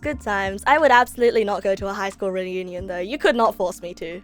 Like, I know that our high school classes have had reunions. I did not go to a single one. I know my primary school classes had reunions. I did not go to a single one, and you could not force me to. Like, if one or two individual people reached out to me and said, hey, let's hang out, I'll be like, yeah, sure. But like all those people, I can't do it. I feel like mentally I'm gonna regress. You know, like 3 people from any of your school years. That's good. Keep it that way. Keep it that way. You jumped a lot during high school. I mean, there are some high school friends of mine, some people I knew from high school, who know that I'm a VTuber, and one of them probably. You know, I never know. One of them might even be here right now. Hi! Hi, by the way. If you are here, right? If you are here. Because she did mention that she's like, oh, sometimes Neg, I lurk in your streams. And I'm like, You've been meeting up with some people you haven't seen since primary school, and it was way better than the friends you've had in high school. You know, I am a bit jealous, though, of the people who are able to stay super duper close to their friends in high school, because I think it's different, right? Like, if you're able to hold on to those friendships, that is something that will become lifelong. And really making friends past your early 20s, or like past your late teens, is different. It's different meeting somebody as an adult and getting to know them as their like the polished version of themselves, as opposed to growing up with someone, right? Because those friends that you've had from high school, like, those are the people that you grew up with. And I don't know, for people who got to keep those, I'm very, very jealous, because that is a kind of closeness that kind of puts you on the level of family. Or even early uni friends as well. I guess I do have my early uni friends, and I would definitely say that we grew up with each other, because I've been with them, you know, through family crises, through self-discoveries, heck, through even career changes, or like, you know, major changes. I wonder, that is the definition of family. Hey, the feeling of growing up with someone. Then I guess, like, in a certain sense, is that the same feeling of camaraderie and community that content creators feel? Or like, content creators, I don't like the word content creators. Let's call them digital media creators. Yeah, let's call them digital media creators. Yeah, digital media creators feel as like their personality, their persona, and their content grows and matures as alongside their audience. Is that what it means to grow up with someone? Yeah, like longtime co-workers. You've lost contact with all the people you used to know from back then. I guess sometimes it is for the best. Hey. But if you really tried really hard to look for some form of contacting, you'd probably find some. But then again, like, the question is, why would you want to? Digital media creators, apparently DMC too. Oh, DMC! Yeah, I don't like the word I don't like the term content creators, because the term content is so nothing. I'm sorry, it's another Neg Na's soapbox rant again, but like, the term content itself, it's so nothing. Like, it's everything but nothing at the same time. It describes absolutely nothing. So digital media feels internet entertainers. Yeah, but like an illustrator, you would like an illustrator that also does a little bit of video editing on the side. Would you call them an entertainer? I wouldn't say that they are an entertainer, right? Influencer? Influenza, more like achoo, achoo. I feel sick. Web goblin. Maybe internet personalities? Yeah, there we go. Internet personalities. They entertain you. Fair enough. I'll call them digital media creators, because content creators is just, I don't know, there's something about the terminology that feels like, that feels so nothing. The only friends you knew for 10 years didn't become toxic, like making you prioritize them over life. Oh yeah, no, absolutely not. Yeah, those are people that you have to cut off from. I'm sorry, bro. I'm sorry you had to go through that with lifelong friends. It's really hard, hey, like, learning that a relationship that you've had for most of your life is actually awful. It's like realizing that your mattress is a cactus.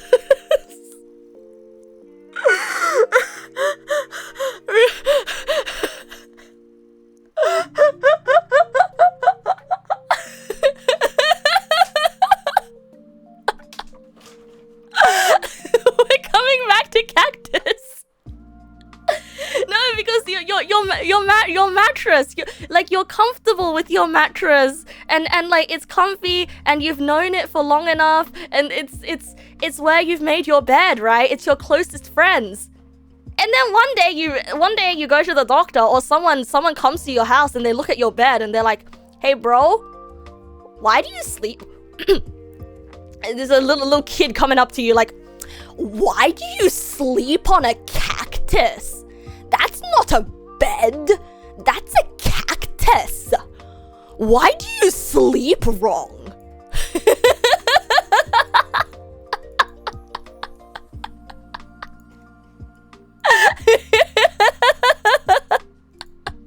Yeah, I need big mouth for annoying kid. Oh, you're so... Why do you sleep wrong?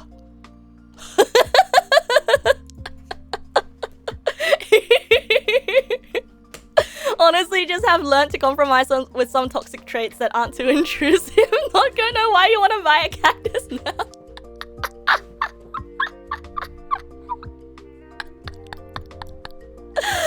Oh my god, this is subliminal messaging. Advertising non-sponsored Neg Nass strikes again. The metaphor is being shredded. It is. Oh, it absolutely is. This stream is giving Negpal's cactus PTSD. Bro, first it was the... Now you know how I feel when the bad things happen. Now you know how I feel. This whole stream was actually sponsored by Big Cactus. Buy cactus! Honestly, you've learned to just compromise with some toxic traits that aren't too intrusive. Fair enough, but also at the same time, right? I feel like you owe it to yourself to not compromise too much with those toxic traits. Like, I'm sure that everybody has their toxic traits, right? Like, my most toxic trait is disappearing and not replying to messages when I feel overwhelmed and becoming and just turtling and hiding. Like I have been for the past few days. That is my toxic trait, is to go MIA for a little bit. Yeah, my toxic trait is ghosting. Well, no, not ghosting. It's just going MIA for, you know, a day or 2 or 3 without contacting anyone, and then coming back and being like, yeah, I'm back. You know, it's the secrecy and like, yeah, going dark for a bit. And I've been learning to get better about that. And so, like, I don't know, everyone has toxic traits, but just be aware that some toxic traits are probably not ones that you want to excuse. Like, say for example, in a friendship, you don't want to always be the one apologizing, you know? You don't always want to be the one taking the L, and you don't always want to be the one calming somebody down when they yell at you. So that there are like degrees to toxicity that you have to accept, right? You think that's a pretty common response to stress? I guess so. But it's just not very considerate of me to the people who have messaged me, right? To the people who expect a response from me. And so I just need to get better at giving people heads ups. You do the same thing, but each day you go MIA, it gets harder and harder to come back. Oh yeah, absolutely. I was quaking in my boots. Boots? I don't even wear boots. I wear flip-flops. I wear Adidas slides. I wear Adidas slides as slippers at home. But anyway, I'm sorry. Fake Adidas slides. Yeah, I was quaking in my Adidas slides at coming back to do this stream because I've been MIA for a little bit, bro. Listen, they're comfy, okay? They conform to my arch shape. That's why I like to wear them. And also, they're off-brand, by the way, by the by. So, technically not Eshe? Question mark? The only thing you learned from this stream is me going for the past 20 minutes in here, fresh off the boat over here. Man, is a habit. You know, is it bad that instead of Eshes, my first thought are Gopniks? I mean, you have a friend who only checks his DMs once every 2 weeks, but you know him and he's just like that. He's a very outdoors person, so he's probably off hiking somewhere, so you don't really mind. But the problem is I am a very online person. I I just a secret. I don't like the feeling of feeling like I'm being observed, you know? I don't like the feeling of feeling like I'm being watched or like I am on a timer, which is kind of ironic because streaming is all about being observed, and there is a timer right there in the bottom right corner counting how long I've been streaming. So I don't know how that works.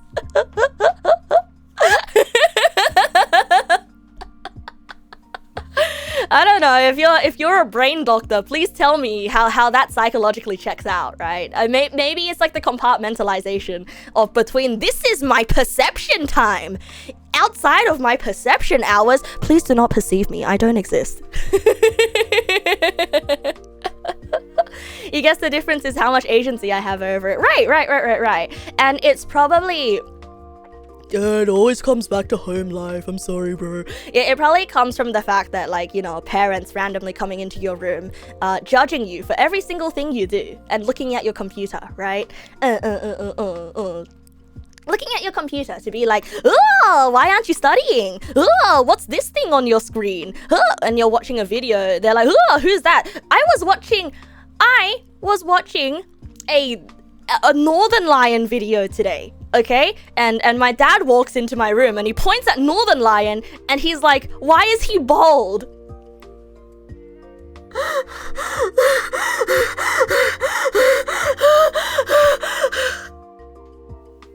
it's just why would you ask that? No, not me. It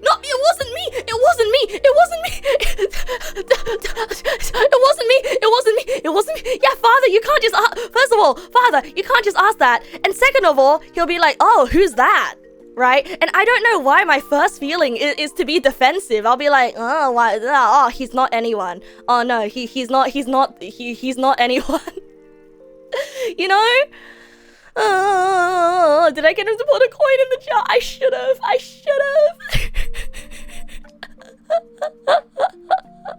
Right? But it's sort of like a... I guess he just wants to connect with me, right?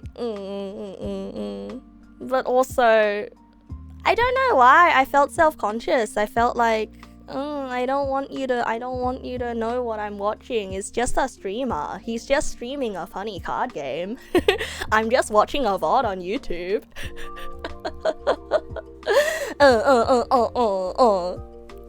But yeah, it's just, I don't know why I feel so defensive when asked about these kinds of things, right? That's how he tries to connect. Yeah, it is how he tries to connect. He points at my shirts. Yeah, no. He's the type, sometimes, you know, when you buy shirts and they have weird text on them, or you have a shirt from childhood that you just put on in your house and you just walk around because it's comfy. Yeah, he points at shirts and he's like, why does it say... And I'll just be like, I don't know. But it makes me feel very put on the spot, you know. Yeah, I was seen in a space where I'm normally not. Like it gets to the point where like I don't like it when people know what I'm looking at on my phone. Even if I'm not looking at anything sus. You know, even if I'm just looking at things. And I also feel like that probably comes from high school bullying as well. Like remember the really uppity elitist nerds in my school where they're always like, Neg, are you working on the assignment? Have you started yet? You know, all that stuff. So it probably comes from there because I'm like super secretive about the time that I'm spending, because I'm always afraid that like if people know that I'm not spending my time working every single hour, then I feel like I'm being judged if I'm not working. And it's kind of like, no, I can't let you see me like this. No, I swear I'm doing something worthwhile. I swear I'm not wasting my time. No, don't look at me. So yeah, I've got a bit of an anxiety about that. Which is probably why when I get into those bottlenecked procrastination moods, I tend to hide. I tend to hide. And if I'm hiding, then there's probably something that I'm hiding from.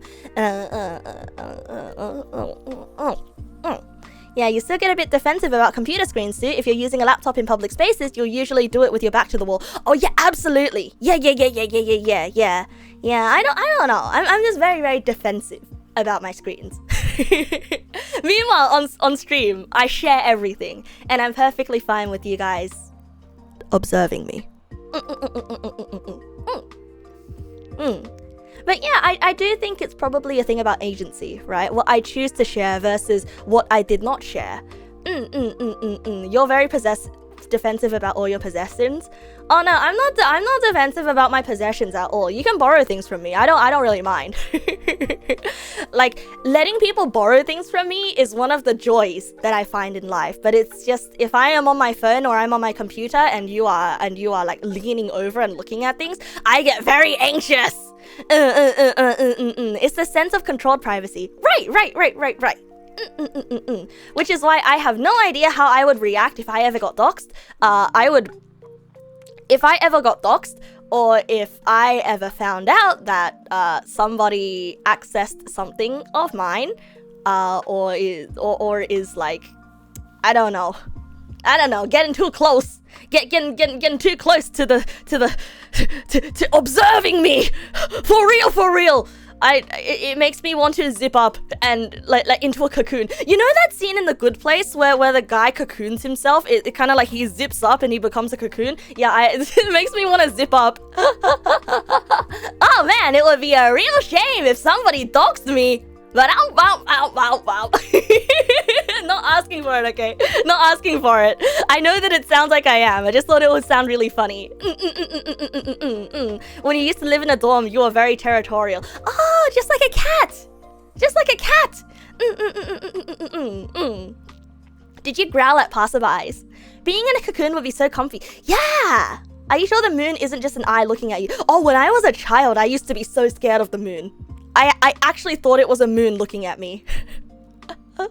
Like, I remember being told by a parent, like, look, the moon is smiling at you.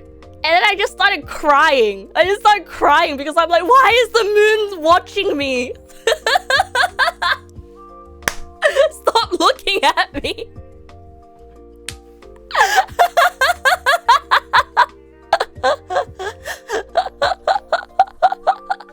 Like, it freaked me out so much that, like, what? The moon? Why is it looking at me? Stop.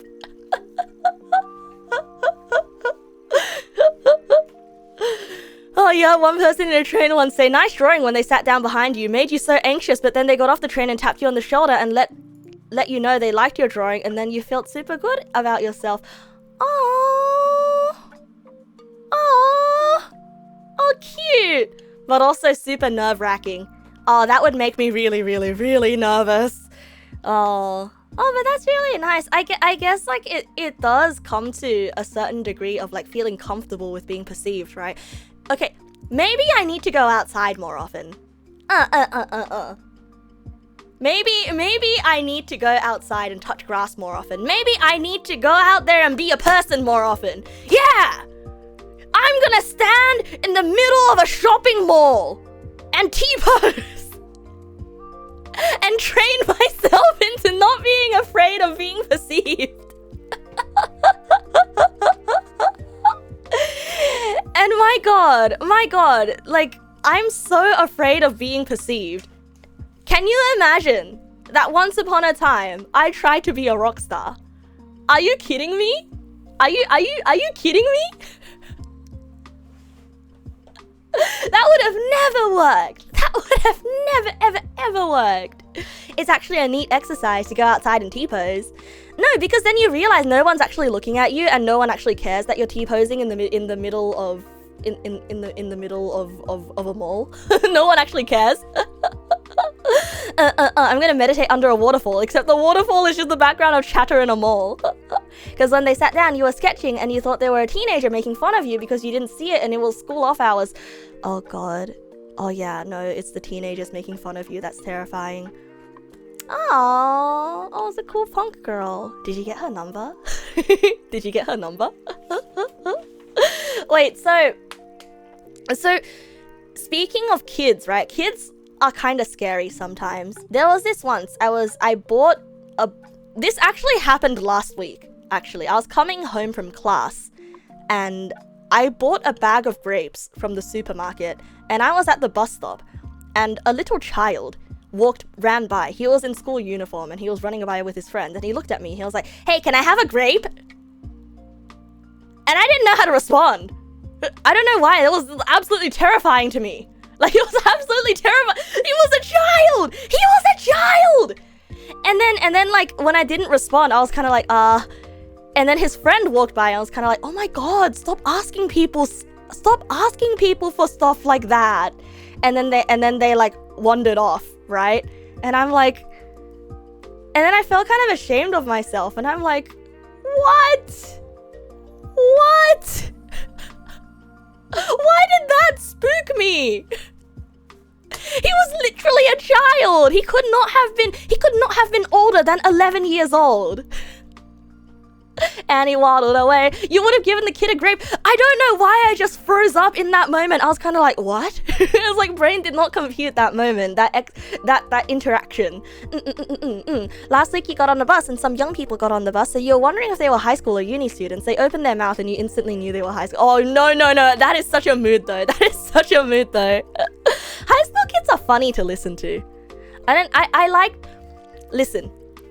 Listen, high school kids, scary. Young people, scary. But if I am in the wild and I'm having lunch or if I'm just sitting on the bus and I hear people talking and they are undeniably nerds, then instantly I feel stronger. I'm like, they're just nerds. Just like me. But then everyone is scary until proven nerd. Everyone in this world is scary and alien until proven to be a nerd, just like me.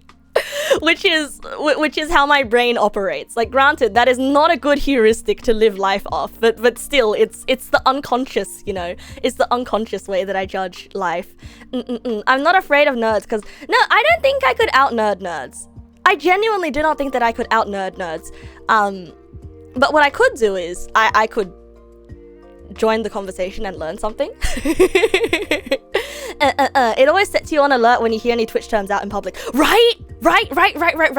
I make it a choice to not let any Twitch language slip in public. Like, I would die if somehow on my head there was a big label that said, this person is a VTuber. Woohoo! Non-nerd people are... I feel everyone's a nerd in their own way, right? Everyone's got their funny little hyperfixation. Everyone's got their weird little quirky hyperfixations, and that's beautiful, isn't it? And I feel like it's when people talk about things that they really, really, really love with sincerity that you find them trustworthy, right? That you find them attractive. Yeah, you get geeky and nerdy writing your fantasy web novel. Exactly, and that's your thing. You say, oh, pog sometimes, but not really. Any other Twitch jargon comes out. Oh, I don't. Oh yeah, I say pog. Yeah, I say pog. I say that is the pongers. You learn Wahoo is a fish because the US Navy named their subs of fish, so there is a sub called the USS Wahoo. Oh, I love that. Thank you so much. Oh, I love that. Thank you so much. You have said dog champ IRL once or twice. Oh. I don't even have a response to that. I think that was the longest I've been silent on this stream. Your hyperfixation is either Binding of Isaac, Ben 10, or Henry Stickmin. Oh, Ben 10! Oh, I know, like, the Ben 10 fandom is still thriving. Unexpectedly, right? There was a high school near the office you work at, and the kids from there were absolutely bizarre. You remember half the office standing by the window watching 2 dozen kids in a massive fight. Kids still get into fights, huh? It's not all cyberbullying these days, huh? You know, part of me wishes that I would have gotten into a fist fight when I was younger. I genuinely wish that when I was young and non-prosecutable of violent crime, that I would have gotten into a physical altercation, like a fist fight, because I feel like it would have built some character in me. I don't know, maybe it's just one of those like fantasies that like I have in my brain, like, oh, what if things were different, you know? Maybe I would. You don't think that would have done me any good? I guess not. Hey, I guess not. But it's also the experience. It's also the thing of, I wonder what it's like to have experienced being in a fight. You know, you're hopping out for a burger night run. Oh, Pog! I want a burger. Okay, I'll see you, Clueless. I'm probably gonna be gone by the time you get back. By the time you receive this message, I will no longer be in this world. Take care. Go on, son. Beat shit up for your character. No. But now I'm too old. I'm too old to fight. And not too old as in like if I break my bones they won't grow back, right? I'm too old as in I will be prosecuted and there will be legal ramifications. Either for me or the person who punched me. And also hospital bills are expensive. And also, you know, adults just don't heal the same way that children do. Like they have extreme healing. Unfortunately, a broken bone heals in like 2 weeks for a kid. Being facetious here, you know, hyperbolic. But for me, broken bone, that's probably chronic. That's probably gonna last me for an entire life. And so getting into a fight is probably not something that I would experience ever. Hopefully. Oh god, hopefully.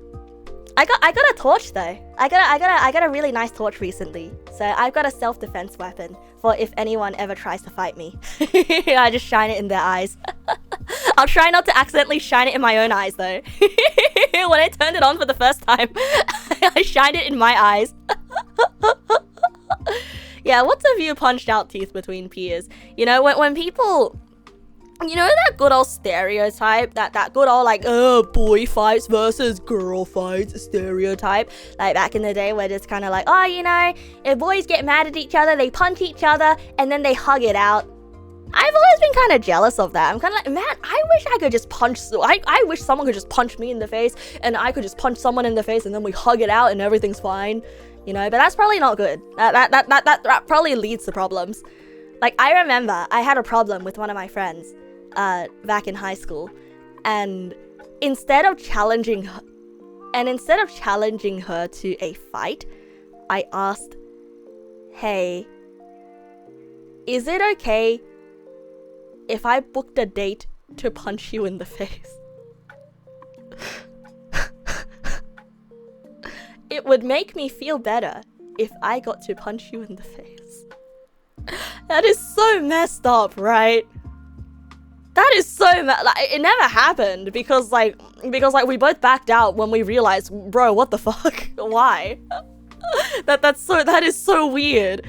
But like, I was like, oh, do you want to meet like at 8 a.m. in like this classroom before school? Punch you in the face.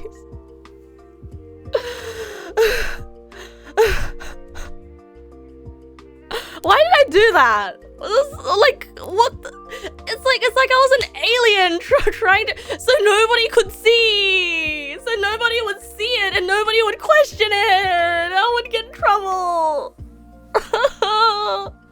And also not after school because we had to catch the bus to go home. Because if we get home late, our parents are gonna be worried.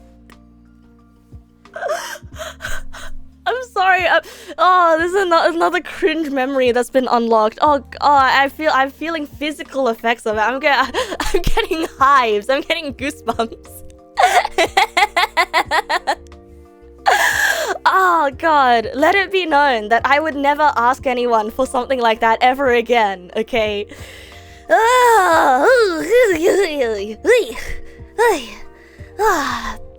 You know, just one of those trend things. Oh my god, it's almost 2 a.m. How the heck is it almost 2 a.m?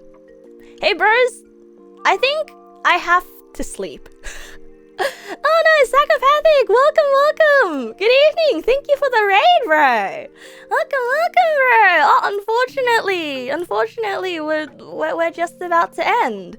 An itty bitty 5 hours of tangents, an itty bitty 5 hours of chatting with you guys. But I didn't read it. Wait, time o'clock. Oh man, I did. It must have slid past my eyes. No, but thank you for hopping in. Thank you for the raid, bro. I hope you had a wonderful stream. Let's give you that shout out. Shout out, Psychopathic. Or you are also vibing. Hell yeah, you are also vibing and chatting. Yeah, we got to do a little bit of tangenting as a treat, and I had a bunch of fun. I always have a bunch of fun. It's very healing for me to talk to you guys like this. No, genuinely though, thank you for hanging out with me. Right, just a little bit. I mean, hey, I'm making up for the days that I spent bottlenecked. No, genuinely though, like this is my happy place. I don't want to go, but I should go to sleep. Oh, otherwise the bathroom's gonna get taken up. Oh, Manakete SSB, thank you for the follow. Welcome. It's almost 5 hours.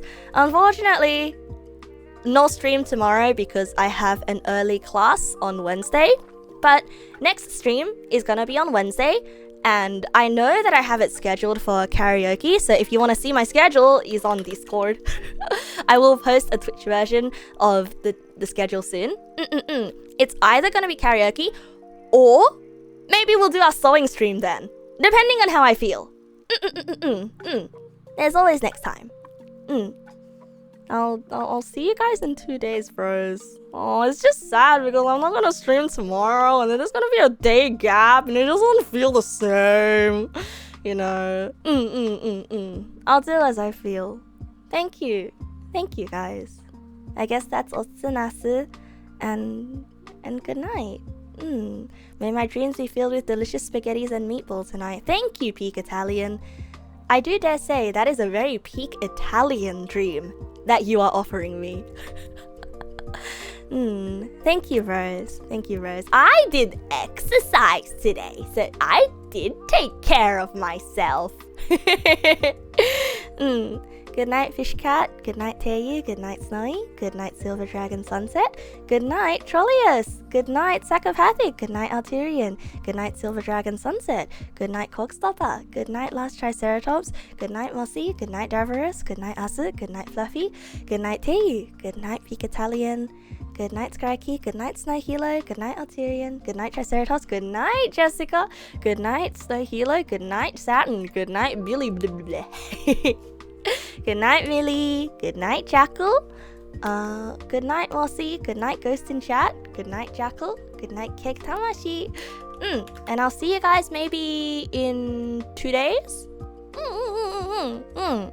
Let's go raid Piff today. Yeah, let's raid Piff. Because Piff is great. She is just hanging out doing some just chatting today as well. Or as the kids say, quote unquote, yapping. I'll see you, balls.